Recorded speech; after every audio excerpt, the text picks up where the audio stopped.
Stages of Meditation. The Buddhist Classic on Training the Mind. His Holiness the Dalai Lama. Preface. We are happy to be able to present here a translation of the Intermediate Stages of Meditation by Kamalashila with a commentary by His Holiness the Dalai Lama. When His Holiness gave this commentary at Manali in 1989, we were inspired by a strong wish to make it available as a book. Since then we have worked on it when we could and are happy that it has now finally come to fruition. Acharya Kamalashila was a great scholar saint of the 9th century and a disciple of the great abbot Shantarakshita. It was due to the compassionate activities of such great teachers as these that a complete and unmistaken form of the Buddha's teaching flourished in Tibet. Kamalashila played a unique role in this because he was the first Indian scholar saint to compose a significant text in Tibet with a view to the needs of the Tibetan people and with the intention of dispelling the misunderstandings then prevailing there. Unfortunately, due to the turmoil of our times, and particularly the tragedy that has befallen Tibet, serious students and practitioners have long been deprived of the opportunity of listening to, reading, thinking about, or meditating on such important texts.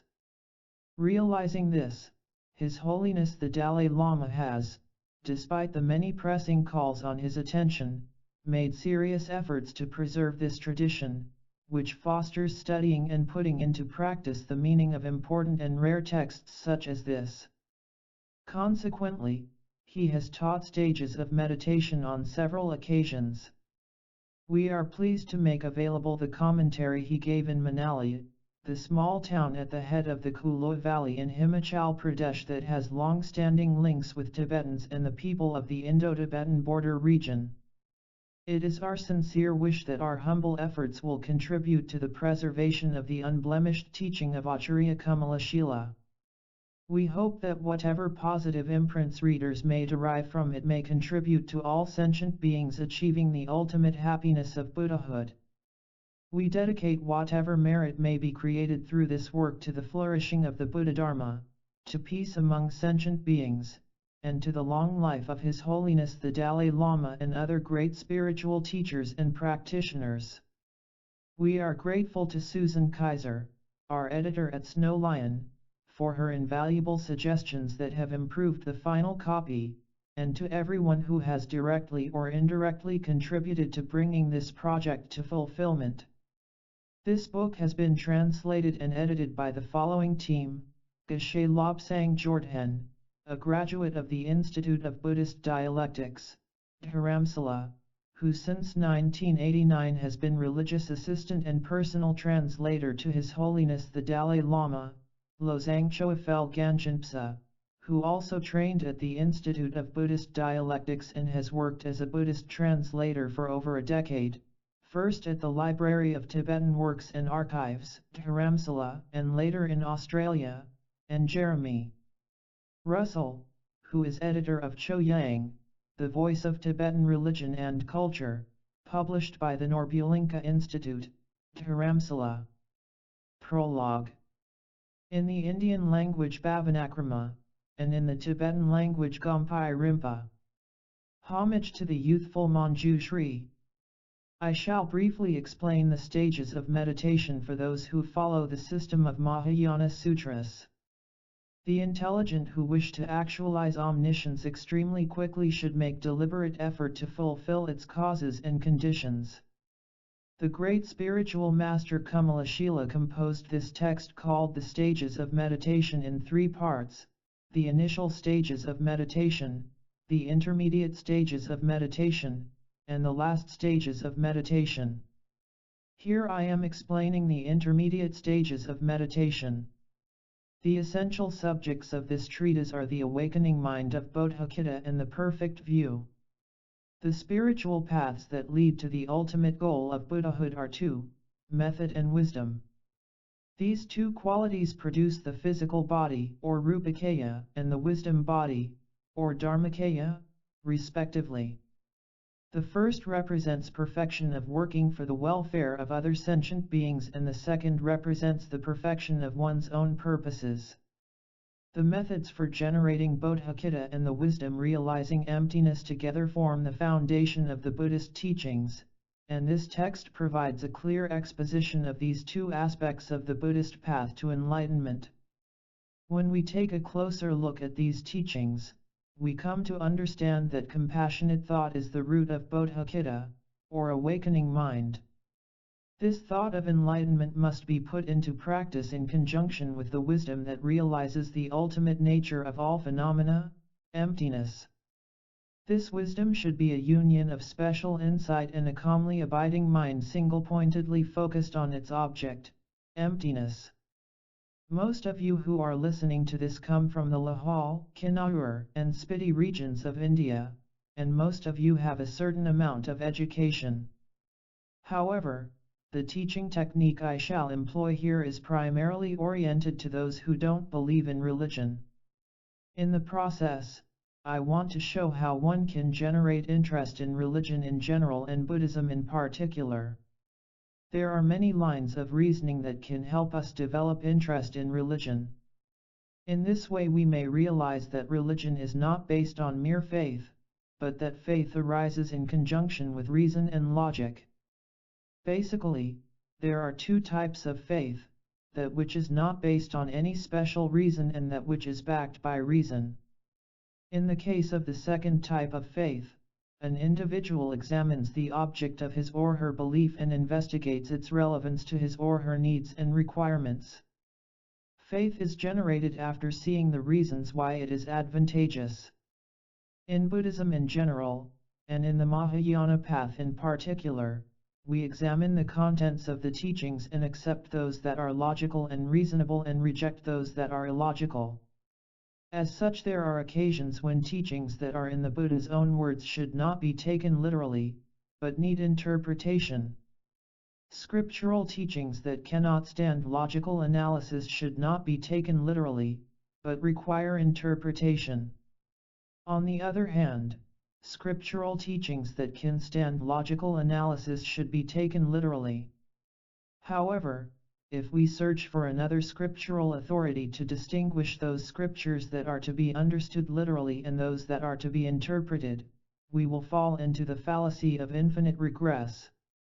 We must examine both types of scriptural teachings with logic. Therefore, we can see that in the study of Buddhist scriptures, logical analysis has a very important place. Before you embark on your investigation, it is essential that you study the techniques for testing the object of your analysis. For people who want to follow the Buddha's teachings in practice, mere faith is not enough. Faith should be backed by reason. When you study, follow a logical method.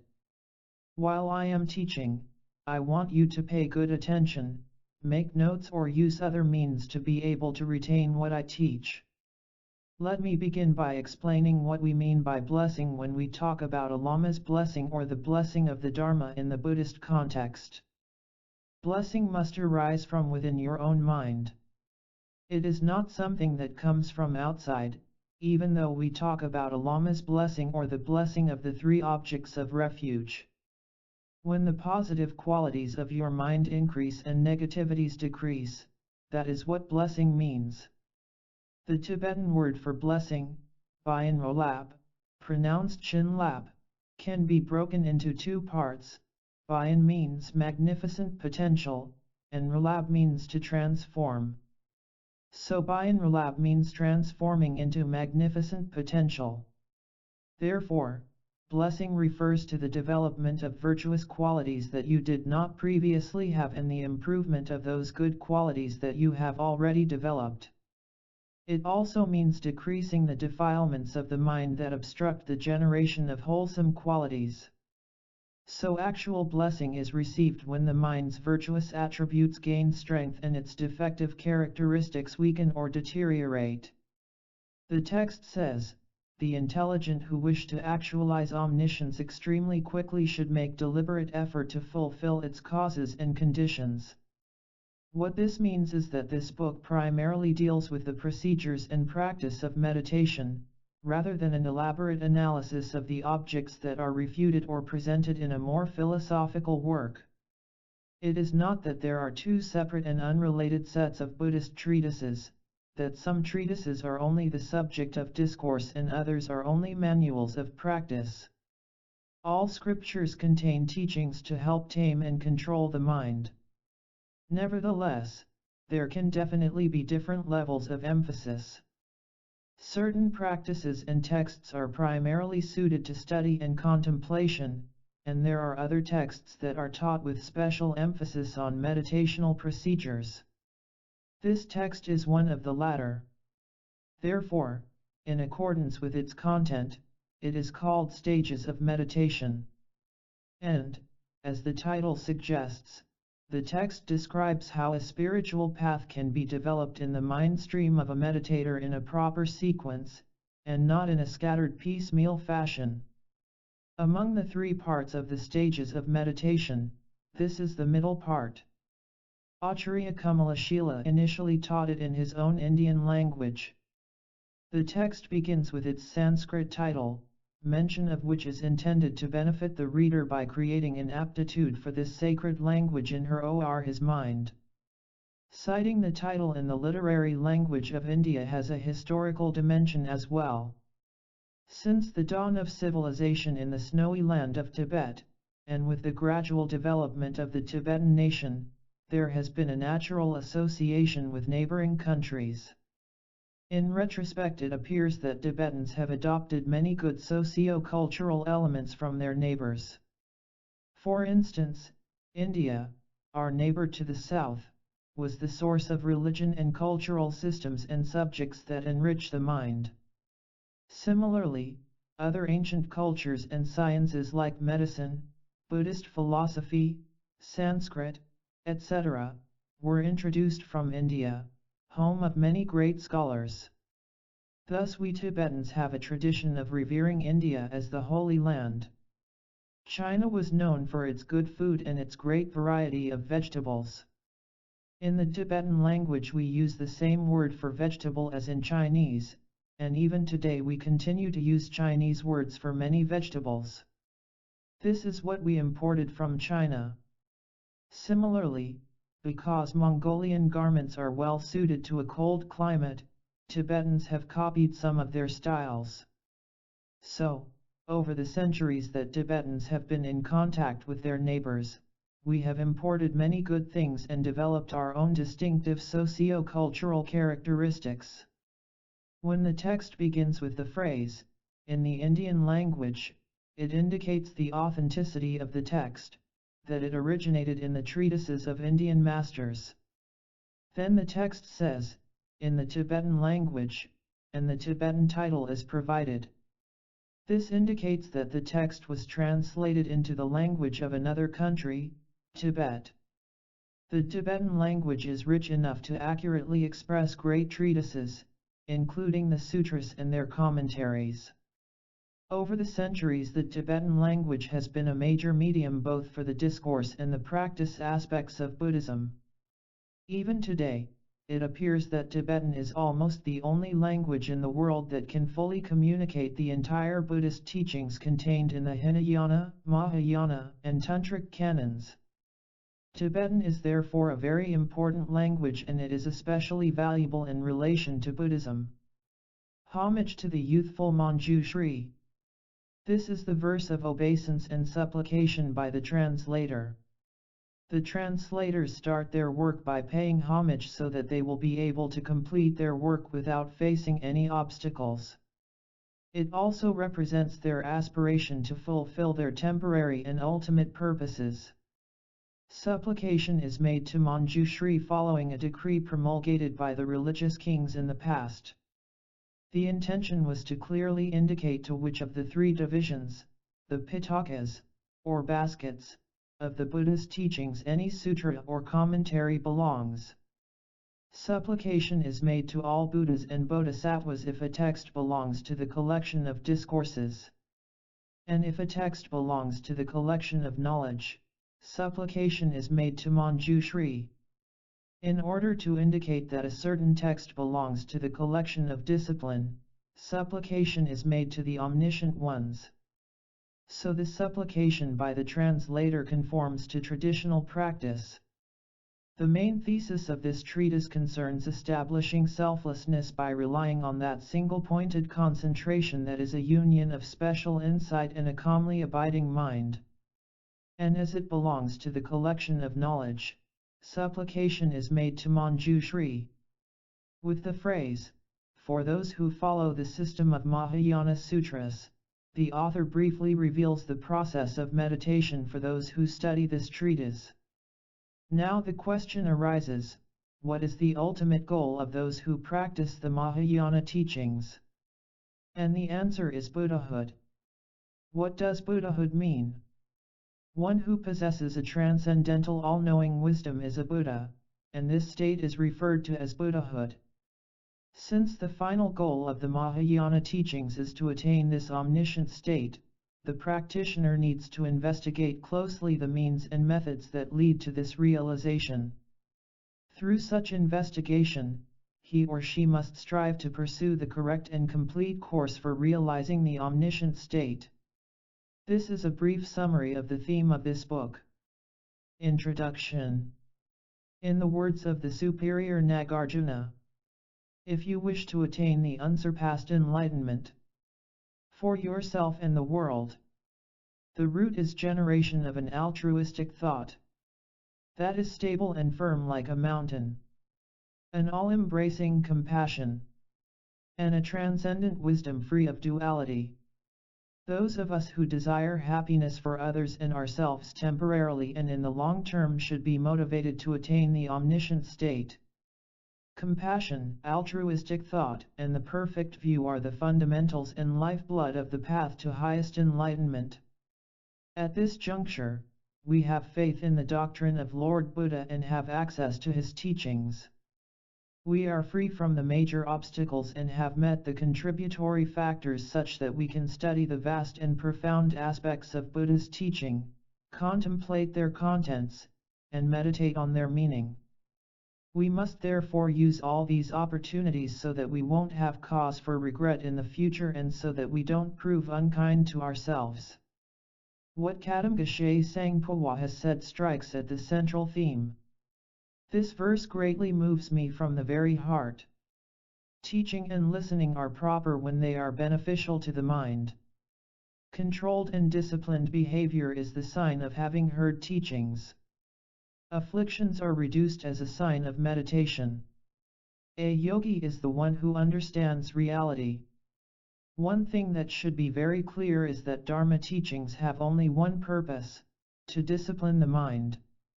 Teachers should pay attention and see to it that their teachings benefit the minds of their students.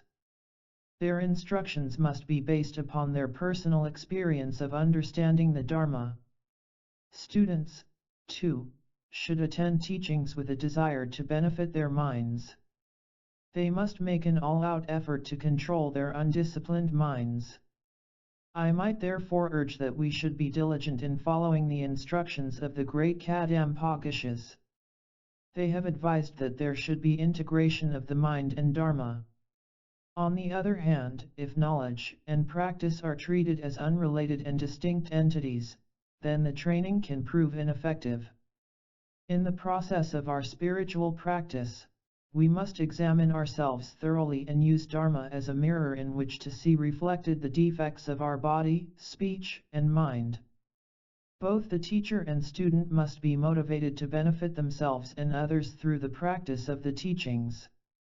As we find in the Lam Rim prayers, motivated by powerful compassion, may I be able to expound the treasure of Buddha Dharma, conveying it to new places, and places where it has degenerated. The Buddha's doctrine is not something physical. Therefore, the restoration and spread of Buddhism depends on our inner spirit, or the continuum of our mind. When we are able to reduce the defects of the mind, its good qualities increase. Thus, effecting positive transformations is what the preservation and promotion of the Buddha's doctrine means. It is obvious that the doctrine is not a tangible entity, that it cannot be sold or bought in the marketplace or physically constructed. We should pay attention to the fundamentals, like the practice of the three trainings, renunciation, the awakening mind of Bodhicitta, and the wisdom realizing emptiness. The responsibility for the preservation and furthering of Buddhist doctrine lies upon those of us who have faith in that doctrine. This in turn depends on our attraction to the Buddha and respect for him. If we don't do anything constructive and expect that others will, then obviously nothing is possible. The first step is to cultivate within our minds those positive qualities taught by the Buddha. After properly disciplining our own minds, then we may hope to help discipline others' minds. The great Tsongkhapa has clearly stated that those who have not disciplined themselves have hardly any chance of disciplining others. Acharya Dharmakirti has taught this principle in very lucid terms. When the technique is obscure, to you, explanation is naturally difficult. Bodhisattvas with such an intention ultimately aim to attain the state of enlightenment. For this purpose, they engage in the practices of eliminating the disturbing emotions that afflict the mind. At the same time they endeavor to cultivate spiritual insights. It is by following such a process of eliminating negative qualities and cultivating positive ones that bodhisattvas become capable of helping other sentient beings. The commentary on Dignaga's Compendium of Valid Cognition also says, "The compassionate ones employ all means to alleviate the miseries of beings." Therefore, those of us who believe in the Buddha's teachings should try our best to generate virtues. This is extremely important. It is especially relevant in this age when the Buddha's doctrine is degenerating. We Tibetans are making noise and criticizing the Chinese for the destruction they have caused in our country. But the important thing is that as followers of Buddhism we must diligently adhere to its principles. The teachings are only purposeful when we see the advantages of practicing, undertake the discipline, and effect positive transformations in our hearts. Listening to lectures on other subjects has a different purpose. There we aim to gain ideas and information. You might wonder what the signs are of a true Dharma practitioner. Practice should begin with the ethical discipline of abstaining from the 10 non-virtuous actions. Every negativity of body, speech, and mind should be properly identified and its antidotes fully understood.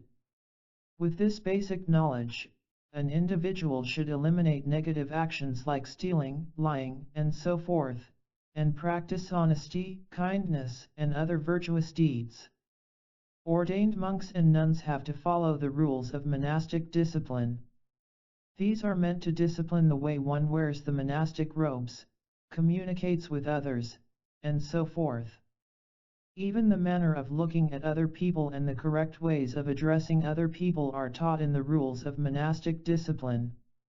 For a Dharma practitioner, one of the major challenges is to counter our disturbing emotions and finally free ourselves from them. The difficulty of this is due to the simple truth that disturbing emotions have from beginningless time caused us to suffer all kinds of miseries. If someone bullies us or an enemy persecutes us, then we raise a hue and cry. External enemies, however brutal they are, only affect us during one lifetime. They have no power to harm us beyond this life. On the other hand, disturbing emotions are our inner enemies and can definitely cause disaster in future lives. These are, in fact, our worst enemies. The real test for a Dharma practitioner comes from this angle. If our disturbing emotions are reduced, then our practice has been effective. This is the main criterion in determining a true practitioner, regardless of how holy we appear externally. The whole purpose of meditation is to lessen the deluded afflictions of our mind and eventually eradicate them from their very roots. By learning and practicing the profound and vast aspects of the teaching, a practitioner with prolonged familiarity with and meditation on selflessness eventually gains an understanding of reality. We are engaged in teaching and listening, and it is essential to know the proper ways, the effective methods of listening to the teaching. This constitutes the elimination of the three defects of a listener, likened to a vessel, and the cultivation of the six favorable intentions. The first of the three defects is listening in a way that is like an upside-down container. This means that physically we may be attending to the teachings, but mentally we are busy somewhere else. So when someone is teaching, we are in fact not listening at all. In such a case we have no interest in the teachings and in fact do not hear anything that is taught. This is obviously a great obstacle to learning, and we must eliminate this problem and attend to the teaching with keen interest. The second of the defects is to listen in a way that is like a container with holes. This means that even though we are listening to the teachings, we do not retain their contents. In this case we lack mindfulness and memory. Practice of Dharma means that we should be able to benefit from what we have heard. It is not a pastime, like listening to a story. The teachings give us guidance on how to live meaningful lives and how to develop proper attitudes. So in order to benefit from the teachings, we must retain them with mindfulness. In all kinds of learning processes, listening, reading, etc., we must pay full attention and should endeavor to remember their contents. When our interest is half-hearted, we only remember half the points, and we retain them for only a short time. We should reflect and think about whatever we have heard, over and over again. In this way, the knowledge will stay in our mind for a long time. Another technique for remembering instructions is debate as it is practiced in the traditional debating schools. The third defect of a listener concerns the motivation, and is likened to a vessel containing poison. When we listen to the teachings, we must avoid deluded motives. All activities, particularly Dharma practices such as listening to and reading scriptural texts, must be done with a wholesome motivation. We should aim to control the undisciplined mind, and then gradually attain the state of Buddhahood to benefit all sentient beings. I urge you not to treat Dharma knowledge like any other kind of science just to earn a living. Now let me turn to the main topic, the text by Kamalashila known as the Stages of Meditation. The author was immensely kind to Tibet. The great Tsongkhapa referred to him as an honorable scholar and the title is befitting. Of the several treatises he wrote, Illumination of the Middle Way and this text are the most highly respected. The transmission lineage of the three stages of meditation texts is fairly rare. In the central and southwestern regions of Tibet, its transmission was not widely known. Maybe it was available in isolated and remote areas. Khenpo Lama Tenzin Gyatso received the lineage in Kham, and Serkung Rinpoche received it from him. At that time, I was not able to receive the transmission, although I wanted to. I thought that since the text is not very long there wouldn't be much difficulty in receiving it later. Instead, I put my efforts into receiving teachings on some of the major treatises like the Great Commentary on Kalachakra by Bhutan Rinchen Drup, the Summary Tantra on Kalachakra, and the 6 volumes of the annotations of the Great Commentary called Stainless Light. I was away in Switzerland when I received a telegram saying that Serkung Rinpoche had passed away and Yongzin Ling Rinpoche was in poor health.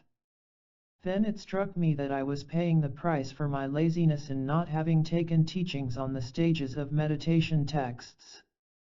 My mind was filled with sorrow and a sense of loss. Afterward, I would ask who held its lineage of transmission whenever I met lamas and geshes. Once, when I was in Bodh Gaya, I met the Sakya abbot Sangye Tenzin. He told me that he had received teachings on the stages of meditation from an old lama from Kham who was in Lhasa on pilgrimage.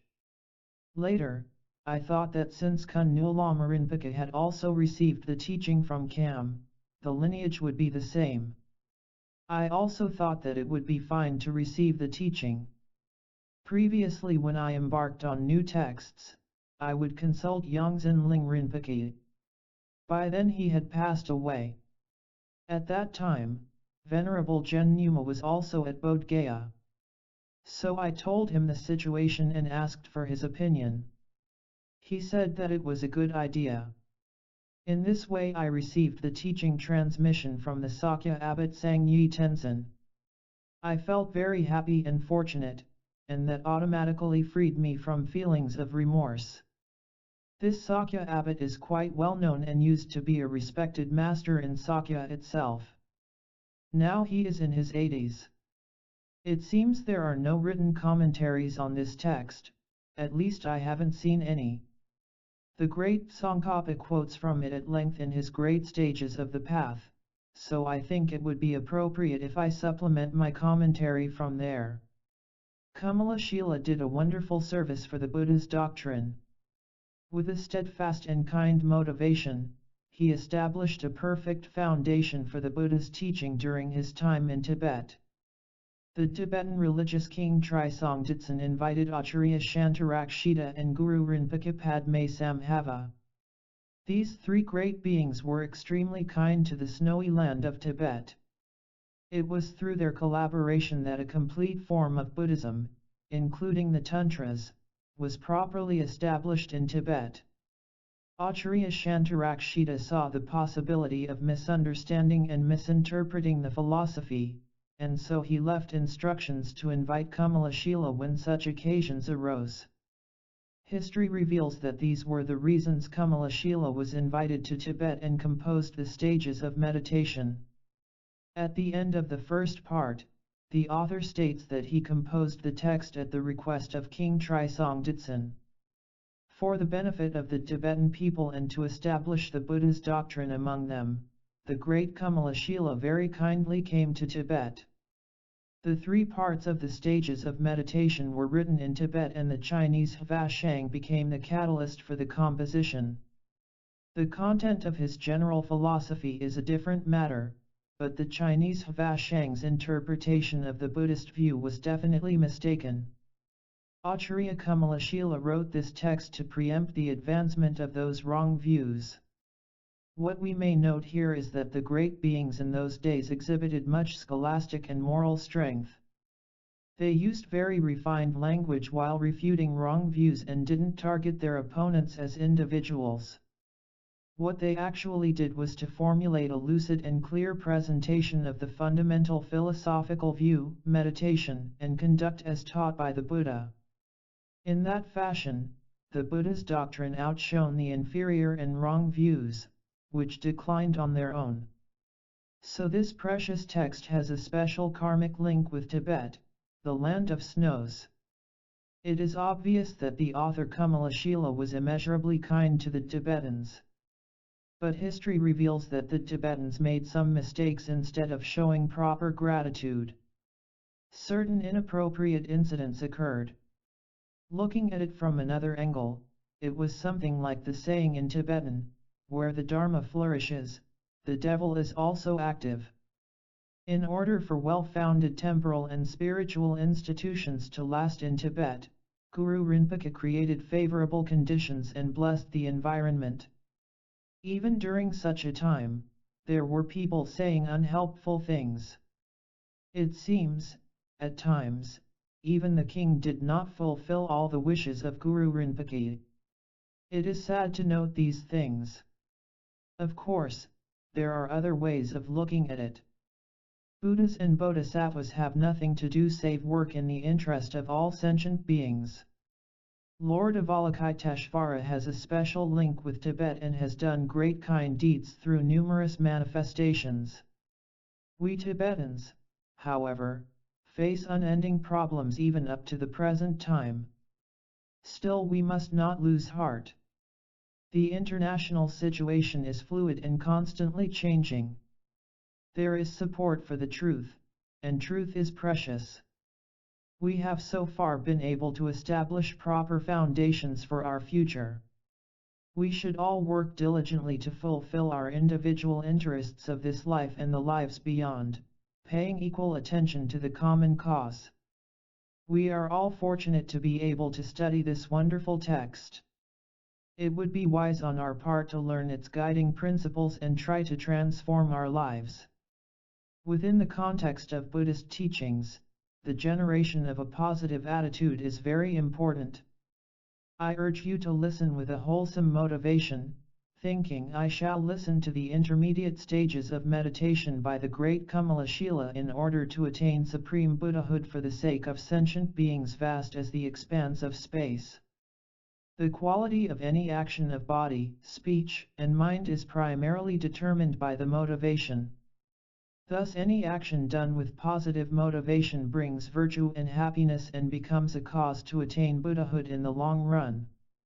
On the other hand, if a good or healthy motivation is missing, then even apparently spiritual practices could bring negative consequences in place of virtue. Since the line between them can be very thin at times, individuals need to pay extra attention to this aspect. In this text, the author presents the essence of the path of both the Hinayana and the Mahayana vehicles. He expounds the mode of practicing conventional Bodhicitta and the 6 perfections with special emphasis on calm abiding meditation and special insight. Those of you who are new to Buddhism and not familiar with the modes and procedures of practicing the teachings should try to form a coherent understanding of this text, because on the basis of this knowledge you will be able to understand other treatises without great difficulty. This text can be like a key that opens the door to all other major Buddhist scriptures. 1. What is the mind? It is not possible for omniscience to be produced without causes, because if it were, everything could always be omniscient.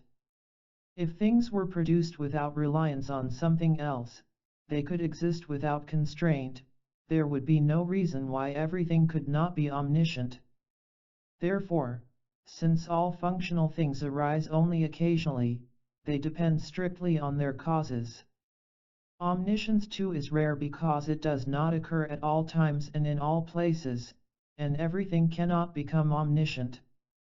Therefore, it definitely depends on causes and conditions. According to this text, there are 2 types of existent phenomena, those that exist permanently and those that exist at some times but not at others. What is the implication of this second kind, existing at times but not existing at others? Such a question naturally arises. The implication is that temporary things depend on causes. The fact that certain things are produced at certain times proves the existence of causes. To say that certain things are produced at some times but not at others indicates that they are not independently produced, but rather that they depend on other conditions. Therefore, all those phenomena that are produced at some times but not others depend on causes and conditions, and they are of various types. Causes are of different types, such as substantial cause, direct cause, indirect cause, cause of equal state, concomitant cause, and so forth. Similarly, there are various types of conditions, like objective condition, causal condition, immediate condition, and so forth. So those phenomena that depend on causes and conditions change by nature, they do not abide in one place and they are not permanent. Conditioned phenomena in turn can be classed under 3 categories: form, consciousness, and neither of the 2. Form consists of such aspects as shape, color, and so forth, which can be seen by the eyes and touched by the hands. Consciousness has neither shape nor color and cannot be measured in any physical terms, but it exists in its nature and ability to feel and sense. Time, on the other hand, has neither form nor consciousness and belongs to the 3rd category. Omniscient transcendental wisdom refers to the consciousness that knows everything. Omniscience is not a quality found in soil, stones, rocks, or mountains. It is produced by something whose function is awareness of objects, and therefore it cannot be produced by anything that lacks the property of awareness. Of course, the state of omniscience is the ultimate goal encompassing every perfection, and of the 3 categories of conditioned phenomena it belongs to the category of consciousness. Knowing or understanding is the function of consciousness. For example, when we say, I understand or I see, and we have an experience or feeling about something, the experience is activated by consciousness. When the I consciousness sees a physical form, we say, I see the physical form, and when the mind consciousness experiences happiness or pain, we say, I am happy, or I am in pain. Thus, when we say, I experience, I see, or I hear, and so forth, it is consciousness that acts as the agent. That which possesses the function of knowing is consciousness. Consciousnesses vary in the scope of their knowledge and in their intensity or sharpness. An obvious example is the consciousness of a human being, compared to an animal's consciousness. The human being's perception is much broader and it understands a much greater variety of objects. The consciousnesses of human beings vary with education and experience. The more educated you are and the more experience you have, the broader your consciousness.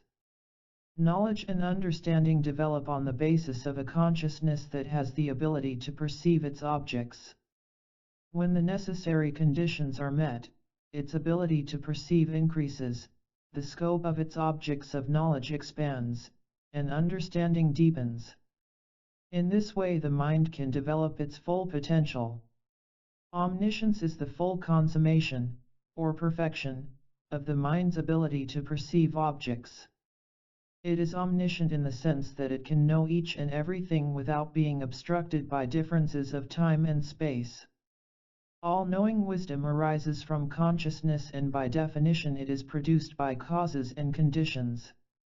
This implies that even omniscient wisdom cannot come about without its causes.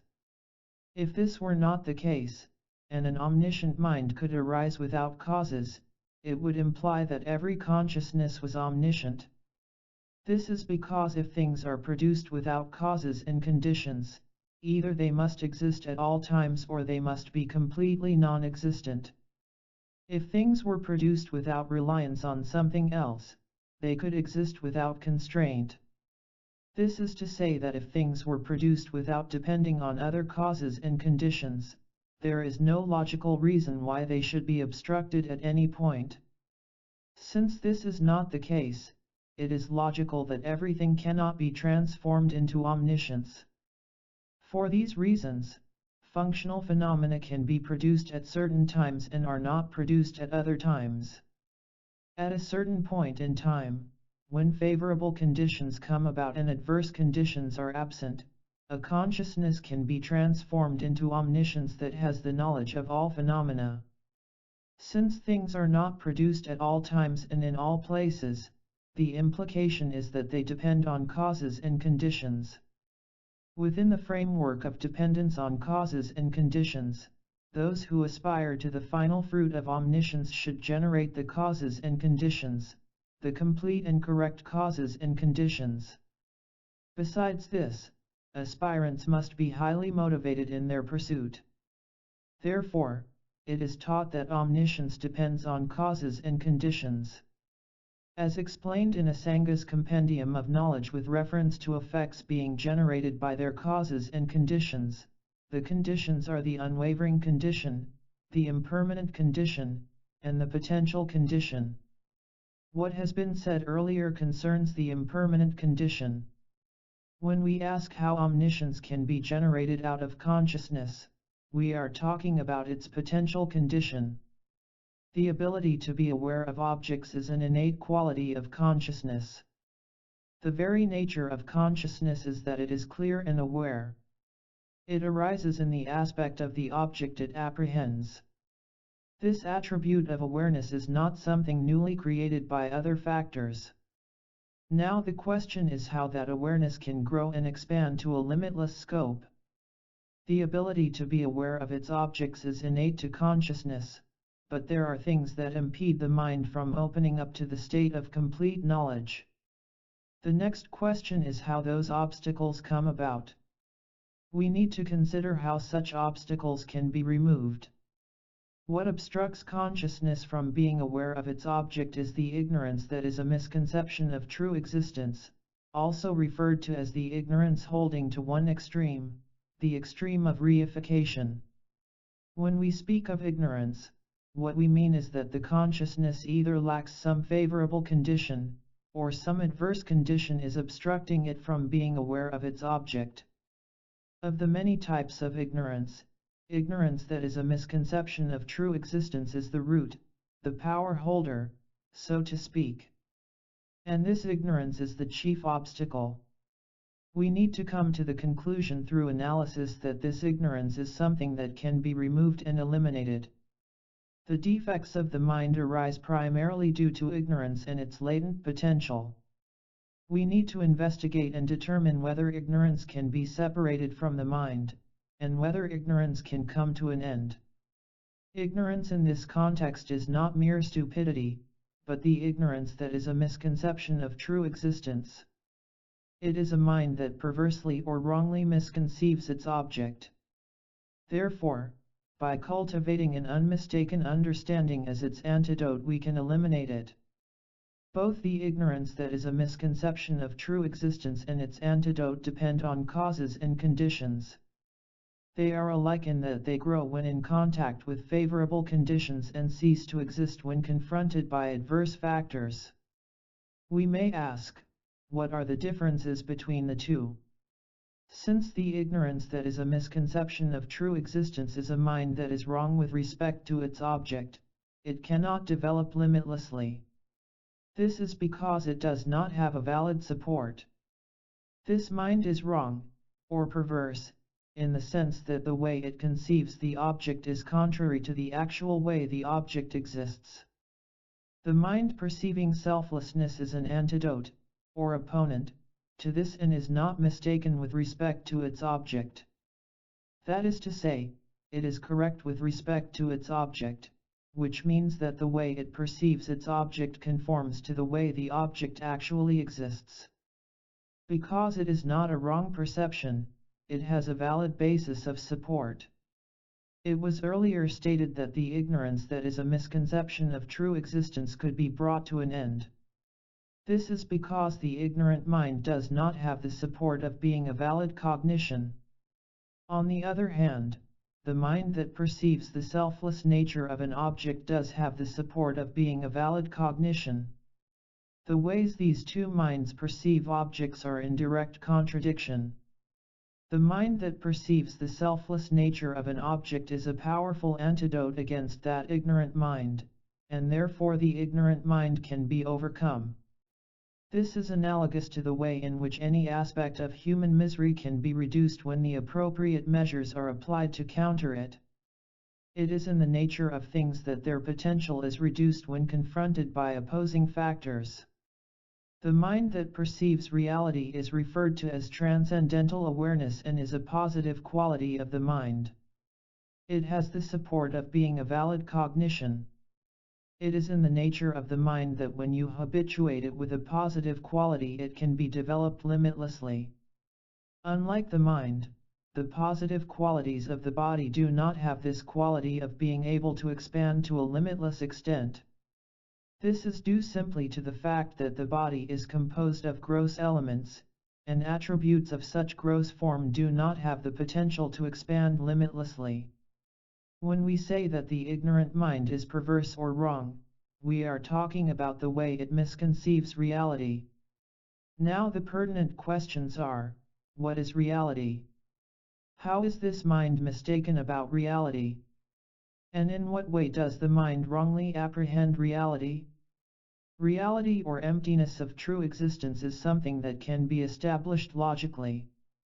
There are sound, or perfect, reasons to prove the emptiness of inherent existence, and we can gain conviction in these reasons. On the other hand, there is no logical way to prove true existence.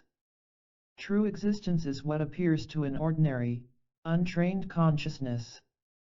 But when it comes under logical scrutiny, true existence cannot be found. Even in our everyday life we often find contradictions between the way certain things appear and their actual mode of existence, that is, the way things actually exist is different from the way they appear to exist. This notion can be illustrated quite simply. In worldly affairs, we talk about somebody being let down or disillusioned. Disillusionment arises due to a discrepancy between the way a situation appears to be and the way it actually is. Let us examine our situation as human beings. Compared to animals, our minds are immensely more powerful. We have the ability to analyze whether there is a reality beyond the level of appearance, whereas animals only deal with what appears to them. This is very clear, just as different people have different mental capacities. When we closely examine them, many of the minds that are generally understood as valid cognizers are also mistaken in a deeper sense. The way phenomena really exist is other than what appears to such minds. We normally perceive reality or emptiness as existing differently from the way it actually exists. Our perception of impermanent things like mountain ranges and houses does not conform to their actual mode of existence. Some of these things have existed for many centuries, even thousands of years. And our minds perceive them in just that way, as lasting and permanent, impervious to momentary change. Yet when we examine these objects on an atomic level, they disintegrate every moment. They undergo momentary change. Science also describes a similar pattern of change. These objects appear solid, stable, and lasting, but in their true nature, they constantly change, not keeping still even for a moment. 2. Training the mind. It is essential to study and acquire an education. Training the mind is a process of familiarization. In the Buddhist context, familiarization, or meditation, refers to the positive transformation of the mind, that is, to the elimination of its defective qualities and the improvement of its positive qualities.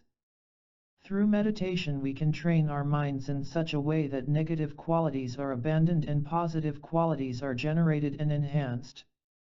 In general we talk about two types of meditation, analytical and single-pointed. First, the object of meditation is put through a process of analysis in which one repeatedly attempts to gain familiarity with the subject matter. When the practitioner has gained a good deal of certainty about the object of meditation, the mind is made to concentrate on it without further analysis. The combination of analytical and concentrative meditation is an effective technique to familiarize the mind with the object of meditation, and thus helps to train the mind properly. We must recognize the importance of training the mind. It arises from the fundamental fact that each and every one of us innately desires happiness and does not want misery. These are natural human characteristics that don't have to be created. This desire is not wrong. The question is, how do we achieve these objectives of realizing happiness and relinquishing misery? The basic purpose of education, for instance, is to gain happiness and avoid misery. Individuals struggle through the process of education so that they can enjoy a successful and meaningful life. With education we can increase happiness and reduce misery. Education takes various forms, nevertheless, all of them are essentially intended to help train and shape the mind. The mind has power over the body and speech, and therefore any training of body and speech must begin with the mind. Put in another way, for any physical or verbal training to take place, there must first be a motivation. The mind sees the advantages of such training and generates interest in it. The purpose of training the mind is to make our lives worthwhile. Through the process of training the mind we learn many new things, and we are also able to detect and identify numerous defects or things that can be removed or corrected. Now the task we face is to discover the means and methods that can enable us to eliminate what is wrong and assemble favorable conditions for transforming our minds. This is crucial. In our everyday life, education helps us to find the necessary and conducive factors that give rise to happiness. In the process, we are also able to abandon the factors that make us miserable. Thus, through education, we aim to make our lives happy and worthwhile. When we look at our lives within a social context, education has a vital role to play. How we fare in any given situation depends on the conduct of our body, speech, and mind. Since mind is the chief, a disciplined mind is essential. Happiness or sorrow in life depend on the power or intelligence of the mind. And how these experiences affect our lives also depends on the mind. The conduct of our body, speech, and mind now can also determine our state of being in the future. This in turn depends on the cast of our minds. When we misuse our mental potential, we make mistakes and suffer unpleasant consequences. On the other hand, when the mind's potential is skillfully harnessed, we derive positive and pleasant results. Our state of mind and how the mind perceives different things greatly affects us. Because of the control they have over their minds, some people are little disturbed by failure or adverse circumstances. This is a clear example of why taming, or training, the mind is so important. Having considered the importance of training the mind, we might wonder what the mind is. If you ask them, most people respond by rubbing their heads and then pointing to their brains. This is partly correct, because we are talking specifically about the human mind. The human mind does not have any existence independent of the human body. The consciousness that has a particular relation to the human body is referred to as a human consciousness. And the consciousness that has a particular relation with an animal body is referred to as an animal consciousness. The human mind, or consciousness, we are talking about actually consists of a vast number of minds, some subtle and some coarse. Many of the coarser types are connected to a sense organ like the eye, and many of them are definitely connected to the brain. It is obvious that these external bases, or factors, are essential for a consciousness to arise. But the main cause of any mind is the preceding moment of consciousness, whose nature is clarity and awareness. This is referred to as the immediate condition. The 400 verses by Aryadeva mentions the logical requirement that a root cause of consciousness must have the potential to transform and have a nature of clarity and awareness. Otherwise, consciousness would either never be produced, or it would be produced at all times, which is obviously not acceptable. The impact of an action is left on our mental consciousness, and as a result we can recall the experience after a month or a year, or even after 10 years or more. This is what is known as awakening a latent potency. This potency has been passed on through the continuity of consciousness, and when the necessary conditions come into play, the past latent imprint comes to the surface. Thus, we talk about awakening latent imprints from previous lives. However, the mind's relation to the brain cannot sufficiently describe the subtle aspects of a latent potency. Understanding of this notion of latent potency can help us gain some appreciation for life and the formation and disintegration of the universe. It can also answer certain doubts concerning our human thoughts, superstitions, and other projections of the mind. Buddhist philosophy very clearly describes the guidelines and the methods by which it is possible to obtain an omniscient mind, the highest quality of mind representing the full consummation of its potential and power. In order to realize the final fruit of the omniscient mind, we need to train in its complete and correct causes. We must also ensure that we maintain the proper sequence of training. This is why the text states, also from among these causes and conditions, you should cultivate correct and complete causes. If you put the wrong causes into practice, even if you work hard for a long time, the desired goal cannot be achieved. It will be like milking a cow's horn. Likewise, the result will not be produced when all the causes are not put into effect. For example, if the seed or any other cause is missing, then the result, a sprout, and so forth, will not be produced. Therefore, those who desire a particular result should cultivate its complete and unmistaken causes and conditions. Besides assembling complete and correct causes, it is essential to train in the right sequence of causes for the mind to expand and become omniscient. For example, in order to prepare a delicious meal, the mere collection of all the necessary ingredients is not enough. We need to know how to assemble the different ingredients like oil, spices, and so forth, in order to achieve the desired flavor. If you ask, what are the causes and conditions of the final fruit of omniscience? I, who am like a blind man, may not be in a position to explain, by myself, but I shall employ the Buddha's own words just as he spoke them to his disciples after his enlightenment. He said, Vajrapani, Lord of Secrets, the transcendental wisdom of omniscience has its root in compassion, and arises from a cause, the altruistic thought, the awakening mind of Bodhicitta, and the perfection of skillful means. Therefore, if you are interested in achieving omniscience, you need to practice these three: compassion, the awakening mind of Bodhicitta, and skillful means.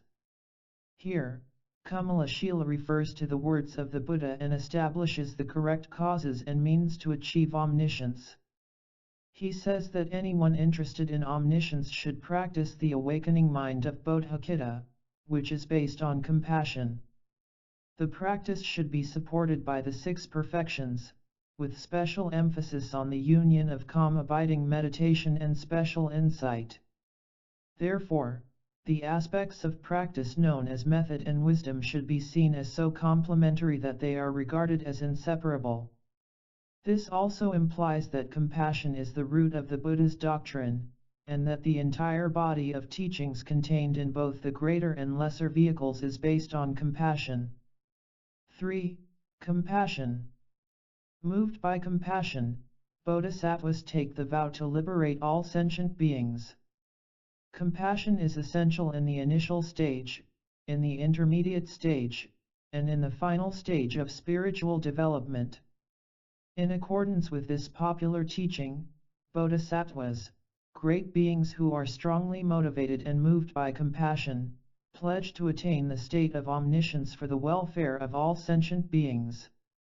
This determination is the awakening mind of Bodhicitta, which is an altruistic thought, derived from compassion. Then by overcoming their self-centered outlook, they engage eagerly and continuously in the very difficult practices of accumulating merit and insight. By the power of generating the awakening mind of Bodhicitta, they undergo the bodhisattva's training, which includes developing the 6 perfections, without questioning how long it will take to fulfill it. As a result, they are gradually able to accumulate immense merit and insight without much effort. Having entered into this practice, they will certainly complete the collection of merit and insight. Accomplishing the accumulation of merit and insight is like having omniscience itself in the palm of your hand. Therefore, since compassion is the only root of omniscience, you should become familiar with this practice from the very beginning. Here the author mentions that compassion is the only root, or foundation, of omniscience. The word only stresses that compassion is an essential cause of omniscience, but does not negate other causes and conditions. It emphasizes the point that compassion is a necessary cause because omniscience cannot be achieved without compassion. If compassion alone were sufficient, then the earlier statement about the need to train in compassion, the awakening mind of Bodhicitta, and skillful means would be contradicted. The Compendium of Perfect Dharma reads, O Buddha, a bodhisattva should not train in many practices. If a bodhisattva properly holds to one dharma and learns it perfectly, he has all the Buddha's qualities in the palm of his hand. And, if you ask what that one Dharma is, it is great compassion. Here the Buddha strongly emphasizes the importance of compassion. It is on the basis of compassion that the awakening mind of Bodhicitta is generated, and the individual engages in the deeds of a bodhisattva and so attains enlightenment. The corollary of the thesis is that without compassion, you cannot generate the supreme awakening mind of Bodhicitta that cherishes others more than yourself. Without this altruistic attitude, it is impossible to practice the Mahayana deeds of bodhisattvas such as the 6 perfections. And without following this procedure, you cannot achieve the omniscient state of Buddhahood. This is why compassion is so important. The Buddhas have already achieved all their own goals, but remain in the cycle of existence for as long as there are sentient beings. This is because they possess great compassion. They also do not enter the immensely blissful abode of nirvana like the hearers. Considering the interests of sentient beings first, they abandon the peaceful abode of nirvana as if it were a burning iron house. Therefore, great compassion alone is the unavoidable cause of the non-abiding nirvana of the Buddha. Compassion is highly commended in many treatises, and its importance cannot be overemphasized. Chandrakirti paid rich tribute to compassion, saying that it was essential in the initial, intermediate, and final stages of the path to enlightenment. Initially, the awakening mind of Bodhicitta is generated with compassion as the root, or basis. Practice of the 6 perfections and so forth is essential if a bodhisattva is to attain the final goal. In the intermediate stage, compassion is equally relevant. Even after enlightenment, it is compassion that induces the Buddhas not to abide in the blissful state of complacent nirvana. It is the compassion motivating force enabling the Buddhas to enter non-abiding nirvana and actualize the truth body, which represents fulfillment of your own purpose, and the form body, which represents fulfillment of the needs of others. Thus, by the power of compassion, Buddhas serve the interests of sentient beings without interruption for as long as space exists. This shows that the awakening mind of Bodhicitta remains crucial even after achieving the final destination. Kamalashala's reference to another treatise by Chandrakirti supports the validity of this thesis and also has the advantage of helping to persuade his audience. Generally, in the Buddhist tradition, philosophical views do not have to be proved by scriptural authority alone. In fact, individuals must rely primarily on logic and reasoning to gain faith and conviction in the philosophy. Objects of knowledge can be broadly classified as obvious phenomena, partially concealed phenomena, and completely concealed phenomena. There is no need to use logic to prove the existence of obvious phenomena. We can experience and understand them directly and thus ascertain their existence. Since partially concealed phenomena cannot be ascertained through direct experience, they need to be established by applying logic. The object of analysis is then understood by inferential cognition based on experience. Several lines of reasoning may be necessary to achieve the purpose. People whose understanding is of an initial level of development cannot possibly examine completely concealed phenomena through the science of logic. Such phenomena can hardly be established in relation to our experience either. This is where we have to rely on valid scriptural authority. The reliability, or authority, of scriptural teachings needs to be established first. Likewise, the validity, or credibility, of the teacher who gave such teachings must be proven. Scriptural authority must be able to withstand a 3-tier analysis, that teachings concerning obvious phenomena are not contradicted by direct apprehension, that teachings concerning partially obscure phenomena are not contradicted by inferential cognition, and that its teachings concerning very obscure phenomena are not contradicted by inferential cognition based on faith. The validity of such scriptural authority in turn should be tested by logical reasoning. as it is taught that the teachings are true, or valid, in relation to the main meaning, or the chief goal. Their validity concerning other goals can be understood by inference. Our chief goal is the state of definite goodness, nirvana and omniscience, while favorable rebirth as a human being or God is an ordinary goal. So when teachings that propound the process for realizing definite goodness are not found to be faulty under logical examination, it is simply not possible for them to be faulty with regard to the ordinary goal. It is a matter of common sense that when something is true with respect to the difficult aspects of a question, its being true concerning simple matters is beyond doubt. Furthermore, the teacher who gave these teachings was an honorable and dependable person. He gained his realization through the power of his practice of compassion. Because he possessed great compassion, he was truly motivated to benefit all sentient beings. By the force of great compassion, he gave the teachings in order to demonstrate the course of the path that helped him to eliminate the obstacles and transcend to the state of highest perfection. The Buddha taught in the light of his own experience, and since he had direct realization of ultimate reality, he was extremely proficient in revealing the truth. His service was unconditional and tireless, and he was prepared to work in the interest of sentient beings for eons irrespective of the nature of the task involved. Understanding and reflecting on these points should help us gain conviction in the validity of his teachings. For these reasons, it is said to be wise to cite certain textual teachings to substantiate a thesis or a practice. Such a process has a great purpose. It dispels numerous unwarranted doubts and instills new insights. 4. Developing equanimity, the root of loving kindness. Compassion is one of the major causes for realizing the state of omniscience. It is important at the beginning of the practice, during the practice, and even after realizing the results of our spiritual endeavor.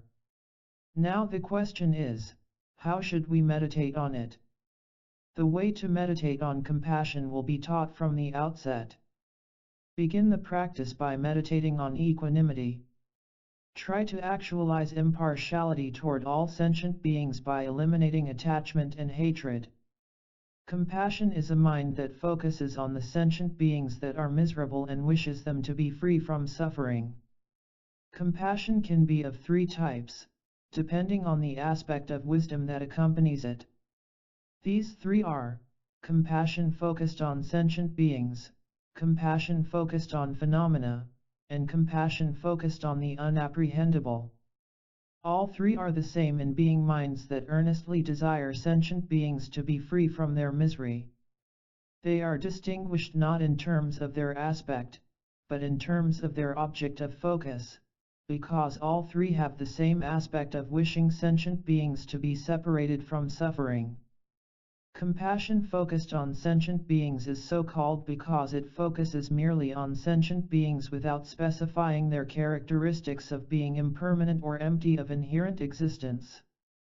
Compassion focused on phenomena refers to that compassion which not only focuses on sentient beings, but also focuses on sentient beings characterized by impermanence. Likewise, compassion focused on the unapprehendable refers to that compassion which focuses on sentient beings characterized by the unapprehendable, or their lack of inherent existence.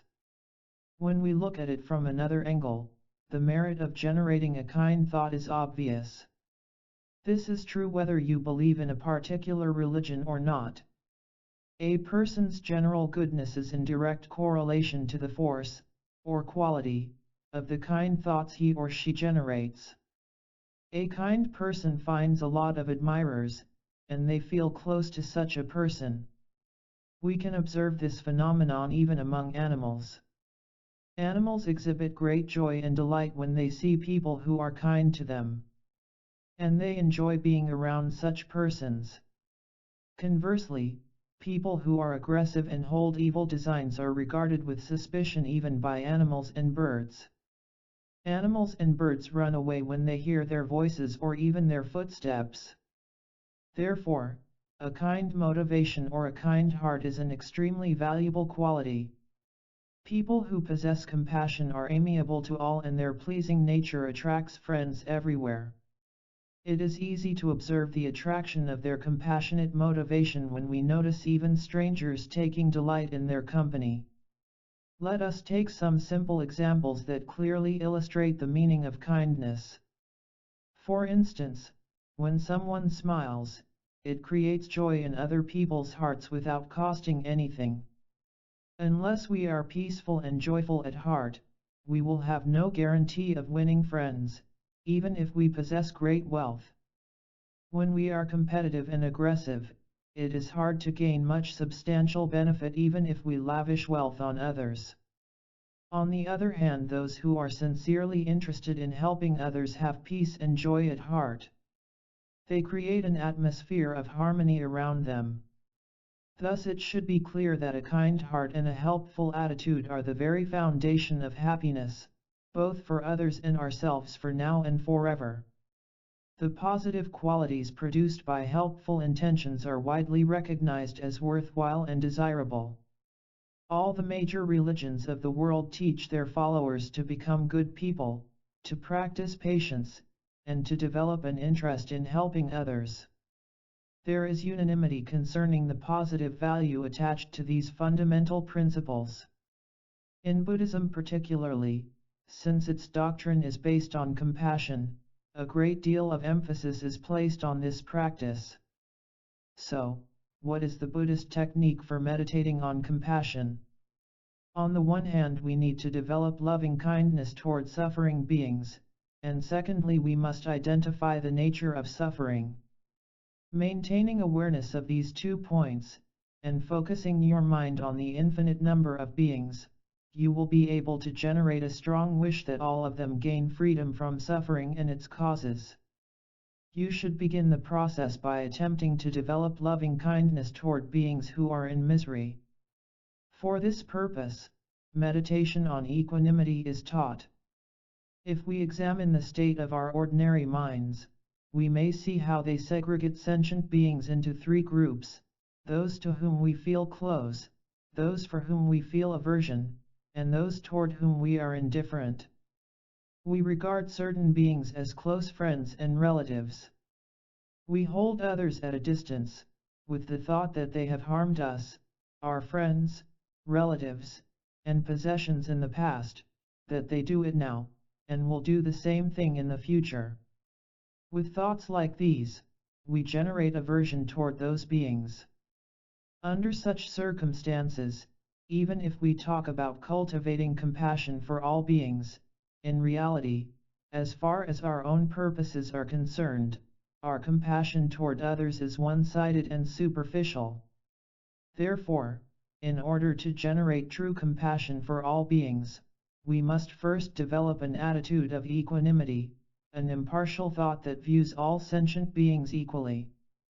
It is also important to recognize that, although we feel close to our friends and relatives and are generally kind to them, this particular kindness springs from attachment and grasping. A selfish motive is behind our apparent kindness. We are biased, thinking that this person has benefited me in this way or that person related to me in that way. So when we use the term kindness in everyday terms, we refer to something that would more accurately be called attachment. What do we mean when we speak of a truly compassionate kindness? Compassion is essentially concern for others' welfare, their happiness, and their suffering. Others wish to avoid misery as much as we do. So a compassionate person feels concerned when others are miserable and develops a positive intention to free them from it. As ordinary beings, our feeling of closeness to our friends and relatives is little more than an expression of clinging desire. It needs to be tempered, not enhanced. It is important not to confuse attachment and compassion. In some texts, the term attachment is used to denote compassion. Though attachment shares some similarity with compassion, it is produced in dependence on the misconception of true existence.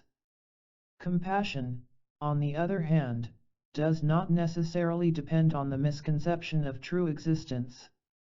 A compassionate thought is motivated by a wish to help release beings from their misery.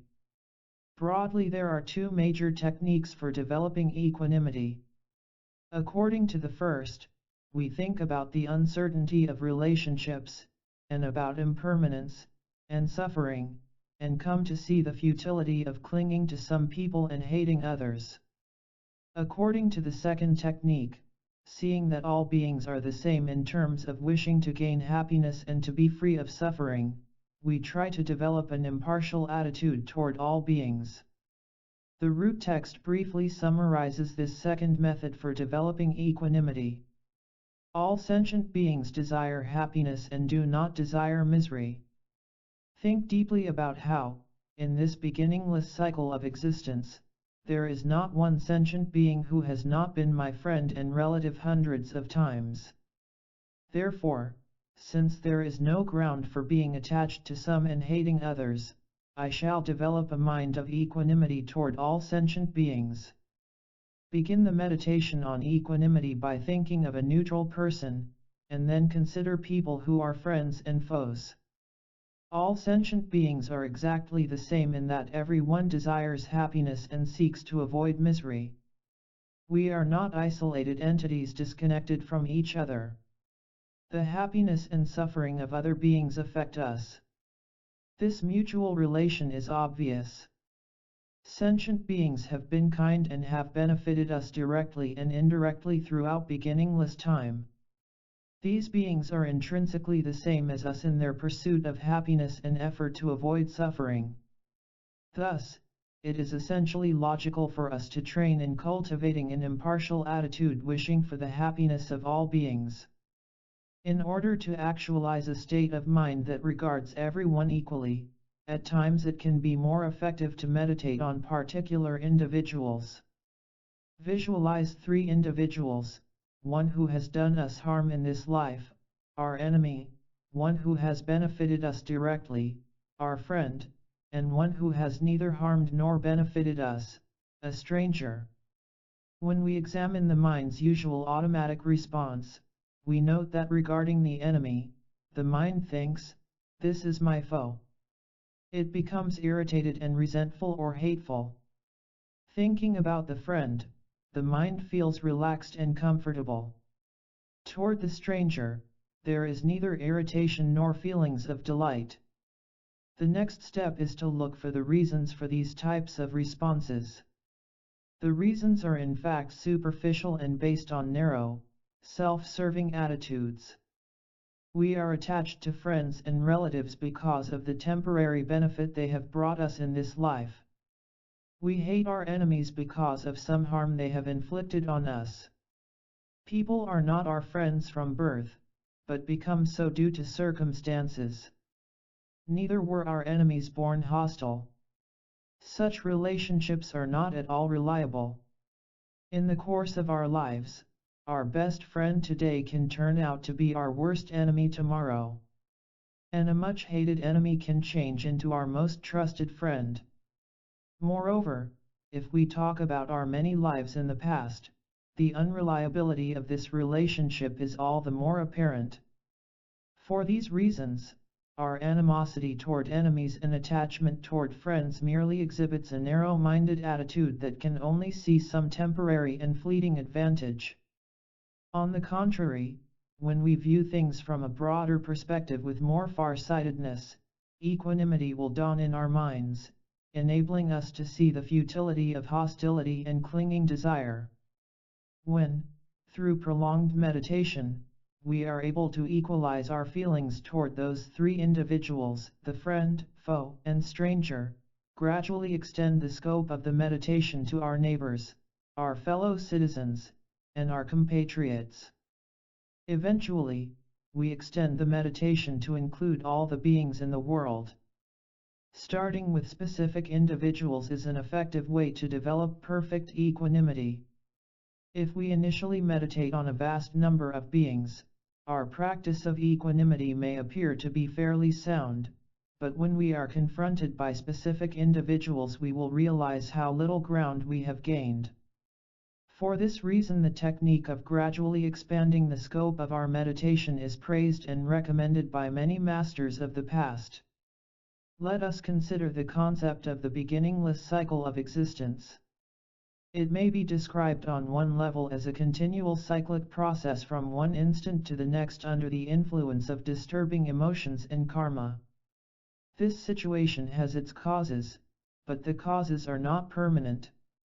If the causes were permanent, the result would have to be permanent. Neither is the cycle of existence a product of the intention of Ishvara, whom some believe to be the creator. So what is the cycle of existence? It comes into existence sharing the essential nature of its causes. The two root causes for being born in the cycle of existence are karma and disturbing emotions, with the latter dominating. The ignorance that is a misconception of true existence is the most serious among the three principal disturbing emotions. Ignorance that is a misconception of true existence is not something imported from elsewhere, but is a creation of consciousness. The natural thing to do is to investigate whether consciousness exists or not. It may be difficult to come to any definite conclusions, and we may have to limit ourselves to saying it exists in the nature of things. However, the ignorance that is at the root of all the other disturbing emotions and that is a cause for birth in the cycle of existence comes into existence at the same instant as consciousness. And consciousness has no beginning. If we were to assert that consciousness does have a beginning, numerous fallacies would ensue. If, for example, we accept an inanimate physical entity as consciousness's starting point, by implication we are accepting results from inappropriate causes. In normal cause and effect relations, both cause and effect are of the same category. When we observe the cause and effect relations of physical objects, the result maintains intrinsically the same nature as its cause. Consciousness too follows a similar pattern. Every moment of consciousness produces a subsequent result of the same category, that is, another moment of consciousness. For these reasons, Buddhist scriptural texts expound the notion of beginningless mind and the beginningless existence of sentient beings. Thus, the cycle of existence is said to have no beginning. The text mentions that in the course of being born in this beginningless cycle of existence, sentient beings have been our relatives countless times. Here we need to recall and reflect on the kindness of sentient beings. Every one of them has benefited us directly or indirectly. The kindness and benefit rendered by our friends and relatives of this life are quite obvious. Even strangers are of immense value as a basis for accumulating merit. Loving kindness and compassion are cultivated in relation to the infinite number of sentient beings by remembering their kindness to us. As an outcome of these practices, the awakening mind of Bodhicitta is generated. Thus, the training to accumulate merit and wisdom is done in relation to sentient beings and we are enormously benefited. Therefore, we depend on the kindness of sentient beings to achieve the final unsurpassed goal. It is from this perspective that the Guide to the Bodhisattva's Way of Life by Shantideva explains that sentient beings and Buddhas are equal in terms of their helping individuals attain the state of Buddhahood. Sentient beings are of immense value and help, regardless of their intentions. On a mundane conventional level, enemies are those who cause us harm, and we are hostile to them for doing so. But, viewed in another light, we can gain great experience and training from our relationships with our enemies. It is in relation to enemies that we can primarily practice patience and tolerance and thus reduce the burden of anger and hatred. We should take maximum advantage of this opportunity to enrich and enhance our practice of patience. It is for reasons like these that some treatises describe our enemies as our best teachers. In short, all sentient beings, including our enemies, give us great help in various ways and directly or indirectly render us much needed service. After the mind has developed equanimity toward all sentient beings, meditate on loving kindness. Moisten the mental continuum with the water of loving kindness and prepare it as you would a piece of fertile ground. When the seed of compassion is planted in such a mind, germination will be swift, proper, and complete. Once you have irrigated the mind stream with loving kindness, meditate on compassion. To illustrate the way to generate benevolence and compassion, Kamalashila draws an analogy with the cultivation of crops. Just as a seed will grow if you plant it in ground moistened with water, you can cultivate compassion when you have prepared the mind with thoughts of loving kindness as the basis. Having cultivated equanimity toward all sentient beings, we should see all sentient beings as similar in having been our close friends and relatives in many lives, and as similar to us in desiring happiness and disliking suffering. Having trained your mind in this way, you will feel very close to all beings and develop great empathy for them. The more an individual finds sentient beings attractive and dear to his or her heart, the more he or she will be concerned about their misery and pain. Therefore, having meditated on equanimity, we should meditate on loving kindness. Having moistened our mind with the water of loving kindness, if we plant the seed of compassion in it, its growth will be swift and smooth. 5. Identifying the nature of suffering. The compassionate mind has the nature of wishing all suffering beings to be free from suffering. Meditate on compassion for all sentient beings, because the beings in the three realms of existence are intensely tortured by the three types of sufferings in various forms. The Buddha has said that heat and other types of pain constantly torture beings in the hells for a very long time. He has also said that hungry ghosts are scorched by hunger and thirst and experience immense physical suffering. We can also see animals suffering in many miserable ways. They eat each other, become angry, and are hurt and killed. We can see that human beings, too, experience various acute kinds of pain. Not able to find what they want, they are resentful and harm each other. They suffer the pain of losing the beautiful things they want and confronting the ugly things they do not want, as well as the pain of poverty. After establishing the process of training by which we learn to see suffering sentient beings as lovable and attractive, Kamalashila deals with the various types of miseries that torture them. The three types of misery are the misery of suffering, the misery of change, and pervasive misery. There is not one sentient being who is not tortured by each of them. Sentient beings in the three higher realms in the cycle of existence may enjoy temporary contaminated happiness or some neutral feelings, but in the final analysis, they are under the influence of pervasive misery. And as such, they are worthy of compassion. Kamalashila has also briefly referred to the sufferings of the beings in the hells, the hungry ghosts, animals, and human beings.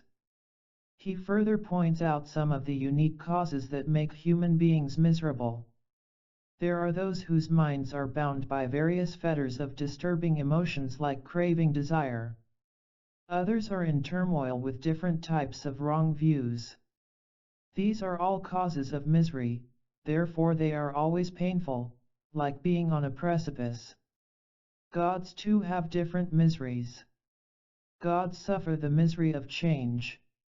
For example, signs of impending death and their fall to unfortunate states constantly oppress the minds of gods of the desire realm. How can they live in peace? The text now defines pervasive misery. Pervasive misery is what arises under the power of causes characterized by actions and disturbing emotions.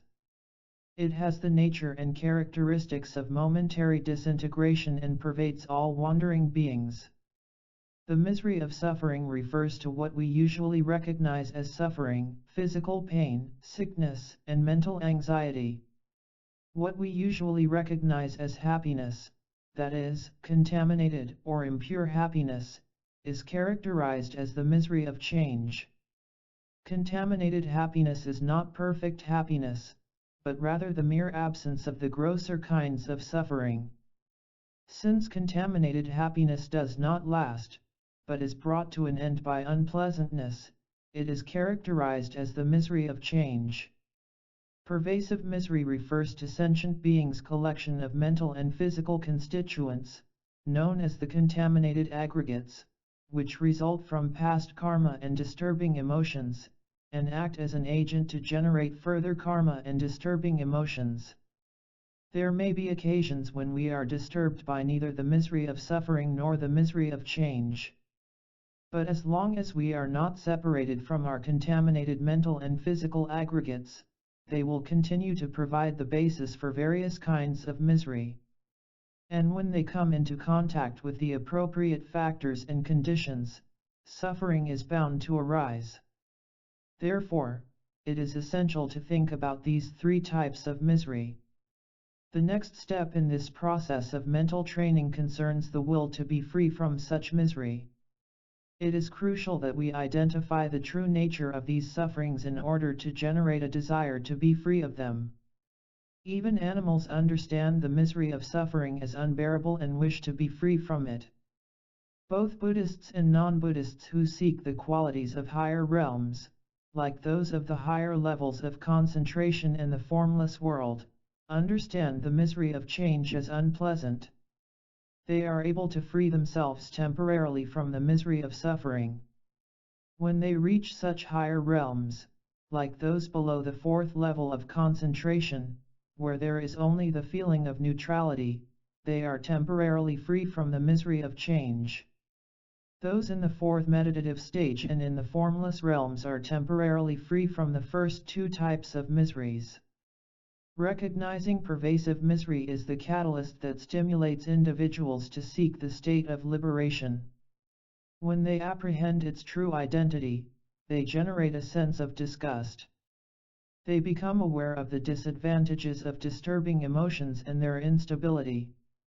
Understanding the flaws of the disturbing emotions must precede understanding the flaws of the contaminated mental and physical aggregates. Seeing the flaws, or drawbacks, of the disturbing emotions provokes us to try to part from them. When we eliminate our disturbing emotions, we gain what is known as nirvana, or liberation. Proper identification of pervasive suffering and a strong dislike for it are the determining factors in the process of developing true renunciation, or the will to gain liberation. The text has mentioned the momentary nature of pervasive suffering. This concept can be interpreted in two ways, which can be illustrated by an example. First, anything impermanent disintegrates and changes every moment. For instance, an omniscient mind is impermanent, and it too shares the same nature of disintegrating moment by moment. Second, an impermanent phenomenon has no independent identity and is under the influence of other factors like its causes and conditions. As such, pervasive suffering does not remain constant even for a moment but is in a steady process of disintegration and change. Therefore, see all wandering beings as immersed in a great fire of misery. Think that they are all like you in not desiring misery at all, alas! All my beloved sentient beings are in such pain. What can I do to set them free, and make their sufferings your own? Whether you are engaged in one-pointed meditation or pursuing your ordinary activities, meditate on compassion at all times, focusing on all sentient beings and wishing that they all be free from suffering. Begin by meditating on your friends and relatives. Recognize how they experience the various sufferings that have been explained. In the preceding lines, the author outlines the steps of meditation on compassion. Compassion is the wish that all sentient beings be free from suffering and its causes. In order to train the mind to be compassionate, you must maintain a practice that includes both formal meditation sessions and awareness during the period that follows. That is, not only should a practitioner train to generate a compassionate mind during formal meditation, but also during activities like walking, sleeping, sitting, working, and so forth. If you can maintain such a program, you will be able to make good use of the different experiences you have during the post-meditation period, which will enhance your development of a compassionate mind. On the other hand, if you do not cultivate awareness and mindfulness during the post-meditation periods and you let your mind wander, the progress of your meditation will be slowed. This is definitely a fault to be corrected. You must try to retain the flavor, or essence, of your meditation as you go about your other activities. This will greatly aid the progress of your realizations during the session, and those realizations in turn will contribute to your spiritual development during the post-meditation period. This is how you can enjoy a stream of meritorious energy. Then, having seen all sentient beings as equal, with no difference between them, you should meditate on sentient beings to whom you are indifferent.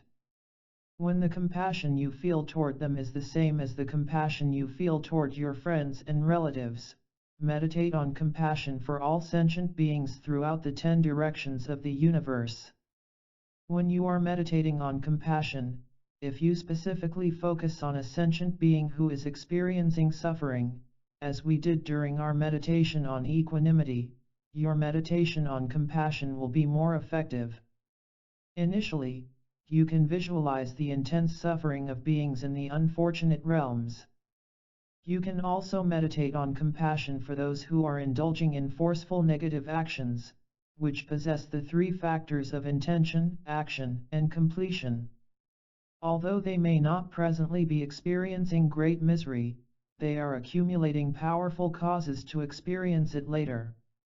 If you meditate along these lines, it will greatly help you train your mind to become compassionate toward each and every sentient being in the cycle of existence. All of them are under the sway of disturbing emotions, slaves to the ignorance that is a misconception of true existence and self-centeredness.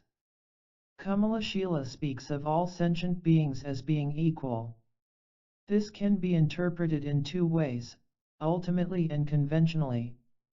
The equality of beings on an ultimate level does not obviate the existence of friends and foes on the conventional level. However, when your meditation focuses on the unfindability of objects on an ultimate level, it counteracts attachment and hatred by countering the misconception of true existence. These are some of the many techniques by which we train to develop an even-minded attitude. It is important to maintain this kind of meditational procedure and accumulate the positive potential of merit. Eventually, our ordinary compassion toward miserable beings can be enhanced and transformed into a more purified state. The compassion we feel at present is usually mixed with attachment. But the presence of this compassion also indicates that we have the basis for true compassion. Occasionally we also generate spontaneous compassion toward strangers in great pain, wondering what we can do to alleviate their suffering. This is an expression of our innate compassion. It is crucial that we recognize this fact, cherish this compassionate thought, and then promote and enhance it. If you do not possess this innate compassion, try to cultivate it and make every effort to develop it. In due course, such compassion, however insignificant it may seem to be at present, can expand infinitely.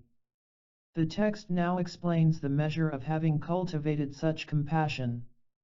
Just as a mother responds to her small, beloved, and suffering child, when you develop a spontaneous and equal sense of compassion toward all sentient beings, you have perfected the practice of compassion. And this is known as great compassion. In the depths of your heart you have great care and concern for your beloved child whatever you are doing, whether you are walking, sitting, or talking. If you are able to cultivate such a mind toward all infinite sentient beings, thinking how good it would be if they were free from suffering, and if such a mind arises automatically, without your needing to rely on special reasons, that is an indication that you have cultivated genuine great compassion. Whatever realizations you want to cultivate, you must first know what the object of your attention is and what causes and conditions you need to cultivate to be able to generate such a realization. You need to do some preparation. Having gained familiarity and some experience in such a process of practice, you may not need to cultivate any additional understanding. But using analysis and investigation, you should cultivate a strong feeling within that really moves your mind. That is called actual experience, and it is of two kinds: contrived experience and uncontrived experience. Contrived experience refers to those feelings that arise within your mind as a result of using subtle reasons and depending on quotations from the scriptures. When you do not engage in analysis and investigation, you do not get such experience. After having cultivated such a contrived experience, if you continue the process of strengthening and developing it, a time will come when you encounter a particular situation such that, without having to rely on a quotation or a reason, a strong feeling automatically arises within your mind. That is called uncontrived experience. When you achieve such an uncontrived experience of compassion, that is an indication of having cultivated a genuine great compassion. Then the text discusses the process of meditation on loving kindness. The measure of having cultivated loving kindness is similar to the measure of having cultivated great compassion. Compassion is a mind wishing that sentient beings be free from suffering, and loving kindness is a mind wishing that they meet with happiness. Loving kindness induces compassion, and compassion induces the special attitude. The special attitude here means that you not only mentally think how good it would be if sentient beings were free from suffering, but you voluntarily take responsibility for actually engaging in the work of delivering sentient beings to the state of liberation and helping them remove their sufferings. And this induces the awakening mind of Bodhicitta. Meditation on loving kindness begins with friends and people you are fond of. It has the nature of wishing that they meet with happiness. Gradually extend the meditation to include strangers and even your enemies. Habituating yourself to compassion, you will gradually generate a spontaneous wish to liberate all sentient beings. Therefore, having familiarized yourself with compassion as the basis, meditate on the awakening mind of Bodhicitta. Bodhicitta is of two types: conventional and ultimate. Conventional Bodhicitta is the cultivation of the initial thought that aspires to attain unsurpassable and perfectly consummated Buddhahood in order to benefit all wandering sentient beings, after having taken the vow out of compassion to release all of them from suffering. That conventional Bodhicitta should be cultivated in a process similar to that described in the chapter on moral ethics in the Bodhisattva Bhumi, generating this mind by taking the bodhisattva vow before a master who abides by the bodhisattva precepts. The measure of your cultivation of the awakening mind of Bodhicitta is similar to the cultivation of compassion. First you cultivate Bodhicitta as a contrived experience, then you cultivate the awakening mind of Bodhicitta as an uncontrived experience, which is the state of the genuine awakening mind of Bodhicitta. The great Indian master Shantideva has said that all the sufferings we see in the world arise because we are so self-centered, because we wish only for our own personal happiness. All the happiness we see in this world arises because of our taking care of the welfare of other sentient beings. He says that there is no need to elaborate further on this point. If you examine the difference between the state of the Buddha and an ordinary being, it will be easily understood. The Buddha worked for the benefit of other sentient beings, achieved omniscience, and now has the capacity to benefit all sentient beings, whereas we ordinary sentient beings, even though we have tried our best to fulfill our personal well-being, because of our self-centered attitude not only have not achieved omniscience, but we are still in the cycle of existence. Even in the case of the achievement of nirvana, if we pursue it mainly out of self-interest, it will be just solitary liberation or liberation without omniscience. This is also due to the self-centered attitude. Even on a day-to-day basis, all good qualities within this world, such as feeling mentally at ease, having many trusted friends and relatives, and living in a place where you are not deceived by others, are the result of concern for others' welfare. And ultimately the possibility of achieving enlightenment is also due to this mind. In other words, if we compare ourselves with the Buddha and calculate how many faults we have and how many perfect qualities a Buddha has, we will be able to discover the drawbacks of self-centeredness and the advantages of concern for the welfare of other sentient beings. Because of the practice of cherishing the welfare of other sentient beings, the Buddha achieved omniscience and is now the embodiment of wonderful qualities, whereas we ordinary sentient beings are in a way the embodiment of faults because of our self-centered attitude. The Buddha first cultivated a mind concerned for the welfare of other sentient beings, then enhanced it, and finally perfected it. This is how he actualized all the wonderful qualities of a Buddha.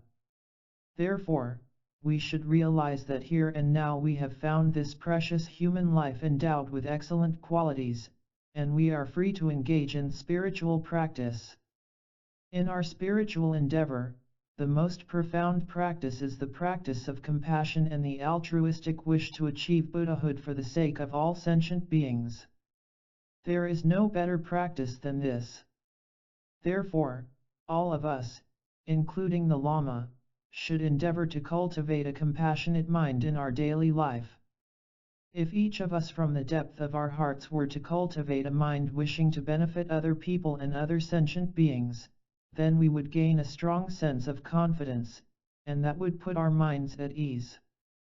When we have that kind of calmness within our minds, even if the whole external environment appears to turn against us and becomes hostile, it will not disturb our mental calm.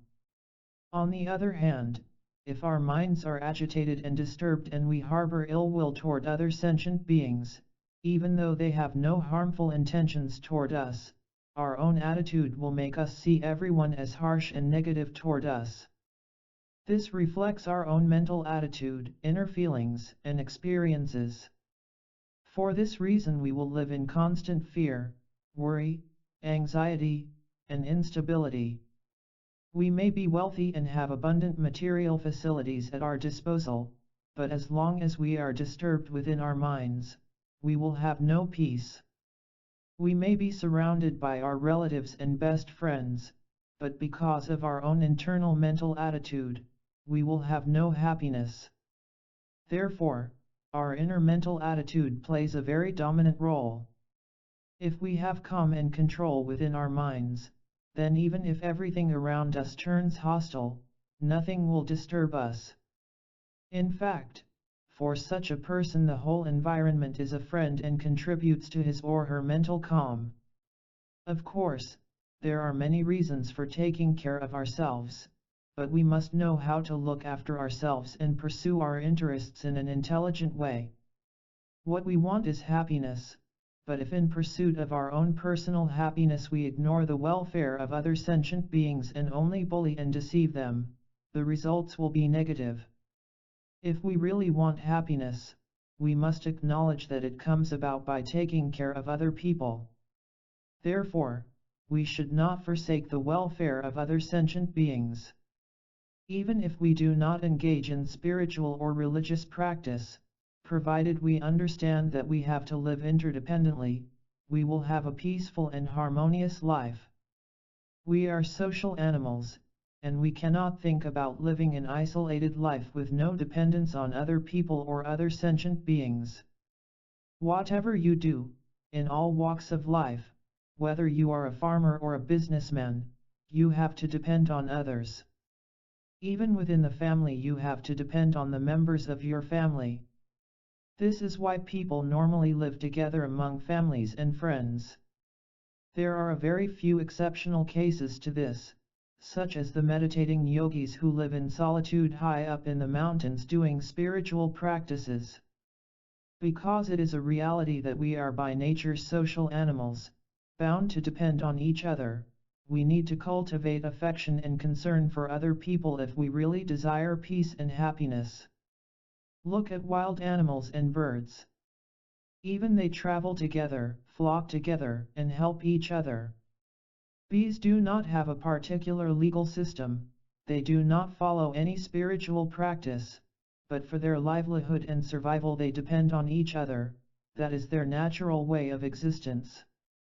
Even though we intelligent human beings must also depend on each other, we sometimes misuse our intelligence and try to exploit each other. That goes against human nature. For those of us who profess to believe in a particular religious practice, it is extremely important that we try to help each other and cultivate a feeling of affection for each other. That is the source of happiness in our life. The fundamental teaching of Buddha is that we should view others as being more important than we are. Of course, you cannot completely ignore yourself. But neither can you neglect the welfare of other people and other sentient beings, particularly when there is a clash of interest between your own welfare and the welfare of other people. At such a time you should consider other people's welfare as more important than your own personal well-being. Compare yourself to the rest of sentient beings. All other sentient beings are countless, while you are just one person. Your suffering and happiness may be very important, but it is just the suffering and happiness of one individual, whereas the happiness and suffering of all other sentient beings is immeasurable and countless. So, it is the way of the wise to sacrifice one for the benefit of the majority, and it is the way of the foolish to sacrifice the majority on behalf of just one single individual. Even from the point of view of your personal well-being, you must cultivate a compassionate mind, that is the source of happiness in your life. Irrespective of whether we profess a particular religion or not, we must be warm-hearted, we must cultivate compassion, and in that way we will be able to lead peaceful and meaningful lives. In the case of Buddhist practitioners, and particularly Mahayana Buddhist practitioners, how should we engage in the practice?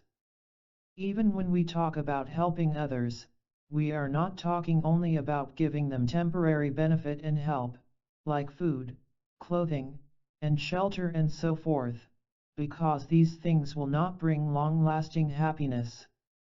Therefore, it is extremely important to investigate the possibility of achieving long-lasting and ultimate happiness. We must judge whether it is possible to eliminate sufferings from their root. Irrespective of whether we are able to practice or not, we should at least cultivate the mental courage that is willing to eliminate sufferings and achieve a state of total cessation of suffering. That will bring strong mental confidence and determination. Therefore, as Mahayana practitioners we should think, I will help countless other sentient beings to overcome suffering. That should be our pledge. But if you examine your own present capacity, let alone helping countless sentient beings, you do not have the ability to eliminate the suffering of even one sentient being. Sufferings arise from specific causes and conditions, which are collected by individual sentient beings. That being so, it is extremely important that individual sentient beings know what is to be practiced and what is to be given up, what brings suffering and what brings long-lasting happiness. We must show sentient beings the right path, which brings happiness, and the wrong path, which brings suffering. Therefore, when we talk about benefiting other sentient beings, it is through showing them the path and helping them understand what is to be given up and what is to be practiced. This is how we can help other sentient beings. In order to do so, it is extremely important, on the one hand, that what you are going to teach to other sentient beings does not remain hidden to you. You must understand the meaning of the path you are going to show other sentient beings. For example, the more advanced a student is in his or her studies, the more that student needs a teacher with better qualifications and greater knowledge. Likewise, in order to show the right path to other sentient beings, you must first have trodden that path yourself. On the other hand, it is not enough that the path you are going to show to other sentient beings is not hidden from you. You should also know that what you are going to teach other sentient beings is going to help them temporarily and ultimately. Without that knowledge, your teaching may not suit their disposition and interests. It is not enough simply to say that I am doing this with correct motivation. Of course, if you do, there will be no need for regret, but that does not guarantee that it will help other sentient beings. It is for this reason that the scriptures explain the need to actualize different categories of clairvoyance, being able to know the minds and needs of other sentient beings. Therefore, there are two factors involved here. First, the path and the teaching that you are going to show or give to other sentient beings should not be hidden from you, and second, you must understand the suitability of such a teaching to the disposition of other sentient beings. You need to understand what dispositions sentient beings have inherited from their past lives. Therefore, unless you become a Buddha yourself and achieve omniscience, your help and guidance may prove to be of only temporary benefit. Cultivating an aspiration to help other sentient beings becomes a cause for cultivating the second wish, wanting to achieve Buddhahood for the sake of all sentient beings. These are the two levels of the awakening mind of Bodhicitta. Such a mind cannot be cultivated in a mere few months or years, but this does not mean it cannot be cultivated at all. If you continue your practice to cultivate Bodhicitta, a time will come when you will be successful. For example, in the initial stage you may not even understand the meaning of the word Bodhicitta. You might wonder how you could ever cultivate such a mind. But through repeated practice and familiarity, you will gradually come closer to such a mind. It is the nature of conditioned things that they change depending on causes and conditions. So it is important to recall the advantages and benefits of such a mind and cultivate a strong determination to achieve it. Make ardent prayers. Whether you sleep, walk, or sit, you should think, how good it would be if I could cultivate such a mind. Try to cultivate Bodhicitta even on an aspirational level. If you spend your days in such repeated and persistent practice, you can definitely develop it. Make the determination to cultivate it even if it will take many eons. As Shantideva prays in his guide to the Bodhisattva's way of life. As long as space endures, and as long as sentient beings remain, may I too abide, to dispel the sufferings of all sentient beings. When you engage in a project or an activity that helps other sentient beings, there is no question of a time limit. You must do it continuously. This is how you should train your mind. If you think you will achieve enlightenment or Bodhicitta within a few days or months, and if you think that you will get enlightened after entering into a retreat for 3 years and 3 months, you are mistaken. When I hear the suggestion that you will attain Buddhahood if you go into retreat for 3 years and 3 months, sometimes I jokingly say that this is just like communist propaganda. I tell my Western friends that wanting to practice the most profound and the quickest path is a clear sign that you will achieve no result. How can you achieve the most profound and the vast in the shortest way? The story of the Buddha says that he achieved Buddhahood after 3 countless eons. So harboring an expectation to achieve Buddhahood within a short time, like 3 years and 3 months, is a clear indication that you will make no real progress. We have to be practical. There is no use in fooling others with your incomplete knowledge. You should also realize that whether you achieve Buddhahood or not, your purpose is to help other sentient beings. Whether you find yourself in heaven or hell, your purpose is to help other sentient beings. It does not matter how long it takes. You should determine that the altruistic intention to achieve Buddhahood for the sake of all sentient beings will be your only practice, whether you live or die. You must train in cultivating such a mind and understand the aspect and the object of such a mind. Once you gain inferential experience of such a mind, you should receive the bodhisattva vow, for the vow should be received after you have cultivated a strong wish to engage in the deeds of a bodhisattva. What is the bodhisattva's way of life? It is the way of life that follows naturally from having cultivated the awakening mind of Bodhicitta. Omniscience is achieved only through the process of purifying the disturbing emotions within your mind. It cannot be achieved merely through wishes and prayers. We have to train in eliminating all the specific disturbing emotions by relying on specific antidotes. All the activities of a bodhisattva can be included in two major categories: the practice of skillful means and the practice of wisdom. If the practices of giving, ethics, and so forth are to be perfected, they should be supported and influenced by the practice of wisdom.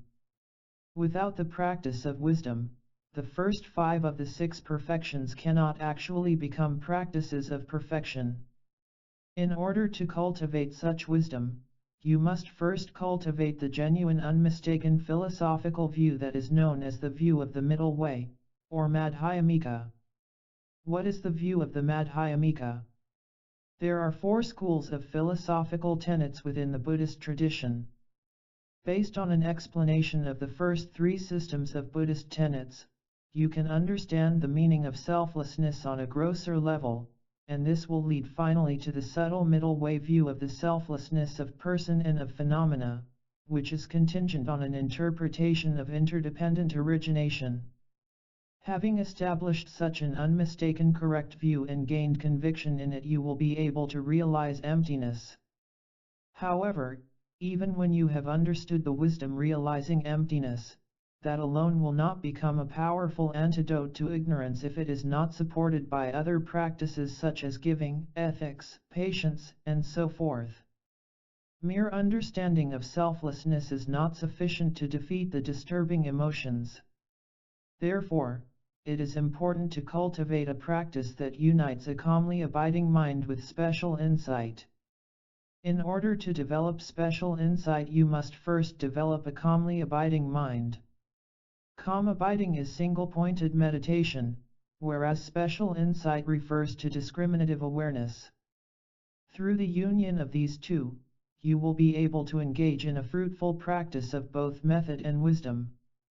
After generating the conventional awakening mind of Bodhicitta, endeavor to cultivate the ultimate awakening mind of Bodhicitta. The ultimate Bodhicitta is transcendental and free from all elaborations.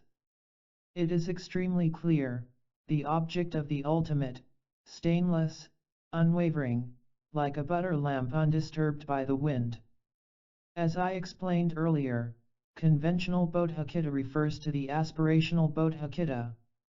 What is ultimate Bodhicitta? What is transcendental and what is mundane? There are various explanations. All the specific levels of an ordinary being are known as mundane, and all the spiritual levels of a superior being, or area, are known as transcendental, or supramundane.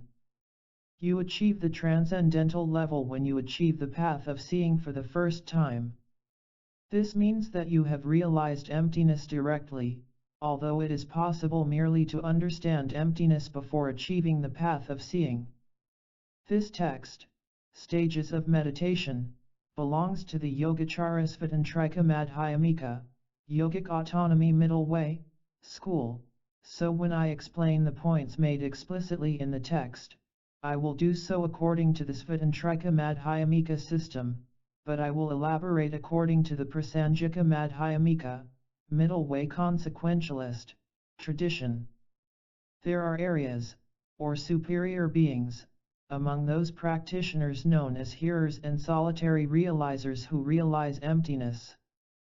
But an area on the Bodhisattva path realizes emptiness directly because he or she is assisted by the profound practice of method. Such wisdom directly realizing emptiness acts as an opponent to specific disturbing emotions. When we talk about the Four Noble Truths, the true path actually refers to the wisdom realizing emptiness found within the mental continuum of a superior, or area, being. This ultimate Bodhicitta is also said to be free of all elaborations, particularly in the context of the various categories of emptiness, such as the 16 emptinesses, the 20 emptinesses, the 2 emptinesses, and so forth. Although there are as many categories of emptiness as there are types of phenomena, when you realize the emptiness of one specific phenomenon, you also realize the emptiness of all phenomena. The ultimate nature, or emptiness, of all phenomena is of equal taste and of the same undifferentiable nature. Even though the nature of emptiness of all phenomena is the same, and all the different aspects of phenomena, such as whether they are good or bad, or the way they change, arise from the sphere of emptiness, you should understand that emptiness cannot be found apart from the subject or the object. Emptiness refers to an object's being free of intrinsic existence. Things depend on causes and conditions. This very dependence on causes and conditions signifies that phenomena lack independent, or intrinsic, existence. It also demonstrates how all the diverse aspects of things that we experience arise because they are by nature empty. When we talk about emptiness, we are not dealing with those different aspects, we are dealing with phenomena's ultimate reality. It is from this perspective that the state of emptiness is referred to as free from elaborations. It is also explained that emptiness is uncontaminated, as the verse of Homage in Nagarjuna's fundamental wisdom makes clear. I pay homage to that being sublime. Amongst the Buddhas, the propounder of the teaching, who taught that things arise through dependence, and that there is no cessation, no birth, no annihilation, no permanence, no coming and no going, no separate meaning and no sameness, thoroughly free from elaborations, and completely at peace. Emptiness and dependent arising are two sides of the same coin. From the perspective of dependent arising, or the conventional perspective, things arise, things can be produced, and things cease. The verse I have quoted from Fundamental Wisdom means that things are not produced, do not cease, are not annihilated, nor are they permanent in any independent way. In terms of time, there is also neither any independent annihilation nor permanence. From the point of view of the object, there is no independent going and coming. Nagarjuna described 8 categories of elaboration, for example production and cessation, and how they do not occur independently.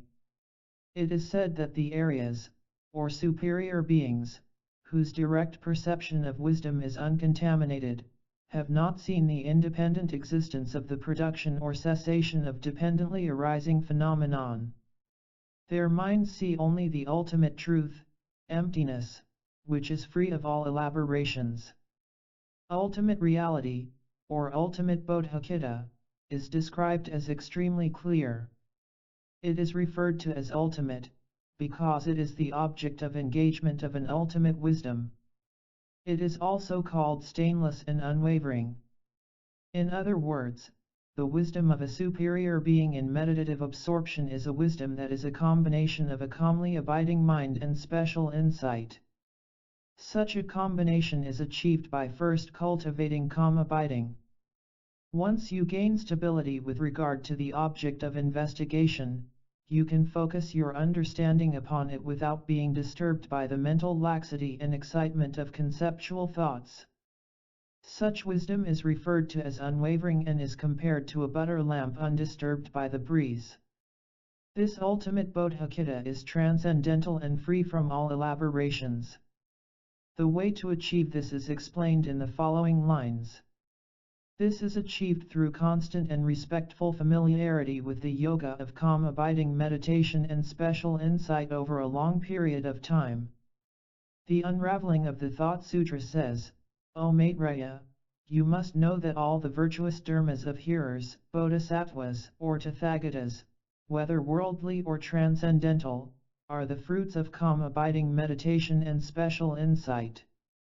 Since all kinds of concentrations can be included in these two, all yogis must at all times seek calm abiding meditation and special insight. Again, the unraveling of the Thought Sutra says, the Buddha has said it must be known that the teachings of various types of concentrations sought by his hearers, bodhisattvas and tathagatas, are all contained in calm abiding meditation and special insight. A calmly abiding mind refers to a state of mind in which your mind abides on the object of your choice and in which the mind is not distracted to external objects other than the object of your mental focus and meditation. Your mind remains stable, focused on the object, and free from laxity and excitement. Such a mind is also referred to as a single-pointed concentration, and through its stability you are able to achieve mental bliss. Special insight refers to gaining special insight into the ultimate reality of the object on which your mind is focused. There are two categories of special insight, mundane and transcendental. There could be different objects according to different categories of special insight, but here special insight refers to the mind that focuses on emptiness. Buddha Shakyamuni taught these two practices, calm abiding and special insight, and they are the only methods by which you can achieve all the levels of concentration. Therefore, the text states that since calm abiding and special insight are equally important, you should cultivate both qualities. Yogis cannot eliminate mental obscurations merely by familiarizing themselves with calm abiding meditation alone. It will only suppress the disturbing emotions and delusions temporarily. Without the light of wisdom, the latent potential of the disturbing emotions cannot be thoroughly destroyed, and therefore their complete destruction will not be possible. For this reason, the unraveling of the Thought Sutra says, concentration can suppress the disturbing emotions properly, and wisdom can thoroughly destroy their latent potential. Merely meditating on calm abiding will not enable you to eliminate obscurations to enlightenment and the disturbing emotions. Even if you achieve calm abiding meditation with reference to emptiness, that alone is not enough to remove the obscurations if it is not supported by the practice of special insight. The unraveling of the Thought Sutra also says, even if you meditate with single-pointed concentration, you will not destroy the misconception of the self, and your disturbing emotions will disturb you again. This is like Udrak's single-pointed meditation. Calm abiding meditation alone will not be able to remove the afflictive emotions and destroy the misconception of self. Disturbing emotions will arise again and disturb you once more, as happened in the case of the non-Buddhist master called Udrak.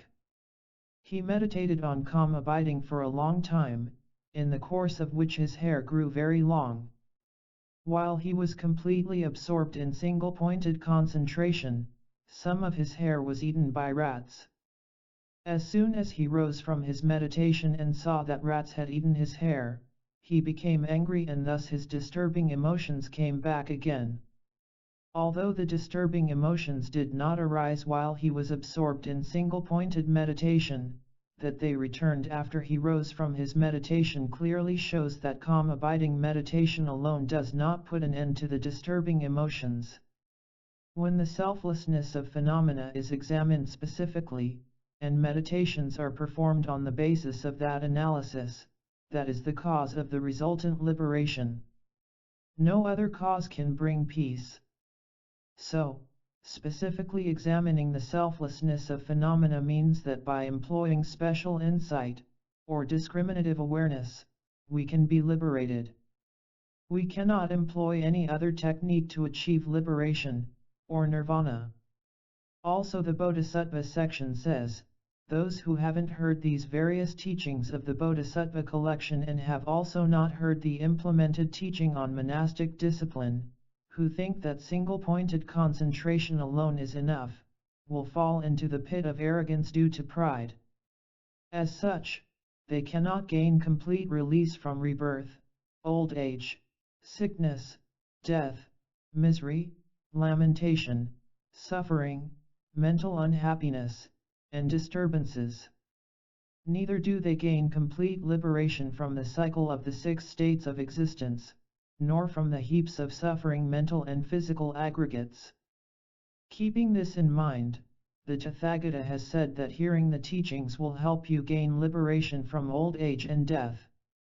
So, you should listen to explanations of the meaning of suchness and then meditate on it, and that will help you to achieve liberation from suffering. For these reasons, those who wish to attain the thoroughly purified transcendent wisdom by eliminating all obscurations should meditate on wisdom while remaining in calm abiding meditation. 6. Wisdom. According to Buddhist tradition, the validity of a philosophical doctrine is determined by logical reasoning. The Buddha very clearly stated, "Bhikshus and scholars should examine my words in the way that a goldsmith tests gold by burning, cutting, and rubbing. Only then should my words be accepted, not out of respect for me." Therefore, in the process of establishing both external and internal phenomena, we must rely on reasoning. There is no need to rely on scriptural authority alone. What is taught in scriptural texts can be analyzed in the light of reason, and the validity of their contents can be established. The Buddha's own words are open to examination. One of the most wonderful features of Buddhist culture is that the practitioner has the right to examine the teachings. The words of the teacher can also be examined. The Buddhist approach to knowledge is similar to that of modern science. Initially, you should not make any definitive statement on a subject of contention, but examine the issue impartially. The result should be determined through analysis, examining the evidence with reason. In general, Buddhism has a high regard for logical reasoning. It is important to establish the basis, path, and result. Basis here refers to the fact, or reality, of phenomena. We follow a spiritual path based on that fact and so achieve a result. Spiritual practice is not a mere fabrication of the mind, but something that really exists. If the basis of spiritual practice were a mere figment of the imagination, it would not have the potential to change and transform our minds through the practice of the path. Consequently, liberation and so forth could not be explained as a result. The resultant state of a Buddha is endowed with many great qualities. These qualities are produced by cultivating the appropriate causes and conditions and by engaging in the practice of the spiritual path. The 10 powers and other attributes of a Buddha are developed in due course because individuals have the potential to produce such qualities. Generally speaking, nothing can be produced without a base, or a foundation. It would be absurd to assert that omniscience is produced from rocks and mountains. It is much more logical to say that engaging in the combined path of skillful means and wisdom on the basis of consciousness can produce omniscience. Establishing the base is a very crucial step. It distinguishes what exists from mere mental fabrication. It refers to proper identification of the laws of nature and reality. Therefore, in order to establish the true nature of the base, it is important to be objective. There are various interpretations of Buddha's scriptural teachings by his followers. When a scriptural teaching cannot stand logical analysis, its meaning is interpreted within the context of 3 criteria: intention, purpose, and contradiction.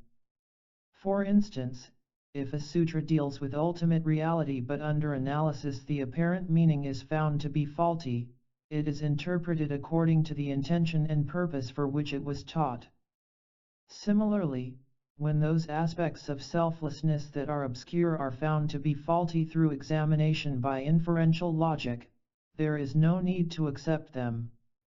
These days, the sun and the moon, along with their size, their distance from the earth, and their movements, have become more obvious to us. So if a scriptural text describes such obvious things in ways that contradict our direct valid perception, we no longer accept them as true. In general, Buddhism and science take a similar approach to such things. Buddhist teachings are presented within the context of the spiritual base, path, and fruit. The fruit concerns the many great qualities the practitioner manifests when he or she attains Buddhahood. In order to achieve such qualities, you need to produce the right causes and conditions. This process consists of an integrated spiritual practice. It is important to know that each one of us has the potential to develop the 10 powers and other wonderful qualities of a Buddha. This potential is innate within the continuity of our consciousness. Generally speaking, nothing can be produced without an appropriate basis or foundation. Just as it would be absurd to state that rocks and mountains can attain omniscience by way of spiritual practice, it is clear that those who possess consciousness can attain omniscience. The spiritual basis in this case refers to the intrinsic nature of the mind that has the potential to awaken to the state of full enlightenment. The spiritual path consists of aspects of method and wisdom, which means that a practitioner accumulates merit and insight and so transcends to Buddhahood.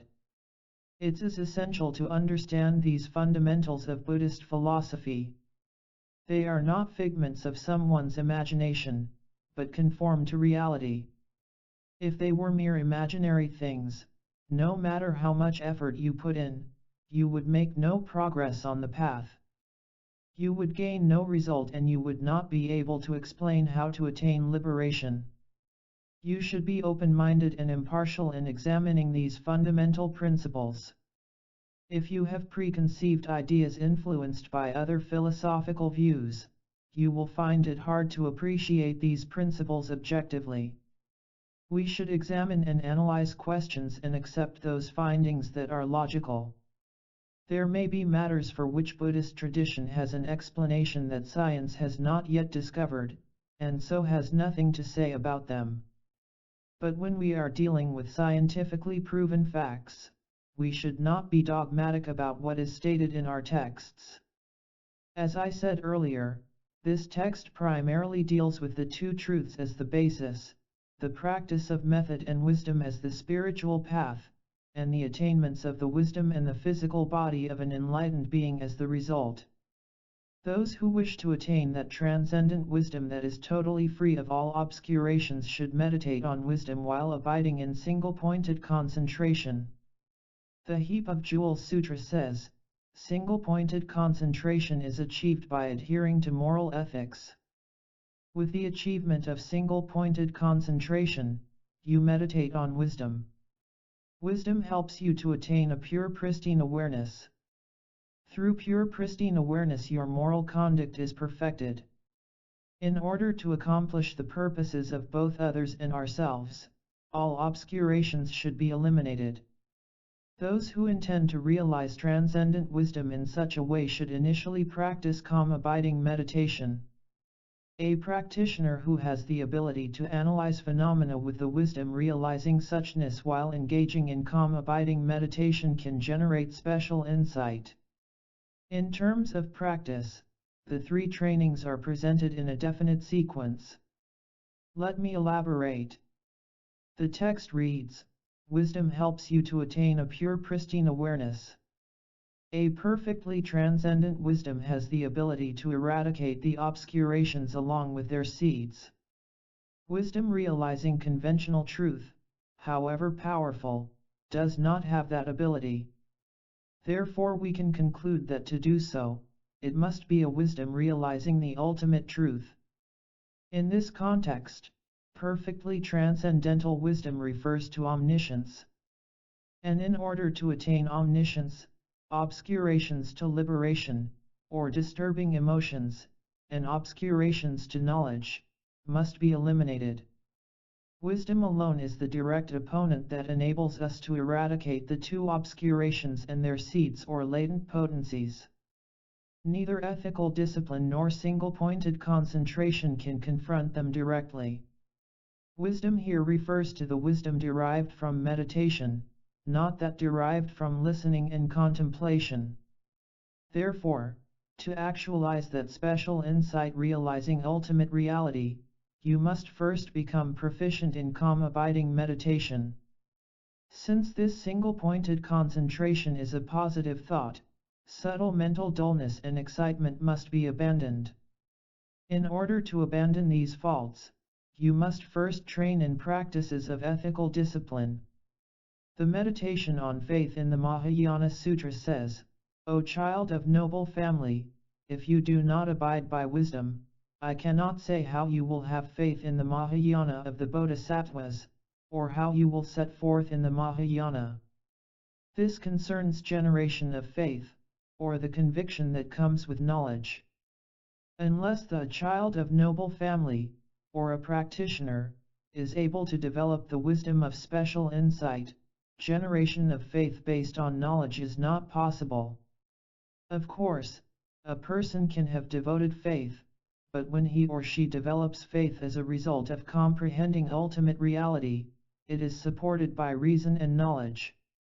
For instance, true renunciation can be developed when the system of liberation is properly understood.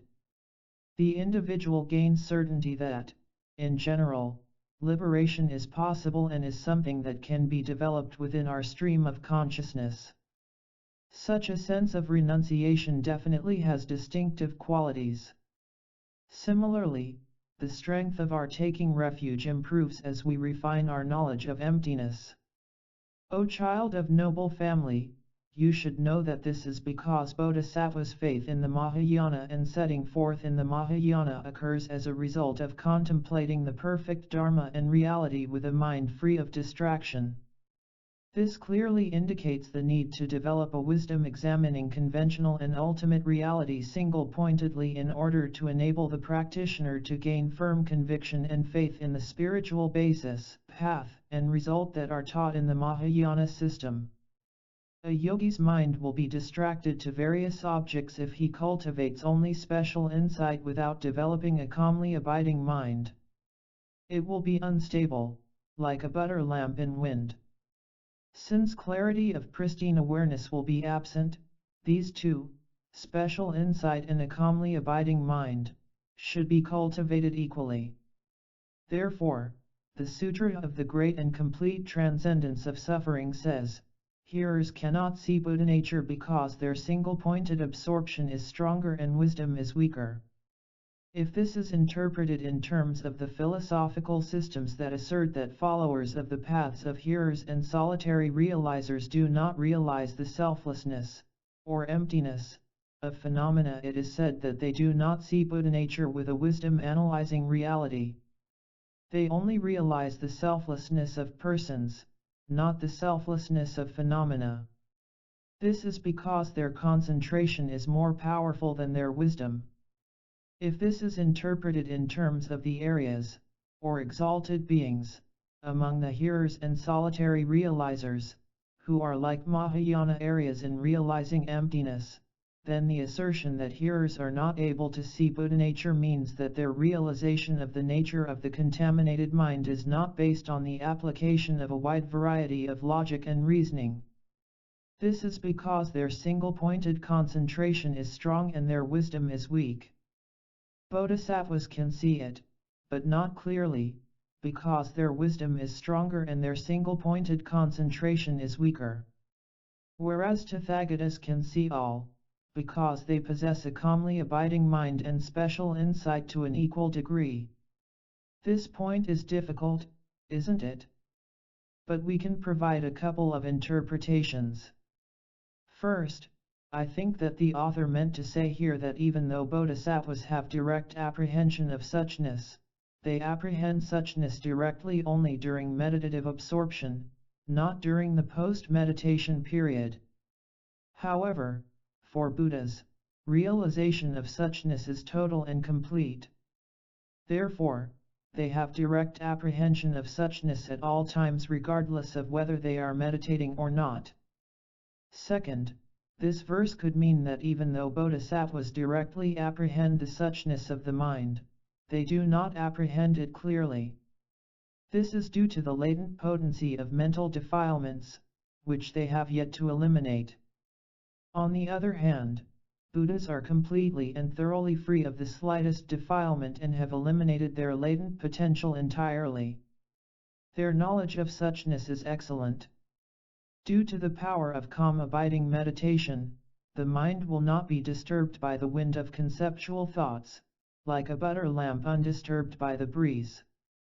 Special insight eliminates every stain of wrong views, thus you will not be affected by the views of others.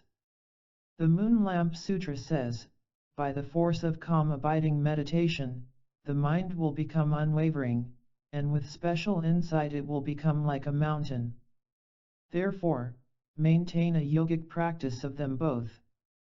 This indicates the characteristic, or meaning, of calm abiding meditation and penetrative insight. Calm abiding is a quality of the mind that single-pointedly attends to its object, free of all external and internal distractions. The mind does not focus on any object except the object of its concentration. Since it is free of any mental dullness, the object is apprehended with utmost clarity. Prolonged development of such a single-pointed mind results in the bliss of physical and mental pliancy. And when such a single-pointed concentration is conjoined with bliss, it is characterized as calm abiding meditation. Special insight is a wisdom realizing emptiness conjoined with physical and mental bliss.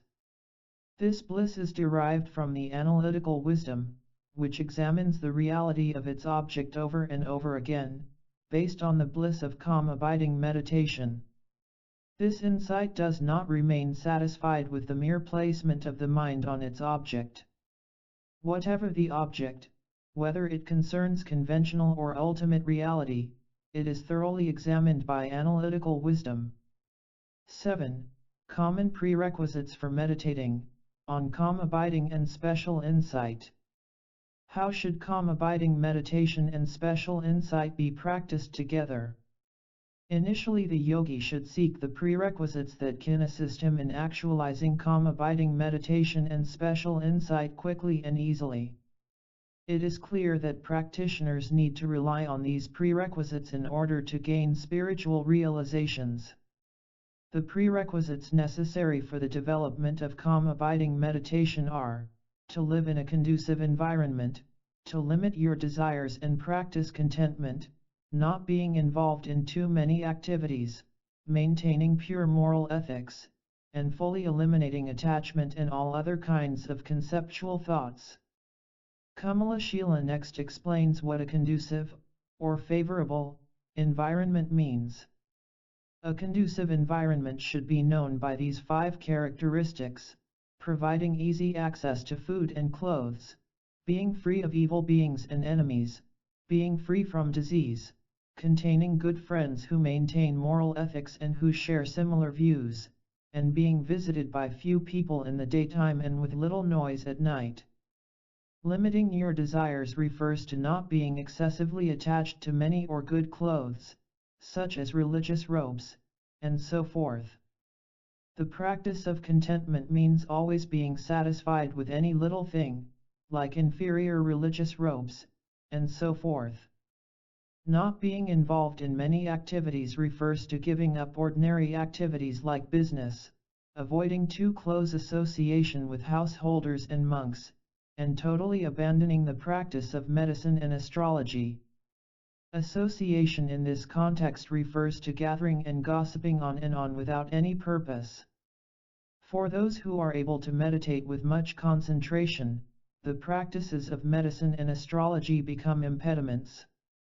Therefore, unless there are special reasons to do otherwise, practitioners are instructed to avoid these worldly pursuits. Even in the case of the statement that a transgression of the hearer's vows cannot be restored, if there is regret and an awareness of the intention not to repeat it, and an awareness of the lack of a true identity of the mind that performed the action, or familiarity with the lack of a true identity of all phenomena, that person's morality can be said to be pure. This should be understood from the Sutra on the elimination of Ajatashatru's regret. You should overcome your regret and make special effort in meditation. The two types of moral ethics refer to the vows of individual liberation and the bodhisattva's vow. It could also mean the vows of ordained people and the vows of lay people. The following passage deals with the futility of desire and the need to distance yourself from mundane activities. To this end, it is important to discard all types of misconceptions. Being mindful of the various defects of attachment in this life and future lives helps eliminate misconceptions in this regard. Some common features of both beautiful and ugly things in the cycle of existence are that they are all unstable and subject to disintegration. It is beyond doubt that you will be separated from all of these things without delay. So, meditate on why you should be so excessively attached to these things and then discard all misconceptions. What are the prerequisites of special insight? They are relying on holy persons, seriously seeking extensive instruction, and proper contemplation. In this context, contemplation concerns meditation on both conventional and ultimate realities. Now the text explains the characteristics of a spiritual guide. What type of holy person should you rely upon? One who has heard many teachings, who expresses himself clearly, who is endowed with compassion and able to withstand hardship. Clear expression means skillful speech, but without compassion it does not go very far. When compassion is missing, even great learning is of little use. For a teacher to be productive and effective in the process of teaching, compassion, or a kind heart, is explained here as the most crucial quality. There are other defects in teaching, for example being tired of explaining to the students. So being tolerant and patient in the face of such difficulties is also important. What is meant by seriously seeking extensive instruction? This is to listen seriously with respect to the definitive and interpretable meaning of the 12 branches of the Buddha's teachings. The Unraveling of the Thought Sutra says, not listening to superior beings' teachings as you wish is an obstacle to special insight. The same sutra says, special insight arises from its cause, correct view, which in turn arises from listening and contemplation. The Questions of Narayana Sutra says, through the experience of listening to teachings, you gain wisdom, and with wisdom disturbing emotions are thoroughly pacified. The above passage very clearly and succinctly explains the advantages of acquiring a vast knowledge by way of listening and contemplation. This specifically refers to the value of a rich and versatile knowledge of the scriptural teachings. What is meant by proper contemplation? It is properly establishing the definitive and interpretable sutras. When bodhisattvas are free of doubt, they can meditate single-pointedly. Otherwise, if doubt and indecision beset them, they will be like a man at a crossroads uncertain of which path to follow. Whatever you have heard, it is extremely important to ascertain its meaning by means of contemplation. Otherwise, you will be like an indecisive person at a crossroads. Indecision and doubt naturally impede your proficiency in teaching and explaining the subject to students. In the above passage, the text refers to definitive and interpretable sutras. What is meant by definitive and interpretable teachings? What are the definitive and interpretable sutras? This is one of the crucial concerns of Buddhist philosophy. Popularly, the Buddha is said to have given 3 rounds of teachings, which are known as the 3 turnings of the wheel of Dharma. The first round presented the 4 Noble Truths. The exposition of the 4 Noble Truths formed the framework and foundation of Buddhism. The 4 truths are the truth of suffering, the truth of the origin of suffering, true paths, and true cessations. In the second turning of the wheel of Dharma, the Buddha dealt exclusively and exhaustively with the noble truth of cessation. There are indications that the perfection of wisdom scriptures originated from this teaching.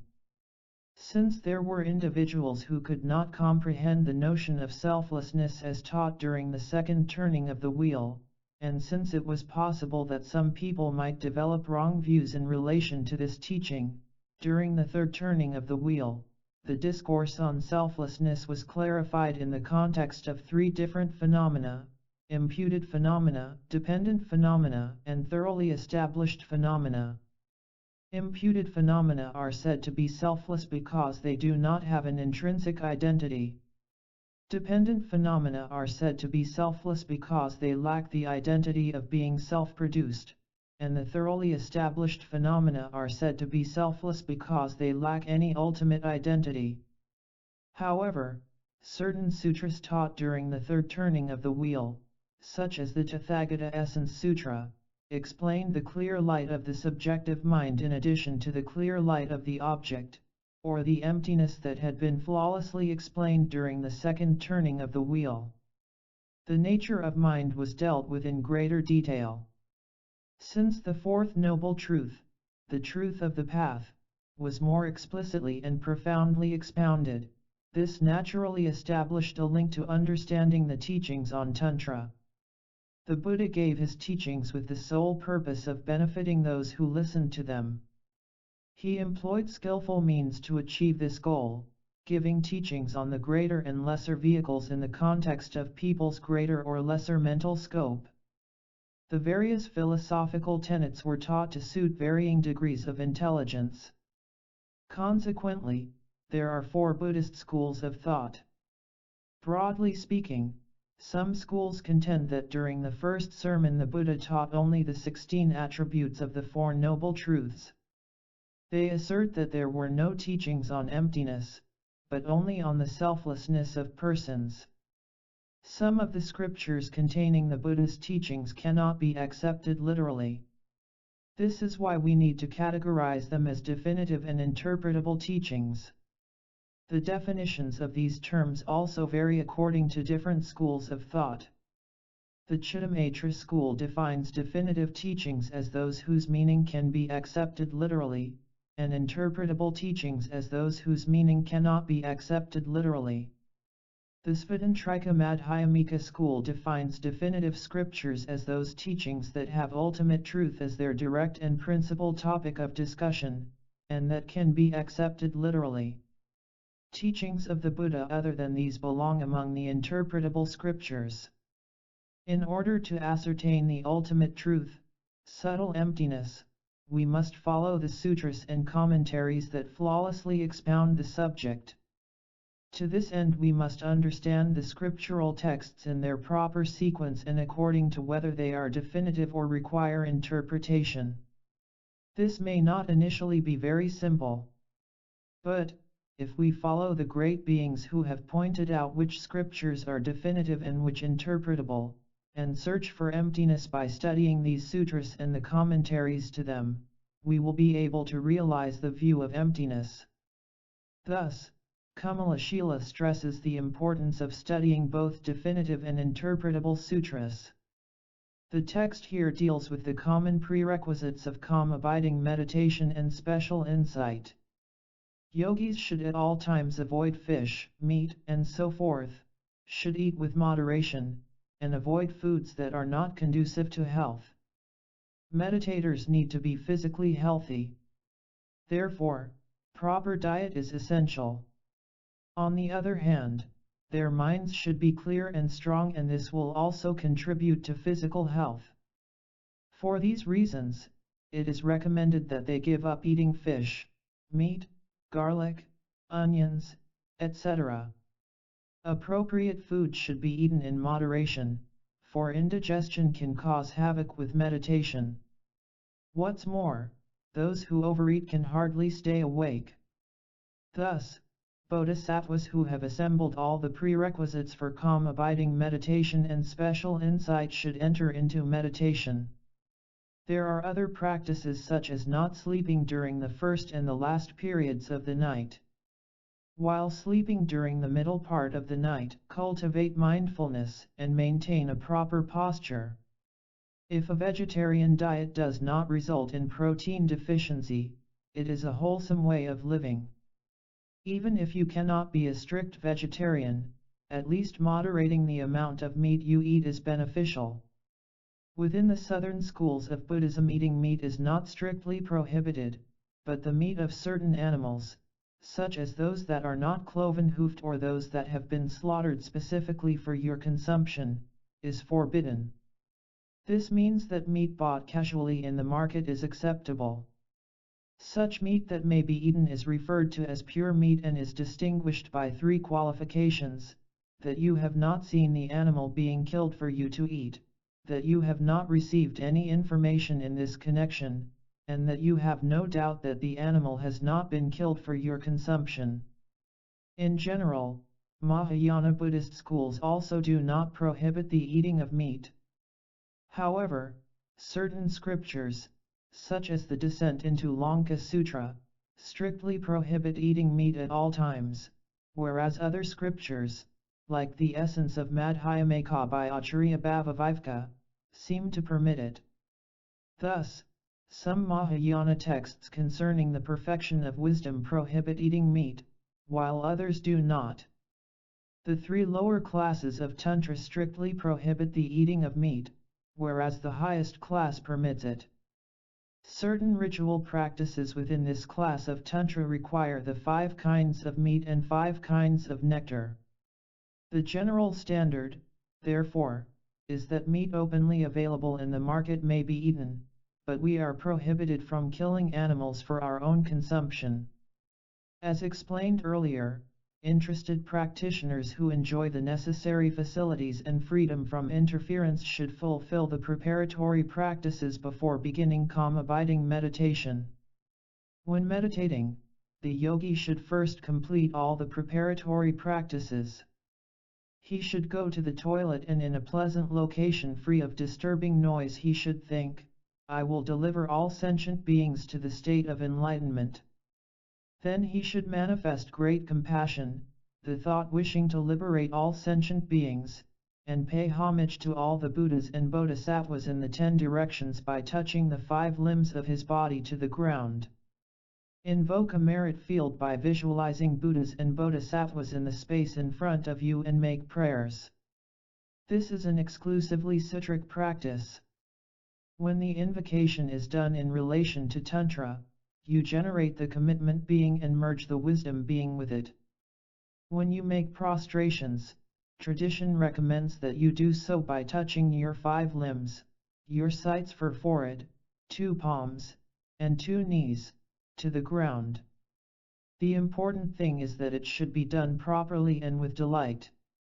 It is unwholesome to perform prostrations either as a mere formality or under coercion. Representations of the Buddha's body, speech, and mind can be arranged physically on an altar or can be visualized in the space in front of you. Offerings should be made according to your means. If you are fortunate and wealthy, well and good. But if you do not have the means to obtain many images of the Buddha, there is no need to acquire them improperly. Statues and thankas acquired by fraud and deceit, instead of bringing virtue, bring only negative consequences. If you are a solitary monk in retreat in the mountains, too many religious images will only tempt thieves to no great purpose. In the past, great saints like Milarepa possessed high realizations but no such images. Milarepa lived in an empty cave. There is a story that one night a thief entered his cave, searching for something to steal. Mila laughed and asked him, "What are you looking for?" "When I cannot find anything in the daytime, what do you expect to find at night?" Thus, we should remember that spiritual realizations are developed within, and that external objects are not of much consequence. There are people who in the name of religious practice struggle hard to erect an elaborate and costly altar. Loaded with images, it becomes part of their household furniture and ceases to be of much significance or purpose. So, if you can obtain representations of the Buddha's body, speech, and mind in an acceptable manner, you should have a statue of Shakyamuni Buddha, the founder of Buddhism. To represent his speech, you can set up a copy of the Perfection of Wisdom Sutra as the main text together with a copy of the Avatamsaka Sutra, which deals with the deeds of bodhisattvas. Next to them you can place those things which represent the mind of the Buddhas. If you cannot obtain these things, don't worry about it. But if you can, they should be arranged in a proper way. In the center should be a painting, statue, or similar image of Buddha Shakyamuni. Around him should be representations of meditational deities in both peaceful and wrathful aspects, and representations of the Buddha's 8 great immediate disciples. If, on the other hand, these images are arranged according to their monetary value, the quality of the material from which they are made, or whether they are new or antique, then you are making a serious mistake. To do so would reveal that you viewed these holy images as nothing more than material possessions. So, with understanding of its meaning and purpose, arrange your altar in the proper order. Make prostrations and arrange offerings before the holy objects. You should be careful about what you offer. If you offer what are called pure materials, you can accumulate immense virtue. Conversely, if the materials are impure, then instead of gaining virtue you are liable to face negative consequences. Impure materials refers to things acquired by the 5 wrong livelihoods, such as flattery, deceit, and so forth. This is of particular concern for ordained people. When people treat scriptures and statues or photos of Buddhas as commercial items and do business with them for personal gain, it is wrong livelihood. It is certainly unwholesome and has serious negative consequences. On the other hand, when people were to publish scriptural texts, make statues, and so forth, in order to propagate the Buddha's doctrine, it is a different matter. In such cases, when individuals are motivated to help those in need of such religious support, they are engaged in wholesome activities. We must, therefore, realize the importance of offering pure materials. There is a widespread tradition among Tibetans of offering bowls of water and butter lamps. This, too, should be done respectfully and in a proper manner. The practice of making offerings is followed by confession, rejoicing, requesting teachings, beseeching the Buddhas not to enter parinirvana, and dedication. Together, these steps are known as the 7-branch practice. Highly realized beings engage in such valuable practices in their quest to accumulate vast merit. He should place an image of the Buddhas and Bodhisattvas, such as a painting, in front of him or in some other place. He should make as many offerings and praises as he can. He should confess his misdeeds and rejoice in the merit of all other beings. The meditator should first perform the 7-branch practices such as prostration, offering, requesting the teachings, and so forth. Then, he should sit in the full lotus posture of Vairochana, or the half-lotus posture, on a comfortable cushion. The eyes should not be too widely opened or too tightly closed.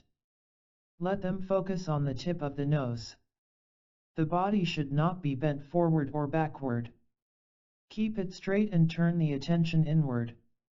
The shoulders should rest in their natural position and the head should not lean back, forward, or to either side. The nose should be in line with the navel. The teeth and lips should rest in their natural state with the tongue touching the upper palate. Breathe very gently and softly without causing any noise, without laboring, and without unevenness. Inhale and exhale naturally, slowly, and unnoticeably. Meditators need to pay special attention to the way they breathe. Breathing should be free of any noise or congestion. Violent breathing is harmful. Breathe gently and deeply. Inhale and exhale calmly and evenly. 8. The practice of calm abiding. Calm abiding meditation should be achieved first.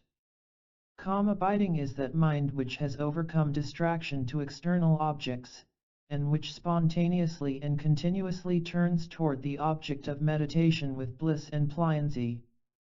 After properly fulfilling the preparatory practices, you should engage in the actual meditation, which consists of calm abiding and special insight. What is this calm abiding meditation? It is that state of mind that naturally attends to the object of meditation as a result of pacifying distraction to external objects. Besides that, it gradually eliminates the defects of the body and mind due to its being free from mental dullness and excitement. With bliss and pliancy refers to these physical and mental qualities that a meditator develops. In the process of meditation, mental pliancy is developed first and is followed by physical pliancy. Interestingly, physical bliss is generated after that, followed by mental bliss. When the mind is conjoined with bliss, it is known as calm abiding meditation. What is special insight? That which properly examines suchness from within a state of calm abiding is special insight. The Cloud of Jewels Sutra reads, calm abiding meditation is a single-pointed mind. Special insight makes specific analysis of the ultimate. After developing the ability to engage in calm abiding meditation, the meditator does not single-pointedly place the mind on the object but starts examining it. The object of meditation here is primarily ultimate truth, but conventional phenomena are not excluded. The concentration that generates physical and mental bliss by the force of analyzing the object is special insight. Thereafter, a union of calm abiding and special insight is attained. Calm abiding and special insight are not differentiated according to their objects of concentration. They can both take conventional and ultimate truth as objects. There is calm abiding meditation that focuses on the ultimate truth, and there is special insight that meditates on conventional truth. For instance, there is calm abiding meditation in which the mind is single-pointedly placed on emptiness. Special insight also meditates on conventional phenomena such as the subtle and grosser aspects of the meditative paths. In general, the difference between these two types of meditation is that calm abiding is a concentrative meditation and special insight an analytical one. The perfection vehicle and the first three classes of Tantra share this notion. According to the highest Tantra, special insight is a concentrative meditation. This is a unique mode of understanding within the context of which special insight operates fully as a concentrative meditation. On the other hand, the Great Seal of Mahamudra of the Kagyu tradition and the Great Accomplishment, or Dzogchen, of the Nyingma tradition deal only with analytical meditation. Also, from the unraveling of the Thought Sutra, Maitreya asked, O Buddha, how should people thoroughly search for calm abiding meditation and gain expertise and special insight? The Buddha answered, Maitreya, I have given the following teachings to bodhisattvas, sutras, melodious praises, prophetic teachings, verses, specific instructions, advice from specific experiences, expressions of realization, legends, birth tales, extensive teachings, established doctrine, and instructions. Bodhisattvas should properly listen to these teachings, remember their contents, train in verbal recitation, and thoroughly examine them mentally. With perfect comprehension, they should go alone to remote areas and reflect on these teachings and continue to focus their minds upon them. They should focus mentally only on those topics that they have reflected about and maintain this continuously. That is called mental engagement. In calm abiding meditation, you single-pointedly focus the mind on the essential and summary points of the teaching. The Buddha's teachings, as described in these 12 categories, are extensive and cover vast topics such as those concerning the mental and physical aggregates, elements, sources of perception, and so forth. In the context of calm abiding meditation, you are not to elaborate, but are to attend to the essential nature or the point of the teaching, whether it be emptiness or impermanence, and contemplate its nature. On the other hand, meditation on special insight is analytical. The meditator elaborates on the identity, origin, and other characteristics of the objects of meditation, such as the aggregates, elements, sources of perception, and so forth. When the mind has been repeatedly engaged in this way and physical and mental pliancy have been achieved, that mind is called calm abiding. This is how bodhisattvas properly seek the calmly abiding mind. Through the process of meditation, the practitioner initially actualizes mental pliancy. This is preceded by a kind of heaviness of the brain that is in fact a sign of relinquishing the defects of the mind. After generating mental pliancy, physical pliancy is actualized. This is the direct opponent of the physical defects. Physical bliss is generated as a result, and from this mental bliss is generated. When the bodhisattva has achieved physical and mental pliancy and abides only in them, he eliminates mental distraction. The phenomenon that has been contemplated as the object of inner single-pointed concentration should be analyzed and regarded as like a reflection.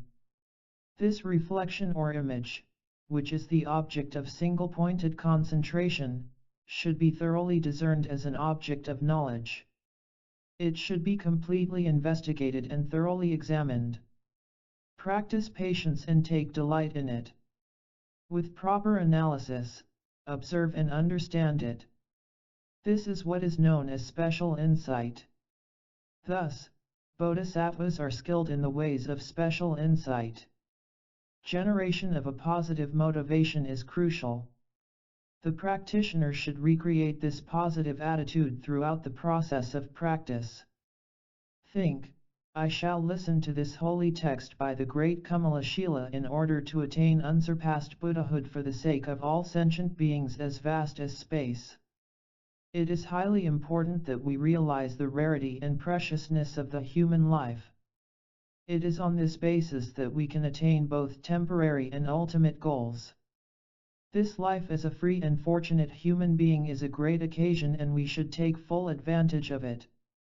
The root and foundation for realizing the ultimate goal of enlightenment is generation of the altruistic thought, and this in turn derives from compassion.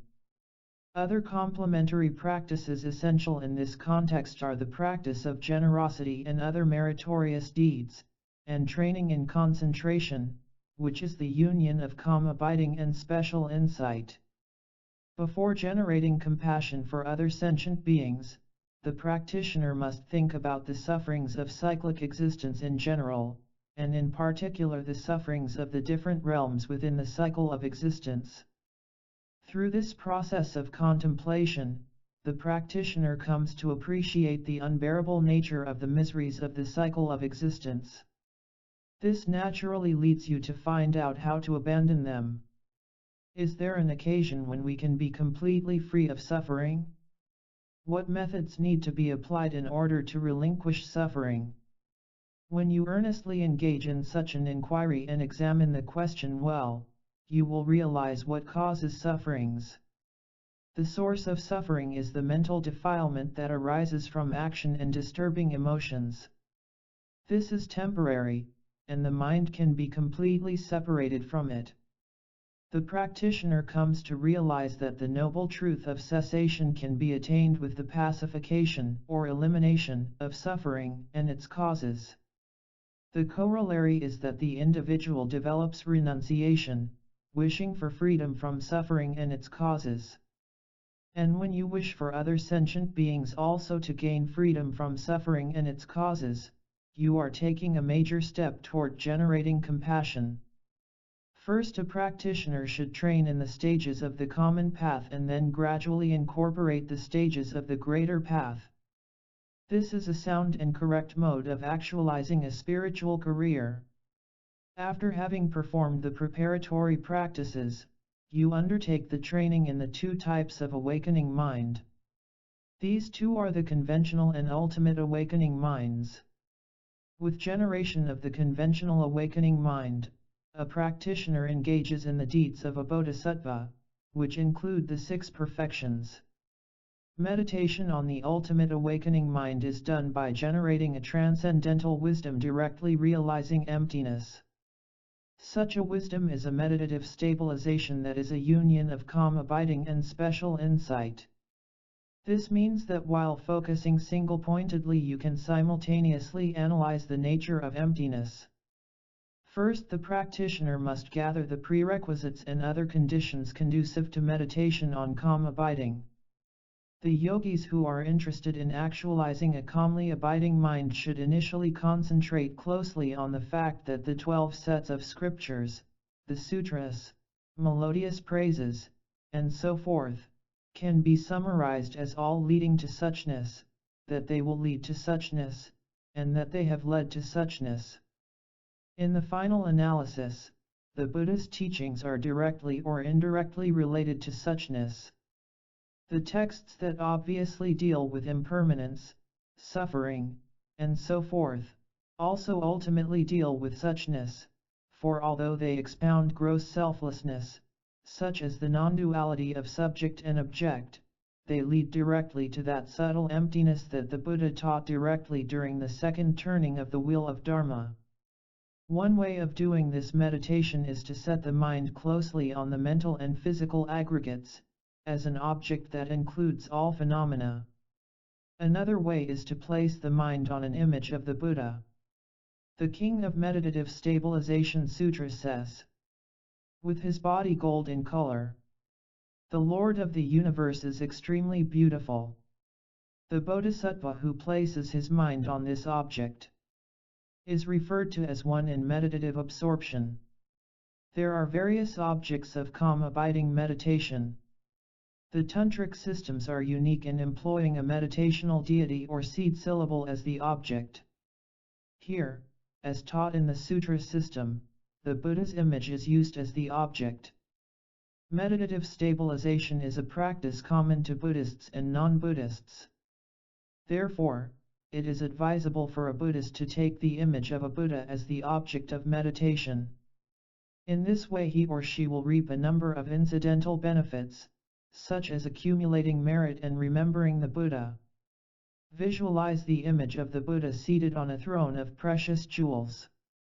It should be approximately the full length of your body away from you, abiding in the space in front of you at the level of your forehead. You should imagine that the image is both dense and radiant. The intelligent practitioner seeks concentration by first gaining a proper understanding of the view. Such a person focuses on emptiness as the object of meditation and aims to actualize calm abiding in this way. This is indeed difficult. Others use the mind itself as the object in their quest for calm abiding. The meditator in fact focuses on clarity and awareness, which is a way for the mind to focus on itself. This is not an easy task either. Initially, a practitioner needs to identify clear awareness as an actual experience. The mind then focuses on that feeling with the help of mindfulness. Mind is mysterious and has myriad appearances. It cannot be identified in the way external objects can. It has no shape, form, or color. This mere clear awareness is of the nature of experience and feeling. It is something like colored water, although the water is not of the same nature as the color. So long as they are mixed, the true color of the water is not obvious. Similarly, the mind does not have the nature of external objects such as physical form, and so forth. However, the mind is so habituated to following the 5 sensory consciousnesses that it becomes almost indistinguishable from the physical form, shape, color, and so forth, that it experiences. In this context, the mode of meditation is to deliberately stop all kinds of thoughts and perceptions. You start by restraining the mind from following the sensory consciousnesses. This should be followed by stopping the mind that reflects on sensory experiences and feelings of joy and misery. Focus the mind on its present and natural state without allowing it to become preoccupied with memories of the past or plans for the future. Through such a process, the mind's true color, so to speak, will gradually dawn on the practitioner. When the mind is free from all kinds of thoughts and concepts, suddenly a form of vacuity will appear. If the meditator tries to gain familiarity with that vacuity, the clarity of the consciousness will naturally become more obvious. Throughout the process of practicing calm abiding meditation, we should be fully aware of the 5 defects and the 8 antidotes. The 5 defects are laziness, forgetting the object of meditation, mental dullness and excitement, not applying the antidote when afflicted by mental dullness or excitement, and unnecessary application of the antidotes. Let me identify the 8 antidotes. They are faith, interest, perseverance, pliancy, mindfulness, conscientiousness, application of the antidotes when afflicted by dullness or excitement, and discarding unnecessary application of the antidotes. Faith here refers to the delight or joy in the practice of concentration that arises from appreciating its benefits. This naturally leads to interest in the practice and helps enhance perseverance. The first 4 antidotes, faith, interest, perseverance, and pliancy, counteract laziness, and the 5th antidote, mindfulness, counteracts forgetting the object of meditation. Conscientiousness, the 6th antidote, is the opponent of dullness and excitement. When the mind suffers from dullness, effort should be made to awaken and uplift the mind. Excitement should be countered by calming down the agitated mind. Through prolonged practice, the meditator gains mental stability and ascends through the stages of concentration. On the 8th and 9th stages, the mind is in profound concentration. At that time, application of the antidotes is only a distraction, and so should be avoided. In this way, place the mind on the object of your choice and, having done so, repeatedly and continuously place the mind. Having placed the mind in this way, examine it and check whether it is properly focused on the object. Also check for dullness and see whether the mind is being distracted by external objects. With respect to developing calm abiding meditation, the practitioner is at liberty to choose the object of meditation that he or she feels to be appropriate and comfortable. He or she should then concentrate the mind on the object, not allowing it to become distracted by external objects, nor letting it fall into the pits of dullness. He or she should aim to attain single-pointed concentration conjoined with sharp clarity. Dullness occurs when the mind is dominated by laziness and lacks alertness and sharpness. Even in everyday life, we may describe our minds as unclear or sluggish. When dullness is present, the meditator is not holding firmly onto the object, and so the meditation is not effective. If the mind is found to be dull due to sleepiness and mental torpor, or if you fear that dullness is approaching, then the mind should attend to a supremely delightful object such as an image of the Buddha or a notion of light. In this process, having dispelled dullness, the mind should try to see the object very clearly. Mental torpor and dullness occur in a mutual cause and effect relationship. When a meditator is beset by fogginess, the mind and body feel heavy. The practitioner loses clarity, and the mind becomes functionally ineffective and unproductive. Dullness is a form of mental depression, so to counteract it, employ techniques that can help uplift the mind.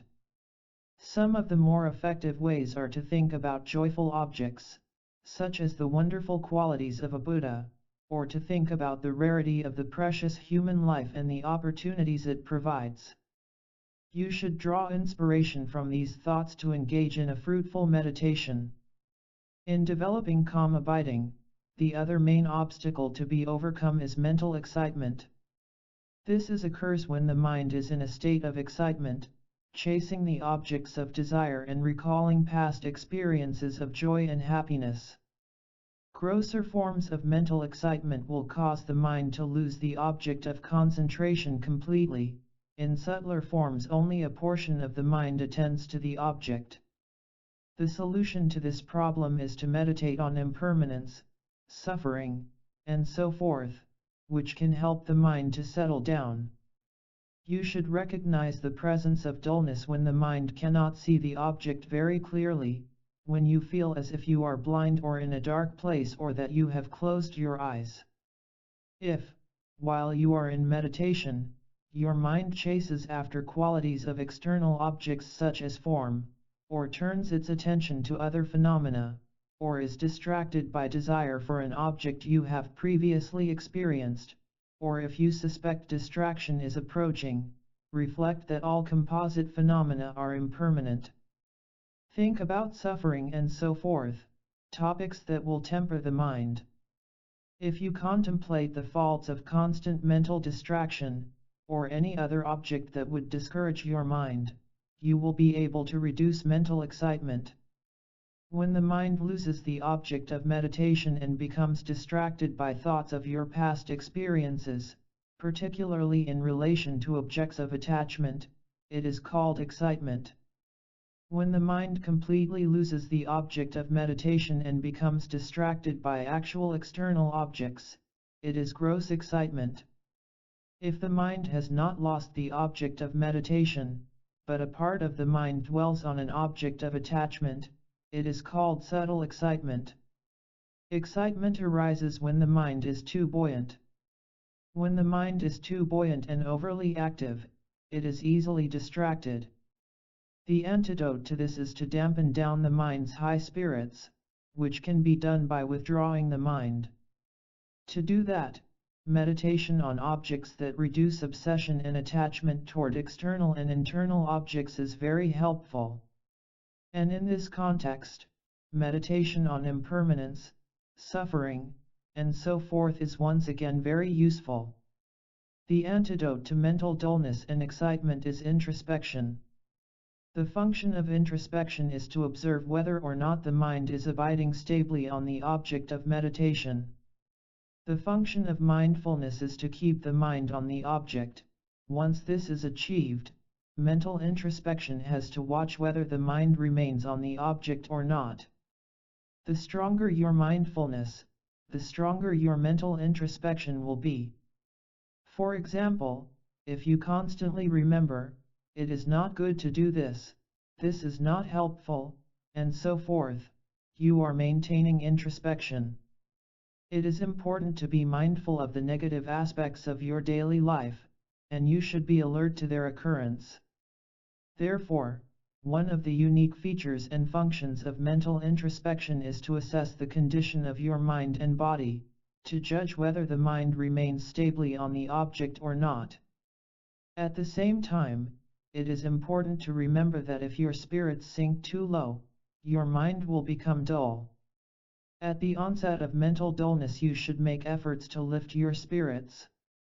Whether you are low-spirited or high-spirited at any given time depends very much on your health, diet, the time of day, and so forth. So you are the best judge of when to reduce your mental spirits and when to heighten them. In this process, distraction should be eliminated, and with the rope of mindfulness and alertness, the elephant-like mind should be fastened to the tree of the object of meditation. When you find that the mind is free of dullness and excitement and that it naturally abides on the object, you should relax your effort and remain neutral as long as it continues thus. Initially, the mind barely attends to the object of meditation. But with prolonged practice, by developing the antidotes to mental dullness and excitement, the grosser types of these impediments decrease in strength and the subtle types become more obvious. If you persist in the practice and improve the force of your mindfulness and alertness, there will come a time when even the subtle types of these impediments do not obscure your meditation. Generating a strong will to engage in a proper meditation, free of all the obstacles, can have a very positive impact. Eventually you should be able to sit effortlessly for a session of an hour or so. Realization of single-pointed concentration is not an easy task. You must have the endurance to practice for a long time. By continuous practice you can gradually eliminate the defects of the body and mind. Defects in this context refer to the states of dullness and heaviness of the body and mind that make them unresponsive or unserviceable for meditation. These defects are thoroughly eliminated as the meditator develops the 9 stages of calm abiding. The practitioner eventually generates mental pliancy, which is followed by physical pliancy. You should understand that calm abiding is actualized when you enjoy physical and mental pliancy through prolonged familiarity with the meditation, and the mind gains the power to engage the object as it chooses. Calm abiding meditation is a practice common to Buddhists and non-Buddhists. So in terms of its mere identity there is nothing profound or special about it. However, when we investigate the nature of some object, whether it is conventional or ultimate, calm abiding meditation is very important.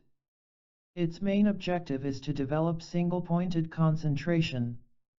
Although we say prayers or engage in tantric practices, we are faced with the question of whether they are effective. The main reason is our lack of concentration. So, we should develop a mind that is able to abide single-pointedly on the object of focus. In the initial stages, even if we are unable to generate a final calmly abiding mind, it is crucial to cultivate a good deal of mental stability while practicing the 6 perfections, altruistic ideals, and so forth. The final goal of practicing calm abiding meditation is to actualize special insight. 9. Actualizing special insight. In this text we are talking about engaging in the practice of the 6 perfections as cultivated by a bodhisattva. In this context, the purpose of calm abiding meditation is to be able to cultivate a transcendental special insight. Therefore, after having cultivated calm abiding we should endeavor to cultivate special insight. After realizing calm abiding, meditate on special insight, thinking as follows: all the teachings of the Buddha are perfect teachings, and they directly or indirectly reveal and lead to suchness with utmost clarity. If you understand suchness, you will be free of all the nets of wrong views, just as darkness is dispelled when light appears. Mere calm abiding meditation cannot purify pristine awareness, nor can it eliminate the darkness of obscurations. When I meditate properly on suchness with wisdom, pristine awareness will be purified. Only with wisdom can I realize suchness. Only with wisdom can I effectively eradicate obscurations. Therefore, engaging in calm abiding meditation I shall search for suchness with wisdom. And I shall not remain content with calm abiding alone. The altruistic thought that aspires to the highest enlightenment is generated on the basis of compassion. Having strongly established such an altruistic motivation, the practitioner engages in virtuous activities such as calm abiding meditation and special insight. Now, let us discuss meditation on special insight. In order to meditate on the special insight that realizes ultimate reality, we need to develop the wisdom that understands selflessness. Before we can do that, we must search for and identify the self that does not exist. We cannot be satisfied with merely believing in its absence. We must ascertain from the depths of our heart that there is no basis for such a self to exist. It is possible to reach this ascertainment by way of bare perception or by reasoning, just as we ascertain any other phenomenon, secular or religious. If an object is tangible, we do not have to prove its existence, because we can see and touch it. But with regard to obscure phenomena, we have to use logic and lines of reasoning to establish their existence. Selflessness is of 2 types, the selflessness of persons and the selflessness of phenomena. So the self to be negated is also of 2 types, the self of persons and the self of phenomena. A person is defined in relation to the mental and physical aggregates. But to ordinary perception, the self, or person, appears to be the ruler over the body and mind. The person thus appears to possess a self-sufficient entity or self that does not have to rely on the mental and physical aggregates, their continuity, or their parts and so forth. That notion of a self-sufficient person, which we ordinarily cling to very strongly, is the self of persons we are seeking to identify. It is the self to be negated. Through intellectual processes, a practitioner can come to understand that such a self does not exist. At that point he or she develops the wisdom understanding the selflessness of persons. The selflessness of phenomena refers to the perceived objects lacking true existence and the perceiving minds lacking true existence. Perceived objects are of the nature of the perceiving mind, but normally they appear to exist externally. When we cling to that external existence, it becomes the basis for developing attachment and aversion. On the other hand, when we see the reality that perceived objects are devoid of external existence and that they are merely of the nature of the perceiving mind, then the force of desire and animosity are naturally reduced. The perceived objects lacking external existence, and the perceiver and the perceived objects lacking separate identity or substance, constitute the grosser level of the selflessness of phenomena. The perceiving mind, too, is devoid of true existence. When we say things lack true existence, we mean that things exist under the sway of the mind to which they appear, and that objects do not have a unique or substantial existence from their own side. To our mistaken mind things appear to exist from their own side, and we cling to that appearance. But in actuality things are empty of such an existence. This is the subtle emptiness according to this school. Thus, by negating the apparent true existence of things, we develop a sense of their illusory nature.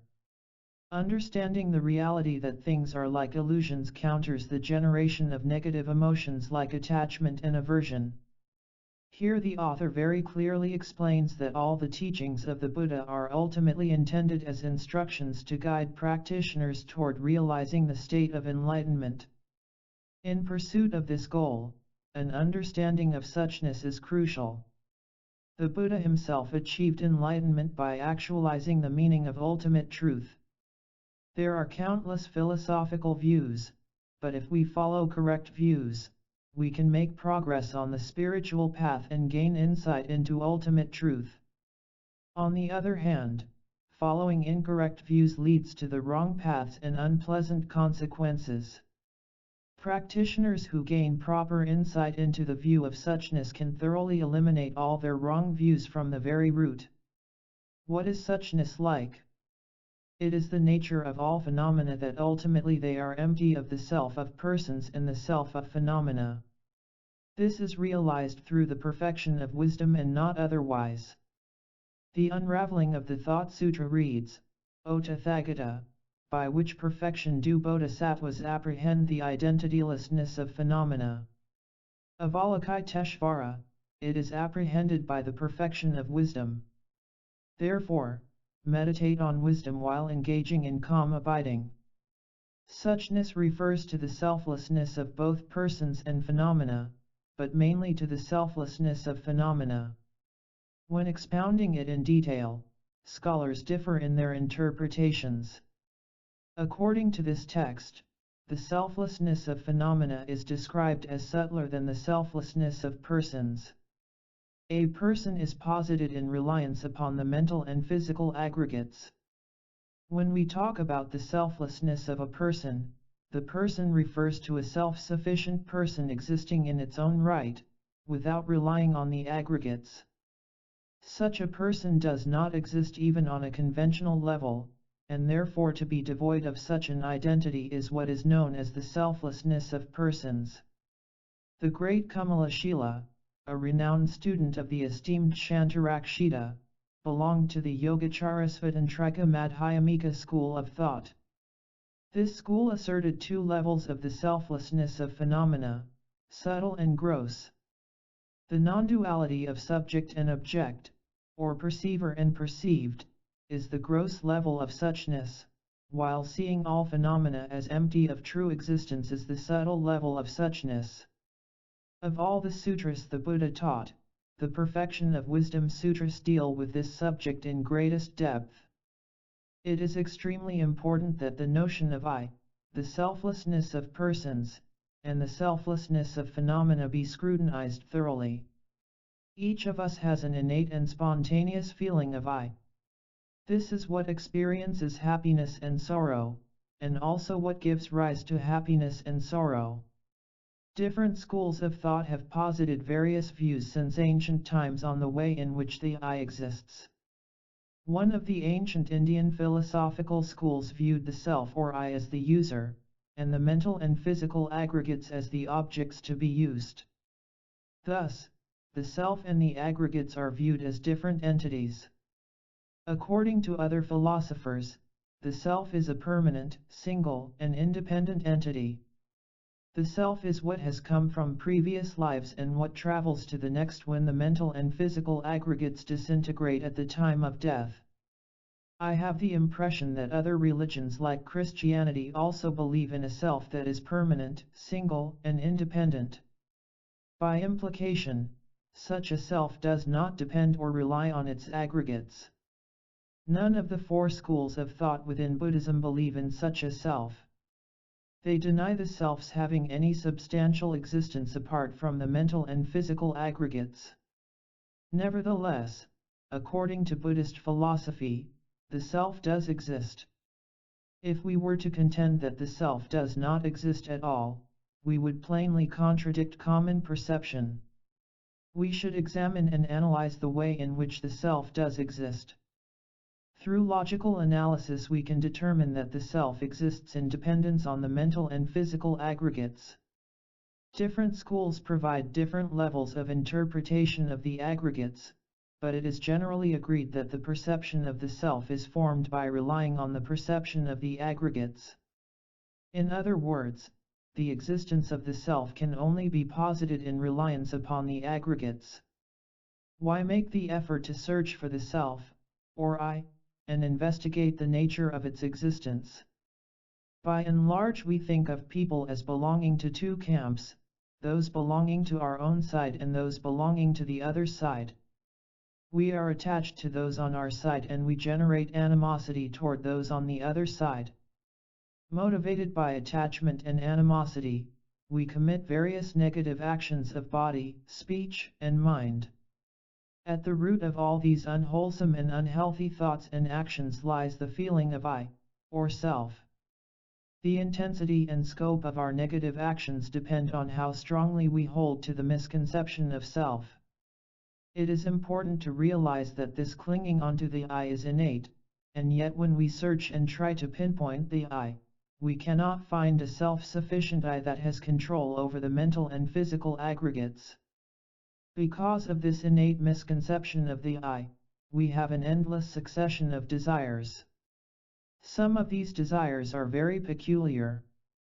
An ordinary person recognizes someone else's physical beauty or intelligence, and desires to exchange them for his or her own inferior qualities.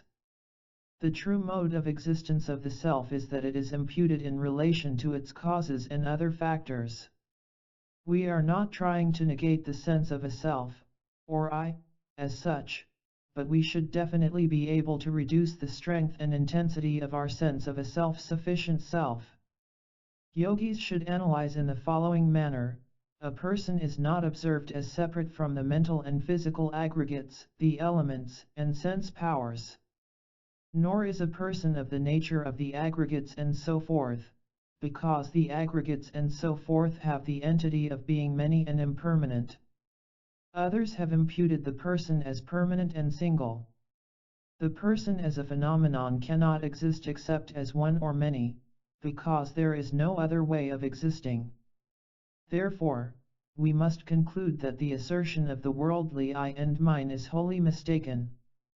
There is no self or person existing in isolation from the mental and physical aggregates. This is to say that a person exists in reliance upon the aggregates. This can be well understood by observing our everyday conventions. When the body and other aggregates are young, we say the person is young. When they age, we say the person is old. These conventional expressions concur with the actuality that the person exists in dependence on the aggregates. Meditation on the selflessness of phenomena should also be done in the following manner. Phenomena, in short, are included under the 5 aggregates, the 12 sources of perception, and the 18 elements. The physical aspects of the aggregates, sources of perception, and elements are, in the ultimate sense, nothing other than aspects of the mind. This is because when they are broken into subtle particles and the nature of the parts of these subtle particles is individually examined, no definite identity can be found. Phenomena here refers to everything that is enjoyed or used by a person, such as the 5 mental and physical aggregates, 12 sensory sources, and 18 elements. All these external objects, such as physical form and so forth, appear to have an identity separate from the perceiving mind. But in reality this is not the case. If they possessed an identity separate from the perceiving mind, then the two, the phenomenon and the perceiving mind, should by definition be wholly unrelated entities.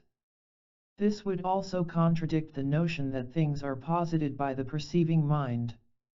The object perceived does not have an identity separate from the mind that perceives it. If things like physical form were to have external existence, we should be able to find it even after we had removed the form's component parts piece by piece. Since this is not the case, we can conclude that things are devoid of external existence. This also implies that the perceived object and the perceiving mind do not exist as separate entities.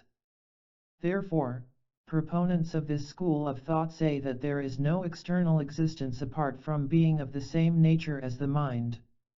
Therefore, due to grasping tightly and incorrectly at such things as form and so forth over beginningless time, the mind itself appears to ordinary people as form and so forth, separate and external, just like the appearance of form and so forth that are perceived in a dream.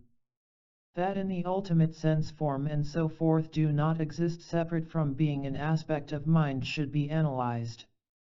But, one who has the thought that the realms are just mind, having understood that everything that is designated as phenomena is only mind, comes to think, when this mind is analyzed specifically, that it is an analysis of the nature of all phenomena. Thus, he would specifically analyze the nature of mind. Such a person analyzes in this way. Thus, suchness, or emptiness, refers to a lack of substantial separation between the subjective mind and the object perceived by that mind. This is because when physical things are broken into small particles and the identity of those particles is sought, no definite identity, or self, can be pinpointed. This view of the Chittamatra, or mind-only school, is very similar to the contention of the Yogacarasvatantrika Madhyamika, with some subtle differences, but this view is not acceptable to the later Madhyamika schools. So, the next lines explain the exclusive philosophical viewpoint of the Madhyamika. In the ultimate sense, the mind too cannot be real. How can the mind that apprehends only the false nature of physical form and so forth, and appears in various aspects, be real? Just as physical forms and so forth are false, since the mind does not exist separately from physical forms and so forth, which are false, it too is false. Just as physical forms and so forth possess various aspects, and their identities are neither one nor many, similarly, since the mind is not different from them, its identity too is neither one nor many. Therefore, the mind by nature is like an illusion. Even among Buddhist schools of thought, the interpretation of the meaning of emptiness differs. The interpretation of the Chittamatra school is not acceptable to those who propound the Madhyamika philosophy. Likewise, the proponents of the Chittamatra school too have their own logic to refute the Madhyamika viewpoint. We need to develop a broad perspective enabling us to see the wholeness of the Buddhist philosophy rather than its fragments.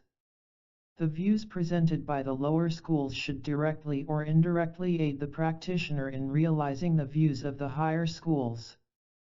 The above passage deals with the selflessness of phenomena as it is presented exclusively by the Madhyamika school. According to this school, every phenomenon is a mere label imputed by the mind. It is not only external existence, but the mind that perceives the various categories of false phenomena that is devoid of true existence. In this way the Madhyamikas assert that all phenomena, external or internal, lack true existence, or do not exist ultimately. When things appear to the mind, they appear to exist truly, but in reality they lack such an identity. There is a discrepancy between the way things appear and the way they exist. Such a discrepancy is unacceptable as the ultimate nature of a phenomenon. Therefore, all phenomena are devoid of true existence. Analyze that, just like the mind, the nature of all phenomena, too, is like an illusion.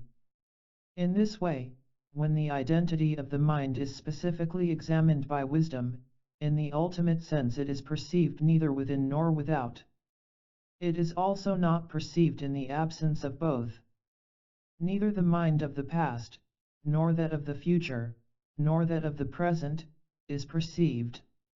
When the mind is born, it comes from nowhere, and when it ceases it goes nowhere because it is inapprehensible, undemonstrable, and non-physical. If you ask, what is the entity of that which is inapprehensible, undemonstrable, and non-physical? The heap of jewels states, O Kashyapa, when the mind is thoroughly sought, it cannot be found. What is not found cannot be perceived. And what is not perceived is neither past nor future nor present.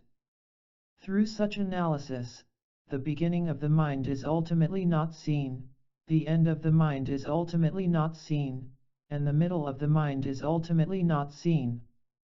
All phenomena should be understood as lacking an end and a middle, just as the mind does not have an end or a middle. With the knowledge that the mind is without an end or a middle, no identity of the mind is perceived. What is thoroughly realized by the mind, too, is realized as being empty. By realizing that, the very identity, which is established as the aspect of the mind, like the identity of physical form, and so forth, is also ultimately not perceived. In this way, when the person does not ultimately see the identity of all phenomena through wisdom, he will not analyze whether physical form is permanent or impermanent, empty or not empty, contaminated or not contaminated, produced or non-produced, and existent or non-existent. Just as physical form is not examined, similarly feeling, recognition, compositional factors, and consciousness are not examined. When the object does not exist, its characteristics also cannot exist. So how can they be examined? The above passage deals with ultimate reality. Its meaning is that in the ultimate sense the object of imputation is not findable. In this context we find in the Heart Sutra phrases like, there is no physical form, no sound, no smell, no taste, and no object of touch. The mind, too, is not findable in the ultimate sense. Since in the ultimate sense such things are non-existent, there is no point examining whether they are permanent or impermanent. Ultimately all phenomena, including the aggregates and so forth, are devoid of true existence. Within the notion of ultimate reality, things are devoid of true existence. In the same way, suchness, which is an attribute of phenomena, is also devoid of true existence. This is important. Even when we understand that phenomena like physical form and so forth are devoid of true existence, there is a danger of thinking that ultimate reality may have true existence. In this way, when the person does not firmly apprehend the entity of a thing as ultimately existing, having investigated it with wisdom, the practitioner engages in non-conceptual single-pointed concentration. And thus the identitylessness of all phenomena is realized. The above passage conveys what it means to realize selflessness. The wisdom realizing selflessness must ascertain selflessness. It is not simply a matter of no longer having any misconceptions about the self. For example, the mind conceives of things like physical form in various ways. There is a mind that conceives of physical form as having true existence, another that conceives of it as having the attributes of true existence, yet another that conceives of it with attributes lacking true existence, and again one that conceives of it without assigning it any attributes of true existence or non-true existence. So, the analyzing wisdom must discern the self to be refuted. After refuting that self, its opposite, selflessness, will be actualized. Those who do not meditate with wisdom by analyzing the entity of things specifically, but merely meditate on the elimination of mental activity, cannot avert conceptual thoughts and also cannot realize identitylessness because they lack the light of wisdom. If the fire of consciousness that knows phenomena as they are is produced from individual analysis of suchness, then like the fire produced by rubbing wood it will burn the wood of conceptual thought. The Buddha has spoken in this way. In order to understand the true nature of things, it is vital that a practitioner use intelligence and wisdom in the process of examination. As the author clearly states, the mere elimination of mental activity does not constitute meditation on suchness. When mentally inactive, an individual may not be misconceiving the self, but he or she also lacks any sense of discerning selflessness. This sheds no light, and so the individual is not free from the fabrications of misconceptions. Therefore, we need to generate sparks of wisdom that enable us to fathom selflessness. The Cloud of Jewels also states, one skilled in discerning the faults engages in the yoga of meditation on emptiness in order to get rid of all conceptual elaborations. Such a person, due to his repeated meditation on emptiness, when he thoroughly searches for the object and the identity of the object, which delights the mind and distracts it, realizes them to be empty. When that very mind is also examined, it is realized to be empty. When the identity of what is realized by this mind is thoroughly sought, this too is realized as empty. Realizing in this way one enters into the yoga of signlessness. This shows that only those who have engaged in complete analysis can enter into the yoga of signlessness. It has been explained very clearly that through mere elimination of mental activity, without examining the identity of things with wisdom, it is not possible to engage in non-conceptual meditation. Thus, concentration is done after the actual identity of things like physical form and so forth has been perfectly analyzed with wisdom, and not by concentrating on physical form and so forth. Concentration is also not done by abiding between this world and the world beyond, because physical forms and so forth are not perceived. It is thus called the non-abiding concentration. Such a practitioner is then called a meditator of supreme wisdom, because by specifically examining the identity of all things with wisdom he has perceived nothing. This is as stated in the Space Treasure Sutra and the Jewel and the Crown Sutra, and so forth. When it is investigated, the perceiving mind is understood to be empty and the objects of the mind are also empty of true existence. A practitioner with such knowledge engages in what is known as the signless yoga. In the ultimate sense, all imputed phenomena, including objects of perception such as physical form, and the perceiving mind are all empty of self-identity. It is important to note that in order to enter into non-conceptual absorption it is crucial to engage in thorough analysis first. When the objects of imputation are sought by discerning wisdom, nothing is findable. The true meaning of understanding selflessness needs to be appreciated in perspective. Mere lack of mental activity does not constitute understanding selflessness. Mere absence of a misconception of self does not imply a knowledge of selflessness. Selflessness is understood by the wisdom that finds that both the perceiving mind and the perceived objects lack any self-identity in the ultimate sense. This knowledge dawns on the practitioner after thorough and discerning scrutiny and analysis. In this way, by entering into the suchness of the selflessness of persons and phenomena, you are free from concepts and analysis because there is nothing to be thoroughly examined and observed. You are free from expression, and with single-pointed mental engagement you automatically enter into meditation without exertion. Thus, you very clearly meditate on suchness and abide in it. While abiding in that meditation, the continuity of the mind should not be distracted. When the mind is distracted by external objects due to attachment, and so forth, such distraction should be noted. Quickly pacify the distraction by meditating on the repulsive aspect of such objects and swiftly replace the mind on suchness. If the mind appears to be disinclined to do that, reflecting on the advantages of single-pointed concentration, meditate with delight. The disinclination should be pacified by also seeing the defects of distraction.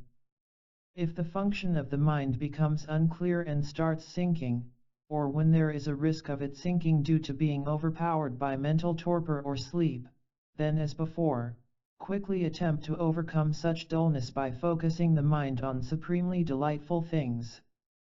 Then the object suchness should be held in very tight focus.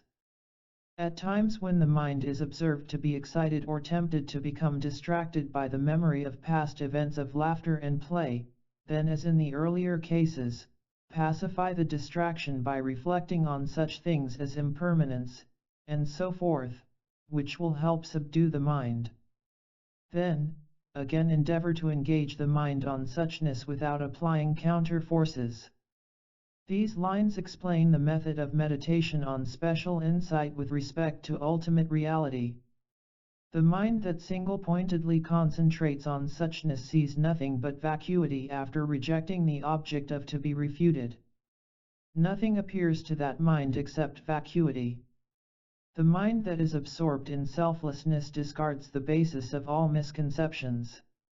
It is therefore referred to as one that is free of concepts and analysis, a single-pointed mind beyond expression. When the mind single-pointedly meditates on suchness, it is described as absorbed in suchness and entering suchness. When clarity is gained through prolonged practice, the meditation should be continued without distraction. Seeing selflessness but once is not enough, you should make effort to maintain the momentum of understanding. The meditation on special insight is developed by force of analytical wisdom, and by the power of such analysis mental and physical ecstasy will be generated.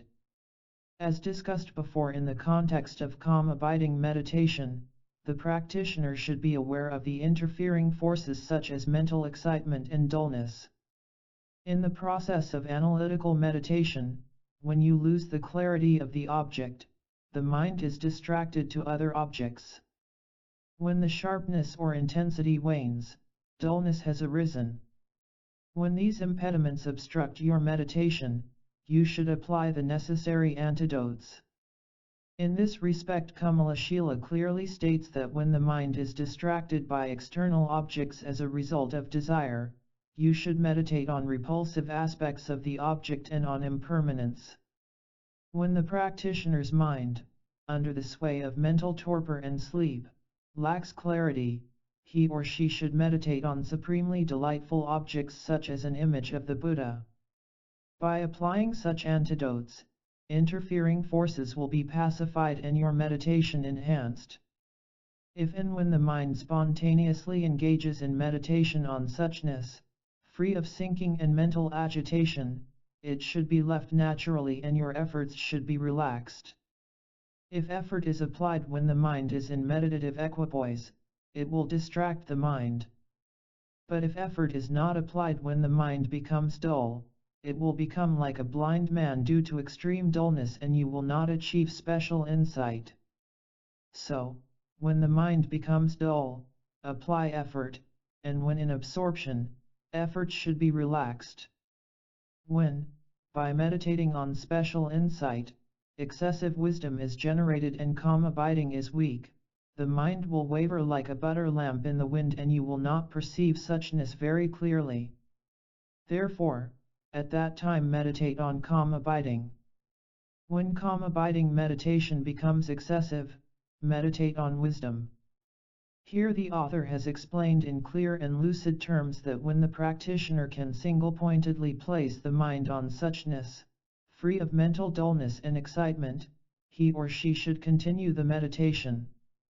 After analysis by the wisdom understanding suchness, if you can maintain the placement of the mind on suchness, the meditation should be allowed to follow its natural course. When meditation is free of mental agitation and dullness, application of the antidotes will only be counterproductive. Until you achieve special insight into suchness, it is vital to maintain a balance between the analytical and concentrative meditations. Through analytical meditation, you will gain an understanding of selflessness. The strength of this knowledge should be complemented by single-pointed concentration. Overanalysis harms concentration, and excessive concentration detracts from analytical wisdom. So practice a harmonious blend of the two types of meditation. Gradually you will attain the union of special insight and calm abiding meditation. 10. Unifying method and wisdom. When both are equally engaged, keep still, effortlessly, so long as there is no physical or mental discomfort. If physical or mental discomfort arises, see the whole world like an illusion, a mirage, a dream, a reflection of the moon in water, and an apparition. And think, these sentient beings are very troubled in the cycle of existence due to their not understanding such profound knowledge. Then, generate great compassion and the awakening mind of Bodhicitta, thinking, I shall earnestly endeavor to help them understand suchness. Take rest. Again, in the same way, engage in a single-pointed concentration on the non-appearance of all phenomena. If the mind is discouraged, then similarly take rest. This is the path of engaging in a union of calm abiding meditation and special insight. It focuses on the image conceptually and non-conceptually. Here the text explains how to achieve special insight after having achieved calm abiding. From that point on you can engage in the practice of the union of special insight and calm abiding meditation. In other words, you engage in the practice of both single-pointed meditation and analytical meditation. While practicing these meditations, it is wise not to be over-enthusiastic. You should take care of your physical and mental health. The meditation session should not be too long. Before sitting down to meditate you should gather whatever you need to protect your body from extremes of heat and cold. When you become tired from long meditation sessions, you should take a rest from single-pointed meditation and think of all phenomena as like illusions or mirages and so forth. You can also think about compassion for all beings confused in the cycle of existence. With such wholesome thoughts, motivate yourself to help sentient beings to realize the nature of reality. Again, take rest and then resume the practice of concentration on the non-appearance of all phenomena, which refers to meditation on selflessness. This is because when you meditate single-pointedly on selflessness, conventional phenomena cease to appear to your mind. If your mind becomes weary as a result of such meditation, you should again take rest. Then once more continue your meditation on the union of special insight and calm abiding, which is also known as focusing on the reflection both conceptually and non-conceptually. Thus, through this progress, a yogi should meditate on suchness for an hour, or half a session in the night, or one full session, or for as long as is comfortable. This is the meditative stabilization thoroughly discerning the ultimate, as taught in the Descent into Lanka Sutra. Then, if you wish to arise from the concentration, while your legs are still crossed, think as follows: although ultimately all these phenomena lack identity, conventionally they definitely exist. If this were not the case, how would the relationship between cause and effect, and so forth, prevail? The Buddha has also said, things are produced conventionally, but ultimately they lack intrinsic identity. Sentient beings with a childish attitude exaggerate phenomena, thinking of them as having an intrinsic identity when they lack it. Thus attributing intrinsic existence to those things that lack it confuses their minds, and they wander in the cycle of existence for a long time. For these reasons, I shall endeavor without fail to achieve the omniscient state by accomplishing the unsurpassable accumulations of merit and insight in order to help them realize suchness. Then slowly arise from the cross-legged position and make prostrations to the Buddhas and Bodhisattvas of the 10 directions. Make them offerings and sing their praises. And make vast prayers by reciting the prayer of noble conduct, and so forth. Thereafter, engage in conscious efforts to actualize the accumulations of merit and insight by practicing generosity and so forth, which are endowed with the essence of emptiness and great compassion. After you have arisen from meditative absorption, make proper dedication prayers. The practitioner should place equal emphasis on generosity and other practices during the post-meditation period. During that time, dependent origination and emptiness must be understood as interchangeable. Emptiness in this context means that things lack their own intrinsic self-identity. It does not mean non-existence. Therefore it does not cause a fall into the extreme of nihilism. One who properly fathoms the middle way view of Madhyamika philosophy naturally eliminates both the extremes. The implication is that when you understand the philosophy of emptiness, there is no contradiction in presenting the law of cause and effect on the conventional level. On the contrary, you gain greater certainty of the workings of the law of cause and effect when your knowledge of emptiness becomes more profound. Emptiness does not mean nothingness, it means that things are empty of intrinsic existence. So, during the post-meditation period, the practitioner should accumulate merit, which will complement the practice of insight during the meditation. If you act thus, your meditative stabilization will actualize that emptiness that possesses the best of all qualities. The Jewel in the Crown Sutra states, donning the armor of loving kindness, while abiding in the state of great compassion, practice meditative stabilization that actualizes the emptiness possessing the best of all qualities. What is the emptiness possessing the best of all qualities? It is that which is not divorced from generosity, ethics, patience, effort, meditative stabilization, wisdom, or skillful means. Bodhisattvas must rely on virtuous practices like generosity as means to thoroughly ripen all sentient beings and in order to perfect the place, body, and manifold retinue. Supreme emptiness refers to the wisdom that directly realizes emptiness and is supported by the practice of the method aspects. Note that practice of generosity and the other perfections is essential. This is because the fully enlightened state of Buddhahood is produced by the realization of favorable causes and conditions. There is no causeless production and nothing is produced by contrary causes. A bodhisattva has many wonderful advantages to help enhance the welfare of sentient beings. Every virtue performed by such a noble being is very powerful and effective.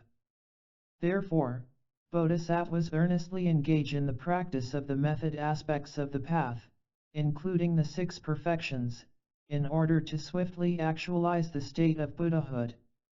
If it were not so, what would be the causes of these fields, the field of Buddhas and so forth, that the Buddha spoke about? The omniscient wisdom possessing the best of all qualities can be accomplished through generosity and other skillful means. Therefore, the Buddha has said that omniscient wisdom is perfected by skillful means. Therefore, bodhisattvas should also cultivate generosity and other skillful means and not only emptiness.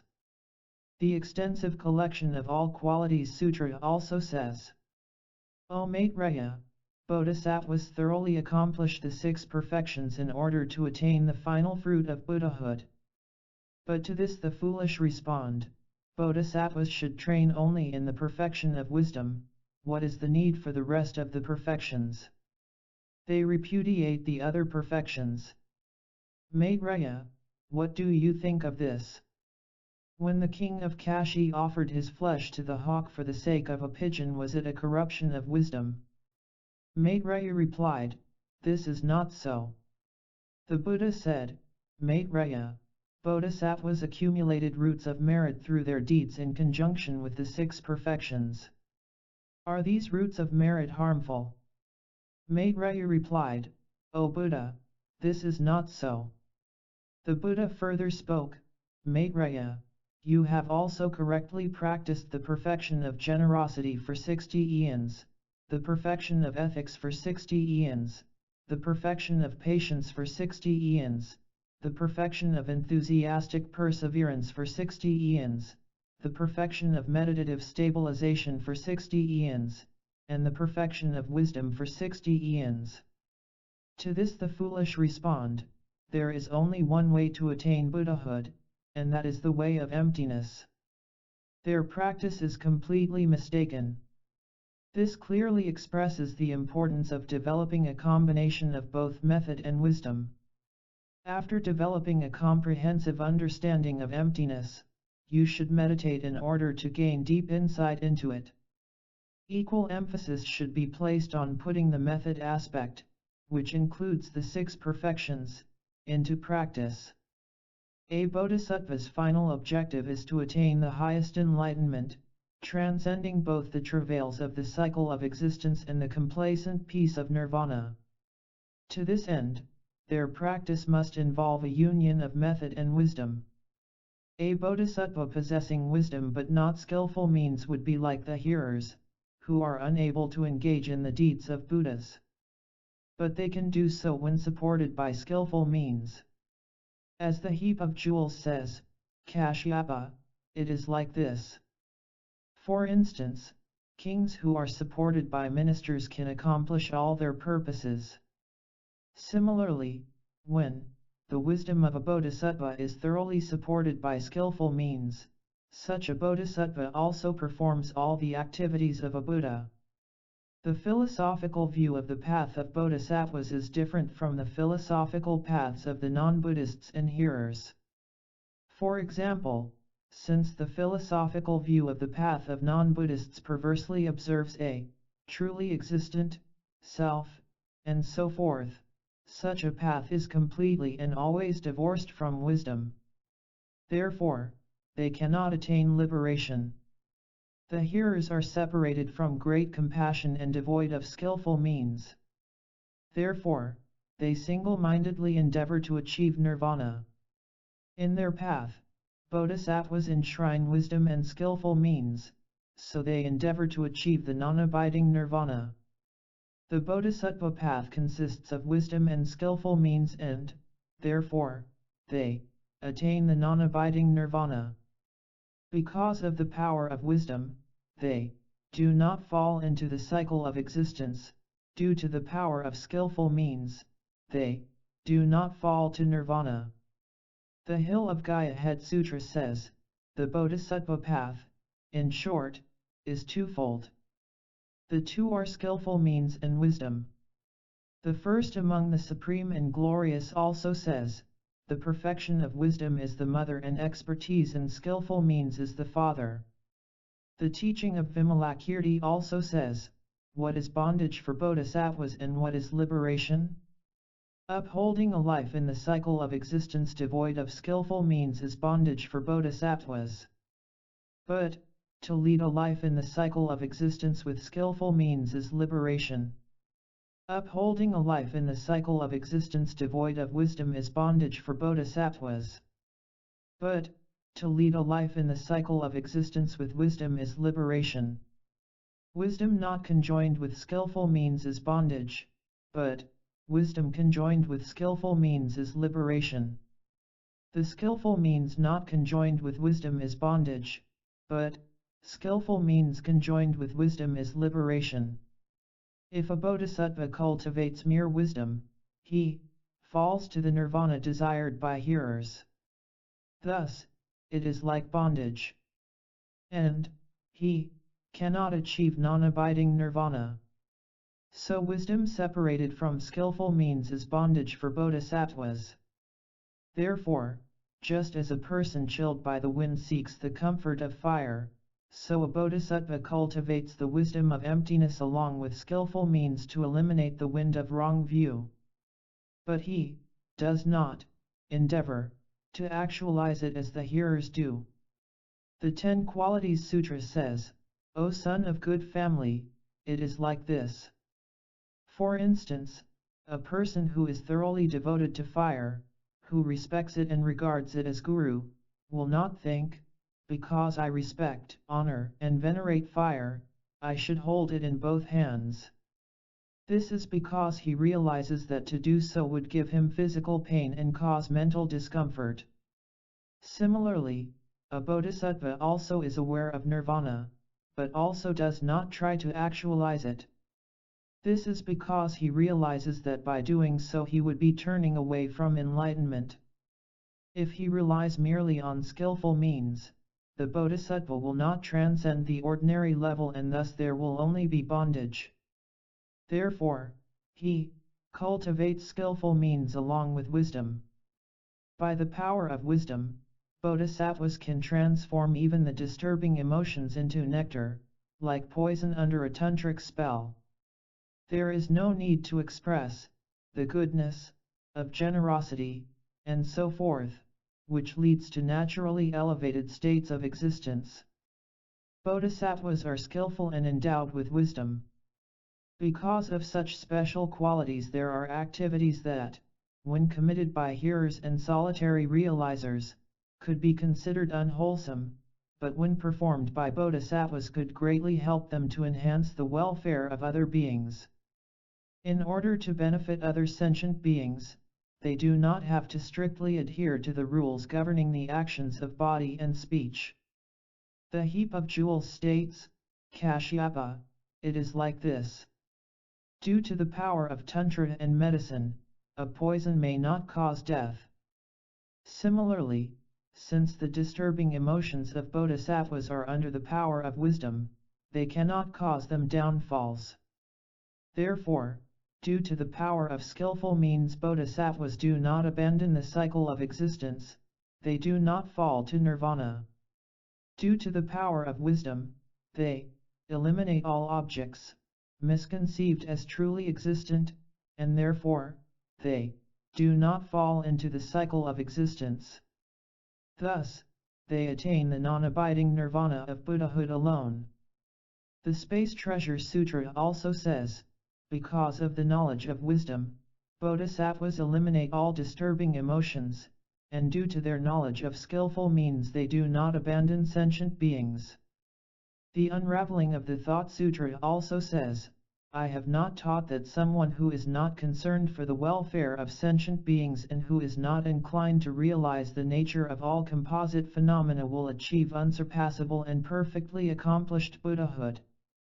Therefore, those interested in Buddhahood must cultivate both wisdom and skillful means. Bodhisattvas are endowed with great wisdom, so their disturbing emotions become ineffective and do not become causes to propel them into undesirable realms. Since these noble beings strive to develop skillful means and wisdom equally, they are neither overwhelmed by the cycle of existence nor do they fall into the complacent state of nirvana. They are constantly aware of the well-being of sentient beings and at the same time aim to achieve the highest enlightenment. While you are meditating on transcendental wisdom or while you are in a deep meditative absorption, you cannot engage in skillful means such as practicing generosity, But skillful means can be cultivated along with wisdom during the preparatory and post-meditative periods. That is the way to engage in wisdom and skillful means simultaneously. The wisdom that is direct insight into emptiness is completely free of duality, and the mind is fully absorbed in emptiness like water being poured into water. Obviously, it is not possible to pursue the practice of skillful means during such a period. Nevertheless, the importance of practicing the wisdom aspect and the method aspect in unison should be understood from the right perspective. During the sessions before and after meditation, an individual can practice compassion, altruism, generosity, and so forth, thus enhancing the power of wisdom. Moreover, this is the path of bodhisattvas in which they engage in an integrated practice of wisdom and skillful means. This is cultivating the transcendental path that is thoroughly imbued with great compassion, focusing on all sentient beings. And while practicing skillful means, after arising from meditative absorption, you practice generosity and other skillful means without misconception, like a magician. The teaching of Akshayamati Sutra says, what are a bodhisattva's skillful means and what wisdom is actualized? The bodhisattva's skillful means are thinking and placing the mind closely on sentient beings with great compassion while in meditative absorption, and engaging in meditative equipoise with peace and extreme peace is wisdom. There are many more such references. The chapter on controlling evil forces also says, furthermore, the perfect activities of bodhisattvas refer to conscious efforts by the mind of wisdom and the collection of all meritorious dharma by the mind of skillful means. The mind of wisdom also leads to selflessness, the non-existence of inherently existent, sentient beings, and of life, sustenance, and the person. And the mind of skillful means leads to thoroughly ripening all sentient beings. The extensive collection of all qualities sutra also states, just as a magician endeavors to let his creation go, since he already knows the nature of his creation, he has no attachment to it. Similarly, the three worlds are like an illusion, which the wise Buddha knew about long before he knew the sentient beings in these worlds, and had undertaken efforts to help them. It is because of the bodhisattva's practice of wisdom and skillful means that it is said, in their activities they remain in the cycle of existence, but in their thoughts they abide in nirvana. For instance, a magician has created a projection of someone in prison. He then attempts to free the person from imprisonment. Since he knows that what he has projected is only an illusion, he has no feeling of attachment or otherwise. In a similar fashion, Buddhas see all sentient beings in the three worlds as like illusions. They do not cling to things as having intrinsic existence, and they possess the wisdom realizing that things are empty like an illusion. At the same time, they engage in fulfilling the well-being of all sentient beings. In this way, become familiar with generosity and other skillful means that are dedicated to unsurpassable and perfectly accomplished enlightenment, having the essence of emptiness and great compassion. In order to generate the ultimate awakening mind of Bodhicitta, as was done earlier, practice calm abiding meditation and special insight as much as you can in regular sessions. As it was taught in the Pure Field of Engagement Sutra, always familiarize yourself with skillful means by closely placing mindfulness on the good qualities of bodhisattvas who work for the welfare of sentient beings at all times. Those who become familiar with compassion, skillful means, and the awakening mind of Bodhicitta in this way will undoubtedly excel in this life. Buddhas and bodhisattvas will always be seen in dreams, and other pleasant dreams will also occur, and appreciative gods will protect you. There will be immense accumulation of merit and insight at every moment. Disturbing emotions and other bad states of existence will be purified. You will enjoy much happiness and mental peace at all times, and a great many beings will cherish you. Physically, too, you will be free of disease. You will attain supreme mental facility, and thus you will achieve special qualities like clairvoyance.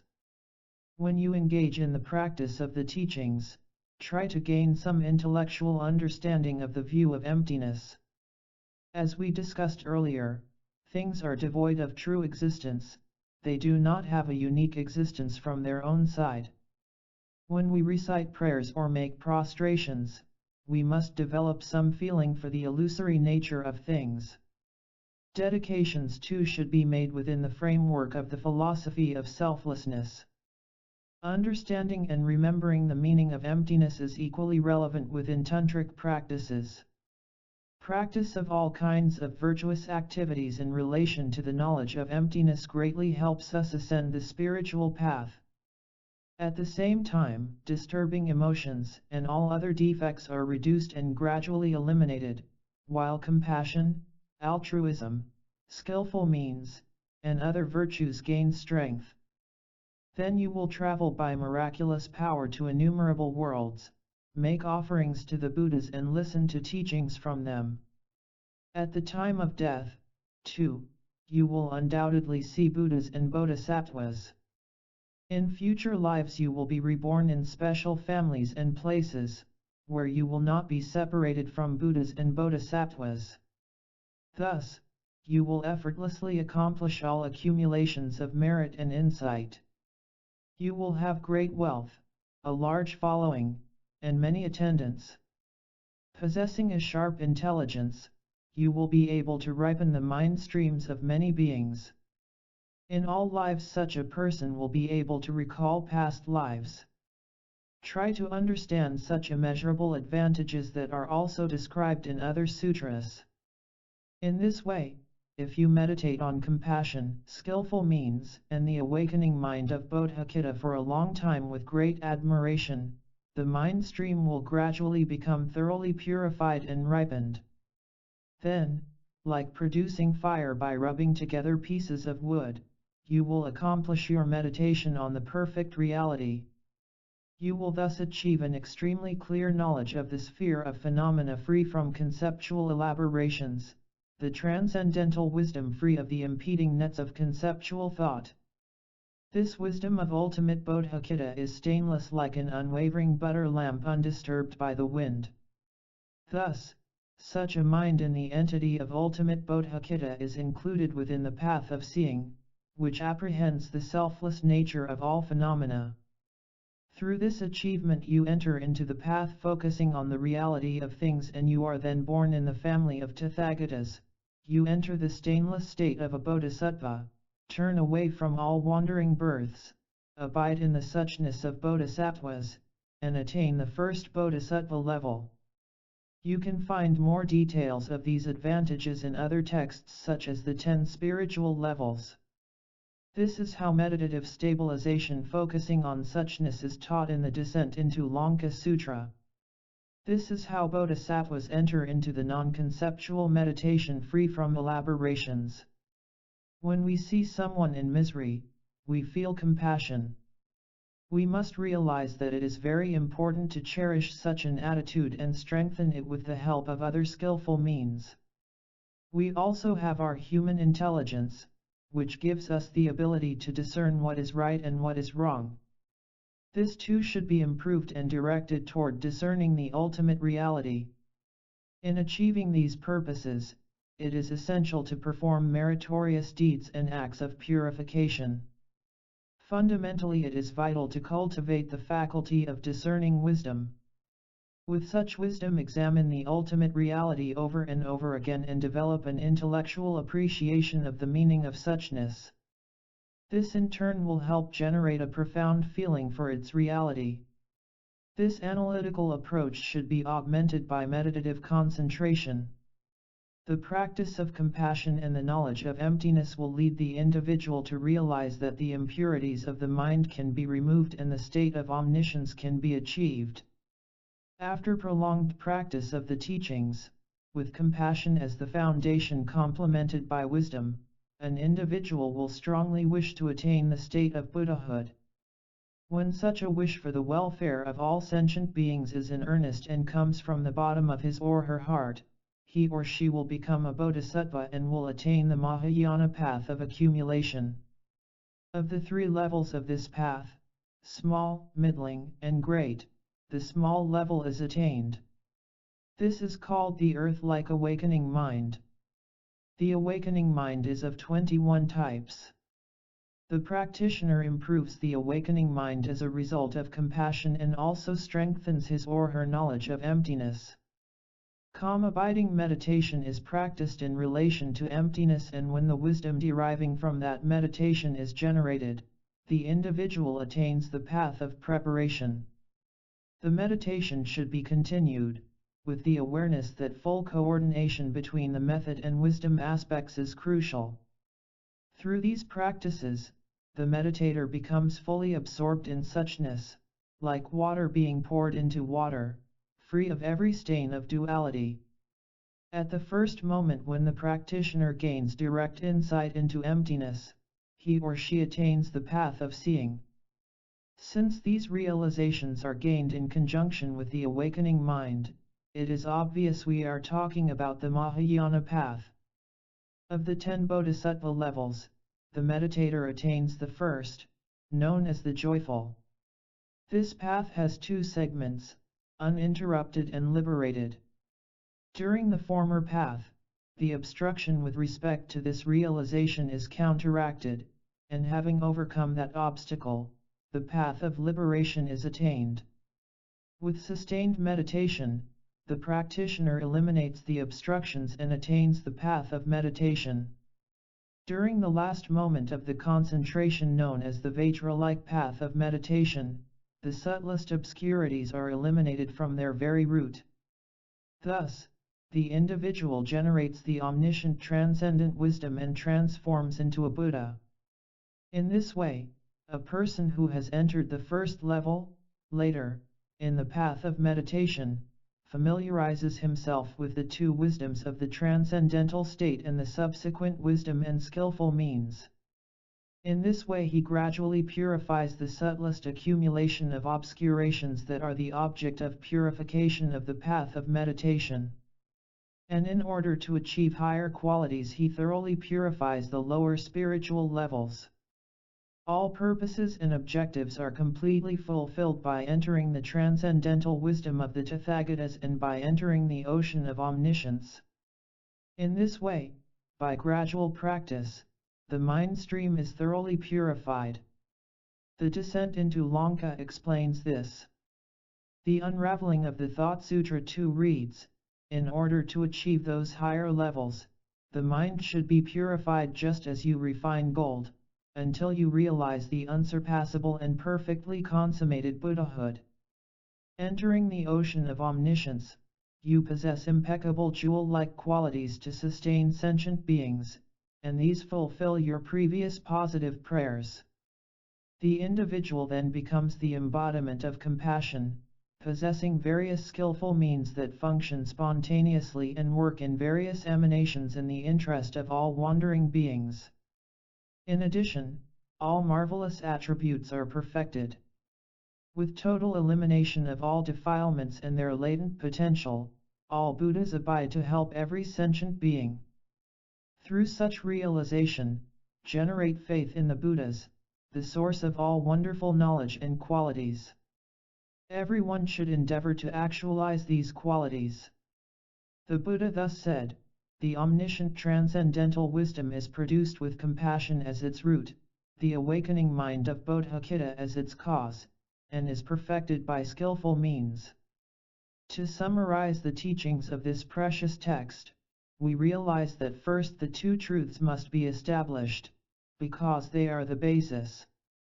In the course of practice, the 2 types of accumulations and the method and wisdom aspects of the path should be implemented in perfect harmony. 2 types of Buddha bodies are achieved as the result. When an individual attains the omniscient state of Buddhahood, all disturbing emotions and obscurations are eliminated once and for all. The person thus awakens to full knowledge. From there onward, such an awakened being has unlimited potential in helping sentient beings to achieve freedom and liberation. The wise distance themselves from jealousy and other stains. Their thirst for knowledge is unquenchable. Like an ocean, they retain only what is proper through discrimination. Just like swans extracting milk from water. Thus, scholars should distance themselves from divisive attitudes and bigotry. Even from a child, good words are received. Whatever merit I derive from the exposition of this middle path, I dedicate for all beings. To actualize the middle path. The second part of the stages of meditation by Acharya Kamalashila is here completed.